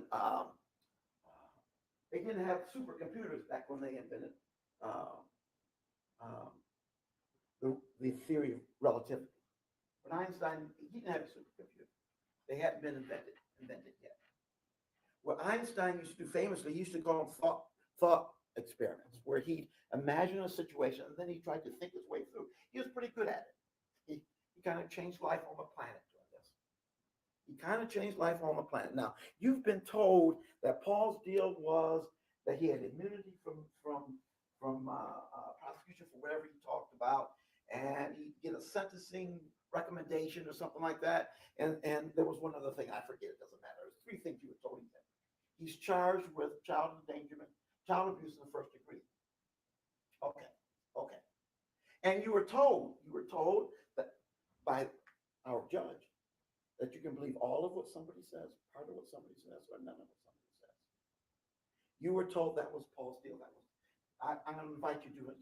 And that Paul could be charged with 1st degree murder, which Paul told you from the stand. I asked him, do you know what the penalty for that is? I sure do. He could be charged with first degree. Now, I want you to do this thought experiment. You're a lawyer, you're Paul's lawyer, in this thought experiment of my making. And the prosecutor calls you, say, I want to use your client to testify against his mom. And you say, okay. And then you have the client testify. And then he testifies, he does everything he's required to do, everything he wants, they want it, he gives them, everything he could, he gives them. And then at the end, once he's done testifying, his lawyer finds out they've charged his client with first degree murder anyway. After all, that wasn't part of the deal, right? He could be charged with first degree murder. Paul could be, theoretically, it's not part of the deal, could be charged with first degree murder, even though he's fully performed. What would, in this thought experiment, what would your reaction be? That you sent your client in, he did everything he was told, and he still gets charged with first degree murder. Might I suggest to you that you might be a little upset with that? Might I suggest to you that if you were informed that after Paul is performed and you're his lawyer and he's still getting charged with first degree murder, that you're going to be upset? And I further suggest that you're going to tell everybody, you're going to tell all of your defense friends, all your defense lawyers, you're going to tell, this is what they did to me. When do you think the prosecutor is going to get another defense attorney to serve their client up again? If you do that, when do you think they're going to get another defense attorney in this county and your thought experiment to serve up their client if he does what he's supposed to do and he still gets charged in the circumstances like we've described? Well, you know what the answer is. You know what the answer is. In your thought experiment, you can figure out this is what is not going to happen. Because you know what's going to happen when the defense community is going to find out what happened with Paul and his testimony. Did what he's supposed to, still got charged with first degree murder. Did what he's supposed to. He's not going to be able to get, the prosecution is not going to get another defense attorney to come forward and give up their client again. This is part of something that's obvious and it doesn't have to be in writing. Everybody, if you do the thought experiment, it's in writing. It's not in writing, but you can do the thought experiment. You can bet your house Paul's not going to get charged with first degree murder. You can bet your house that Paul's deal is not his immunity. Paul's deal is that no first degree murder. That's his deal. Paul is highly motivated to tell you the story that will keep him from getting that charge. And he did. Read his own text. Paul's the one who's talking about, I wish I could beat him up. I'm so happy. I've never wanted to beat up somebody more in my life. Paul's the one who kicked in the door. Paul's the tormentor. Paul is the guy who's not only tormenting his brother, he's also enjoying it. And Paul is motivated to say now, and Paul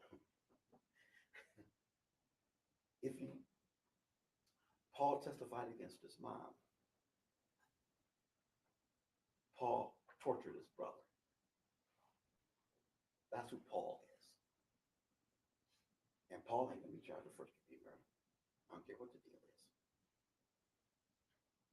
I think that should be obvious. So you got the two bigs.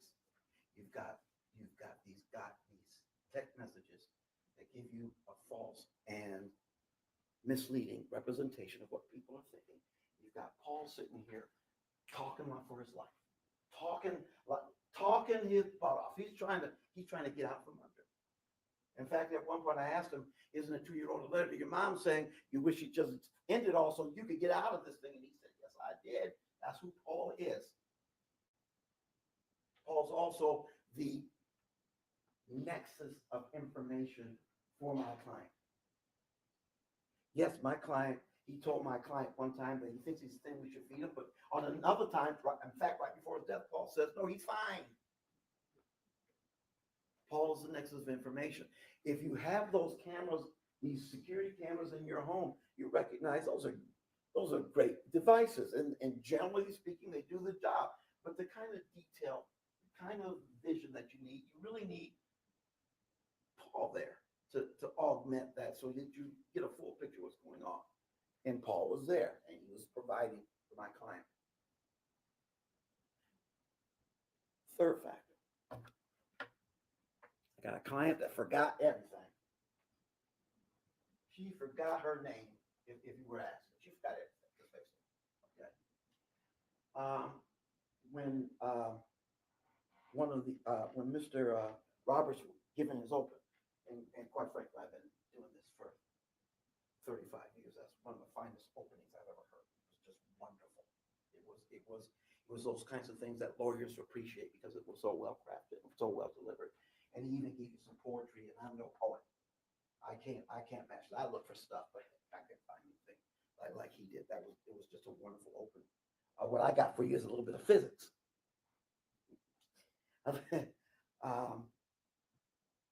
20 years ago, 30 maybe, I read that the smallest bit of matter theoretically possible to exist in the universe would be about 2/100,000th of a billionth of a millimeter. And it would be a thing. It'd be two-dimensional.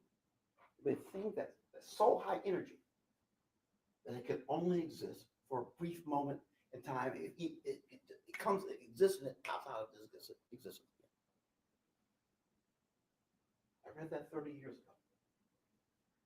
I couldn't tell you the first name or last name of any people in this panel right now.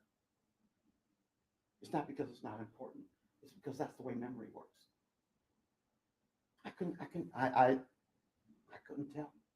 That's the way memory works. It is not a logical construct where you remember things that you're supposed to, but you can forget the things you don't.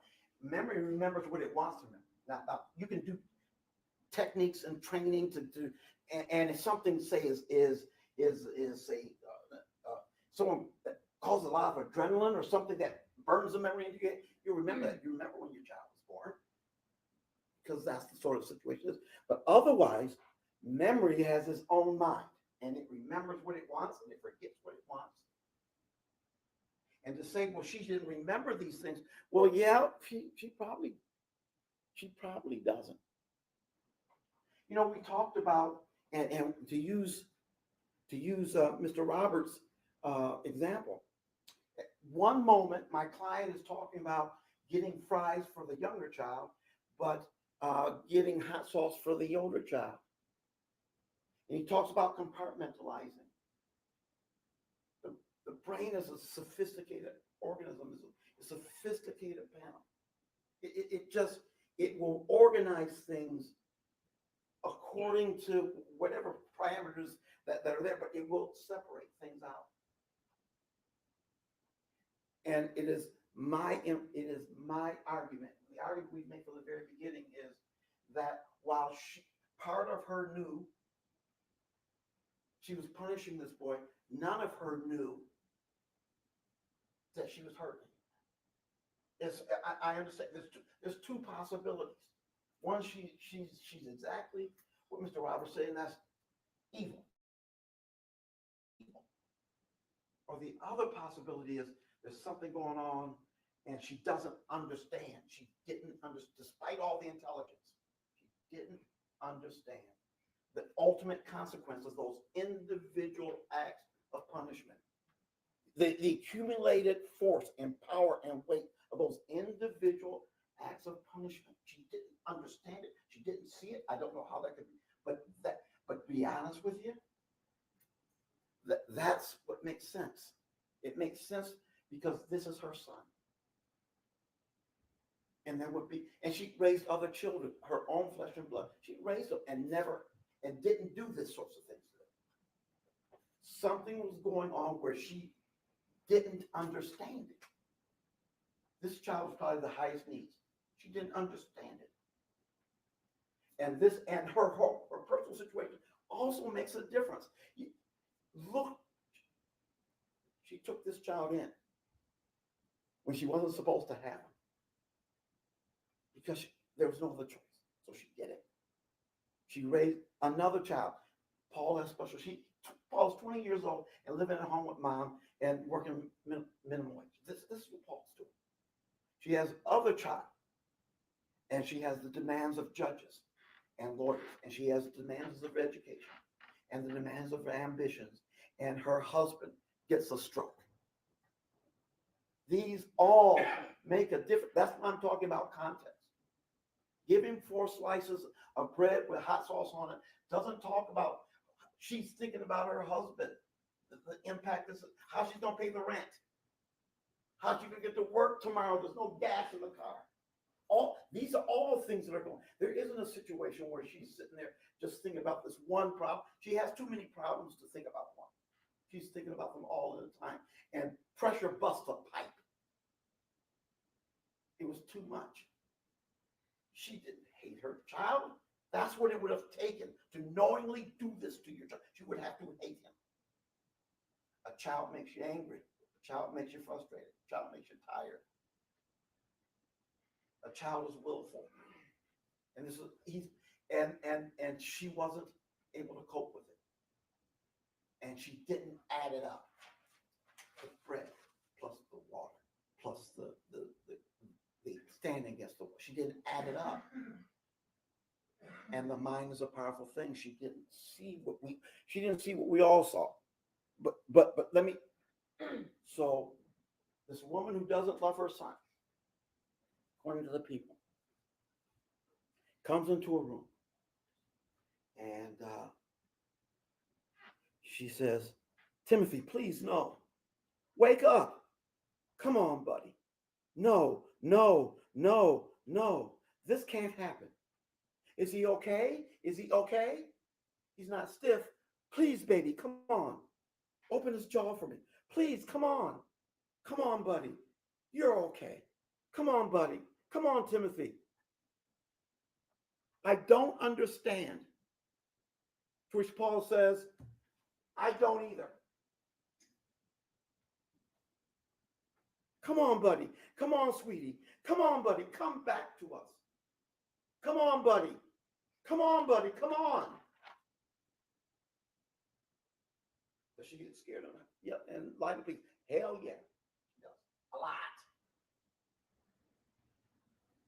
Because like Paul, she can see it now. Now, she doesn't have to do the math. The math is the body of her dead son. And they can both see it now. But as they were going through it, folks, they didn't see it.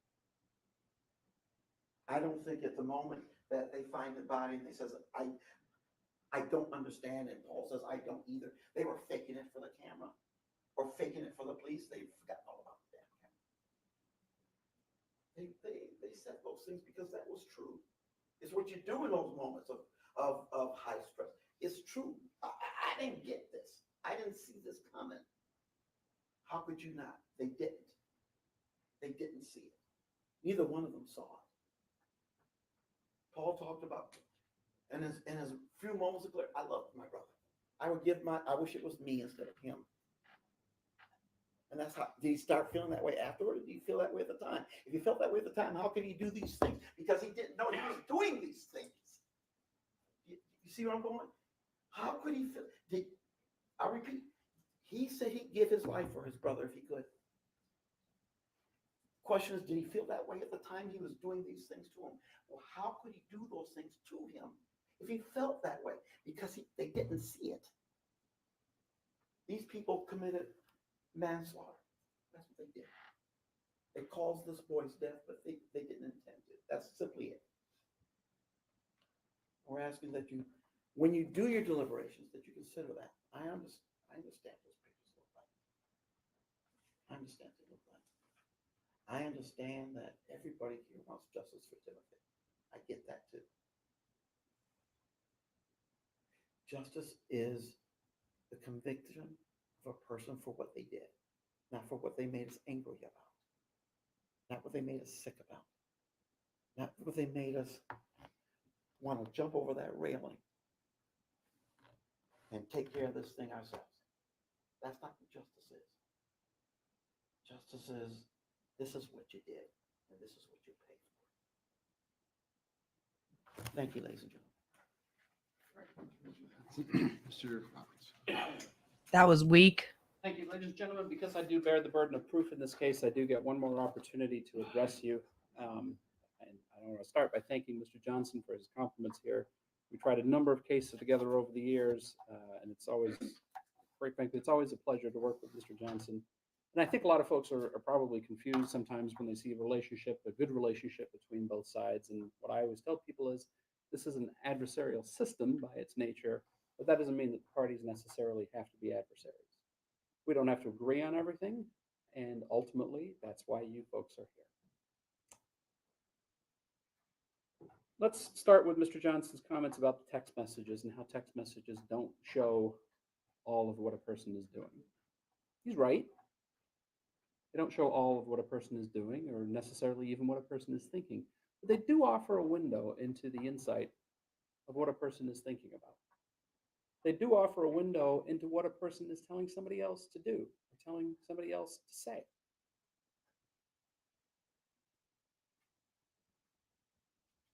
So the fact that there are that binder full of text messages over a 6-month period about what to do to punish Timothy offers you a window into the inside of the defendant. But actions are what speaks louder than words here. Because everything that she talked about, everything that she wanted to have done, with the exception of one thing, so out of bounds, I can't even believe she posed it, but everything that she wanted to have done was done. That's not text messages, that's her actions. Her actions, not her text messages, caused Timothy's death. Her actions, not her text messages, caused Timothy to suffer serious emotional, mental, and physical harm that resulted in his death. Withhold the food. Give him bread with hot sauce. Put him in an ice bath. Make sure he doesn't sleep. Make sure all the food is locked up. Make him run the stairs. It goes on and on and on and on. Her actions speak louder than her words. Mr. Johnson talked to you about Paul. And I'll leave you to your recollection of what Paul's deal was, but Mr. Johnson summarized it fairly well. There is not an agreement in place that Paul is not charged with murder in this case. Ultimately, that's a decision that our office gets to make. So he wants you to look at Paul's testimony through that lens. Go ahead. Please do. What did Paul lie about? What did Paul get on the stand and tell you that wasn't true? What did Paul get up there and describe what he had done to Timothy at Shanda's direction that didn't happen? Nothing. Mr. Johnson cited nothing for you to look at in Paul's testimony that wasn't true. And he can't, because everything Paul talked about that he did is verified by the text messages. Every single one of them.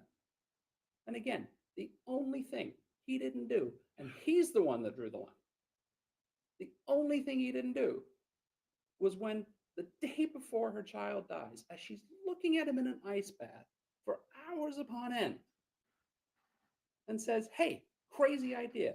What would it feel like if hot sauce was poured on your private parts? I'm not saying touch him there or anything, but what do you think? Are you kidding me? That's why I said yesterday, did you even need to ask that question? What do you think? That's what's in her mind. That's how you determine what her intent is. That's what the instructions are going to tell you to do. This isn't a tiny glimpse of her. This isn't a tiny moment in time, and you can't assume that that's what she is. You can assume that's what she has done for the last 6 months. Because that's what this is about. That's what these text messages are about. Every single one of them. Right up until the very end. The last thing she says to Paul before they find Timothy that next morning is, I had to drag him back into the small room. He decided to go big or go home today. The last thing she says to her child, you don't have to breathe with your mouth open, dummy. Her actions, what makes her guilty? The text messages are just evidence to support the actions that she took. Paul aided and abetted in the death of his brother. There's no question about that. He did these things. But you saw Paul. You heard him talk about what limitations he has. You heard him talk about what type of person he was.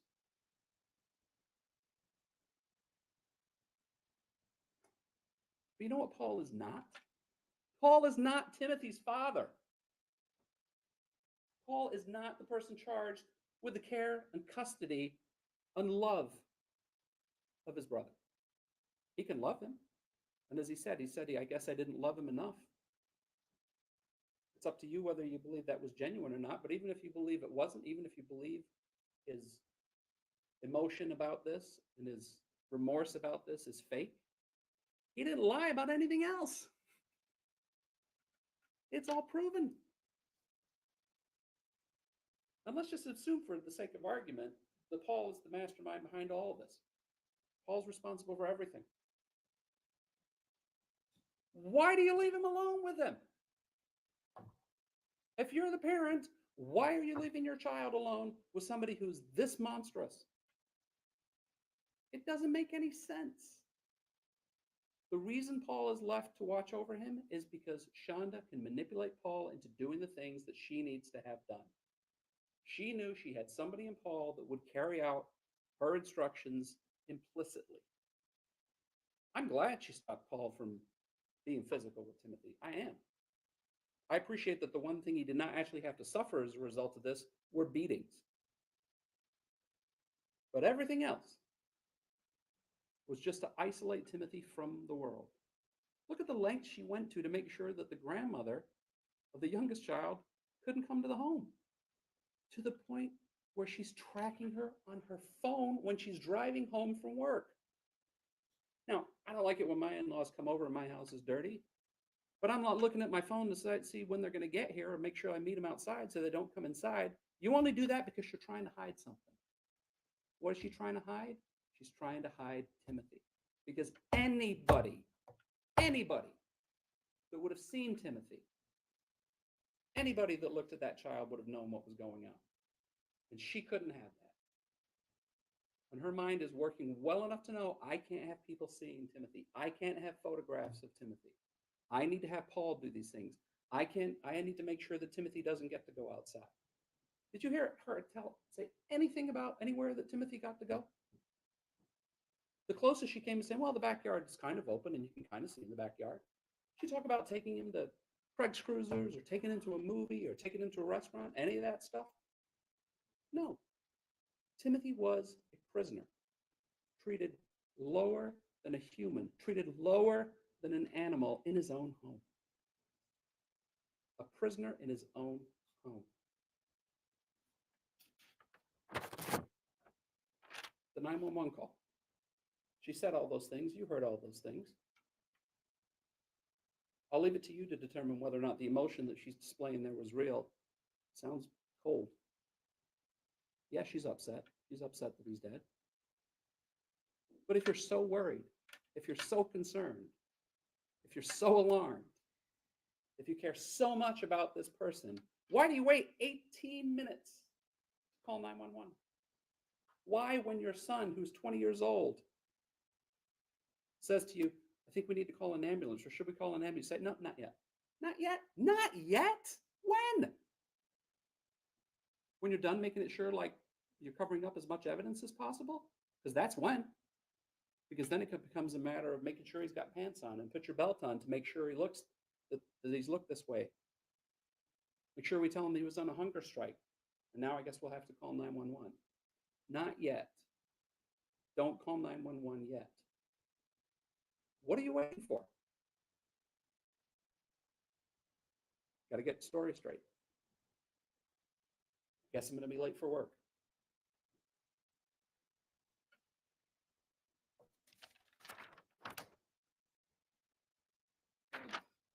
You heard Paul up here yesterday say that he'd trade places with Timothy if he could. Did you hear the defendant say that? No.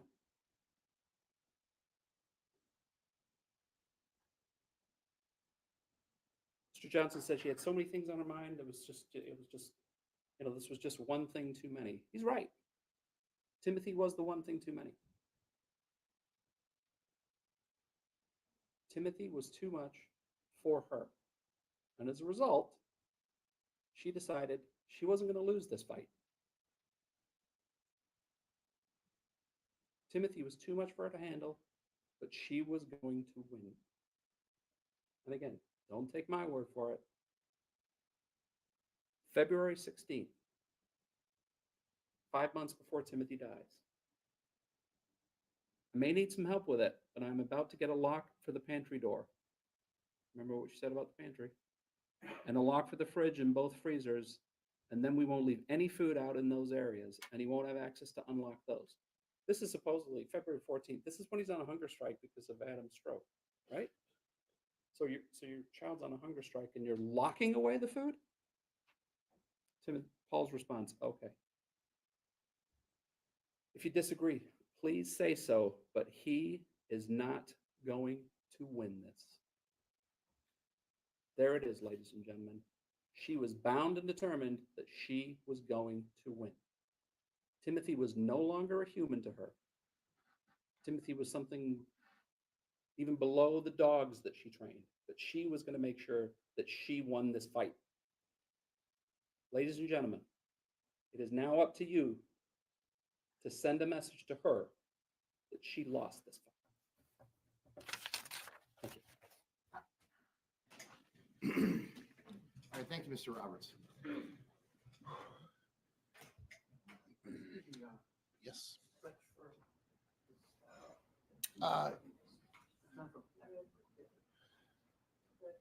Good. Okay. Well, Mr. Is that you use the restroom? No, sir. Okay, all right. All right. Members of the jury, the evidence and the arguments in this case have finished, and I will now instruct you on the law. That is, I will explain the law that applies to this case. Remember that you have taken an oath to return a true and a just verdict based only on the evidence and my instructions on the law.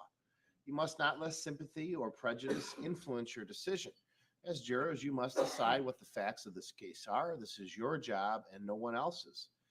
You must think about all the evidence and the testimony and then decide what each piece of evidence means and how important you think it is. This includes whether you believe what each of the witnesses said. What you decide about any fact in this case is final. It's my duty to instruct you on the law. You must take the law as I give it to you. If the lawyer says something different about the law, follow what I say. At various times, I have given you some instructions about the law. You must take all of my instructions together as the law you are to follow. You should not pay attention to some. Okay, guys, I muted that because I'm not super interested in jury instructions. I know some of you might be interested in the jury instructions. I'm not super interested, but you know, if they're still continuing to play them on the other feed on 13 on your side or something like that. I'm going to end this stream and I'll come back. I'll be on verdict watch and I'll come back when they have a verdict. But I do want to just say, you know, I understand why everybody's talking about Paul because he did participate and he did testify, but Paul's not the one on trial. I think we should really save our arguments about Paul's guilt or innocence for when he goes on trial, because we aren't going to know everything about his involvement until he's on trial, if there is a trial for it. And in summary, I think the prosecution, as usual, did an amazing job of summarizing everything.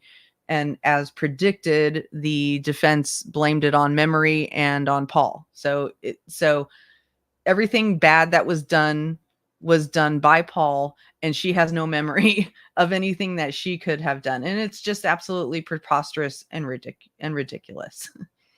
So, that's really it. So thank you all for being here. I will be on verdict watch. I'll go live, barring any unforeseen circumstances when we know that there's a verdict back. It'll probably be quick. I'm thinking it will be today because I highly doubt that this jury wants to come back for another day. And I'm assuming for people asking about G, the youngest child, that he's safe wherever he is. He's with the grandparents now. But keep him, yeah. So anyway, yes, I will call in a little while. I appreciate you all being here. Please remember to hit the like button. If this channel is not currently monetized because I left it dormant for a year. So I'm trying to get my hours back. So if you appreciate the content and would like to donate, my PayPal is on my about page, but no expectations. It's just appreciation. Thank you so much. And I will see you soon. Bye.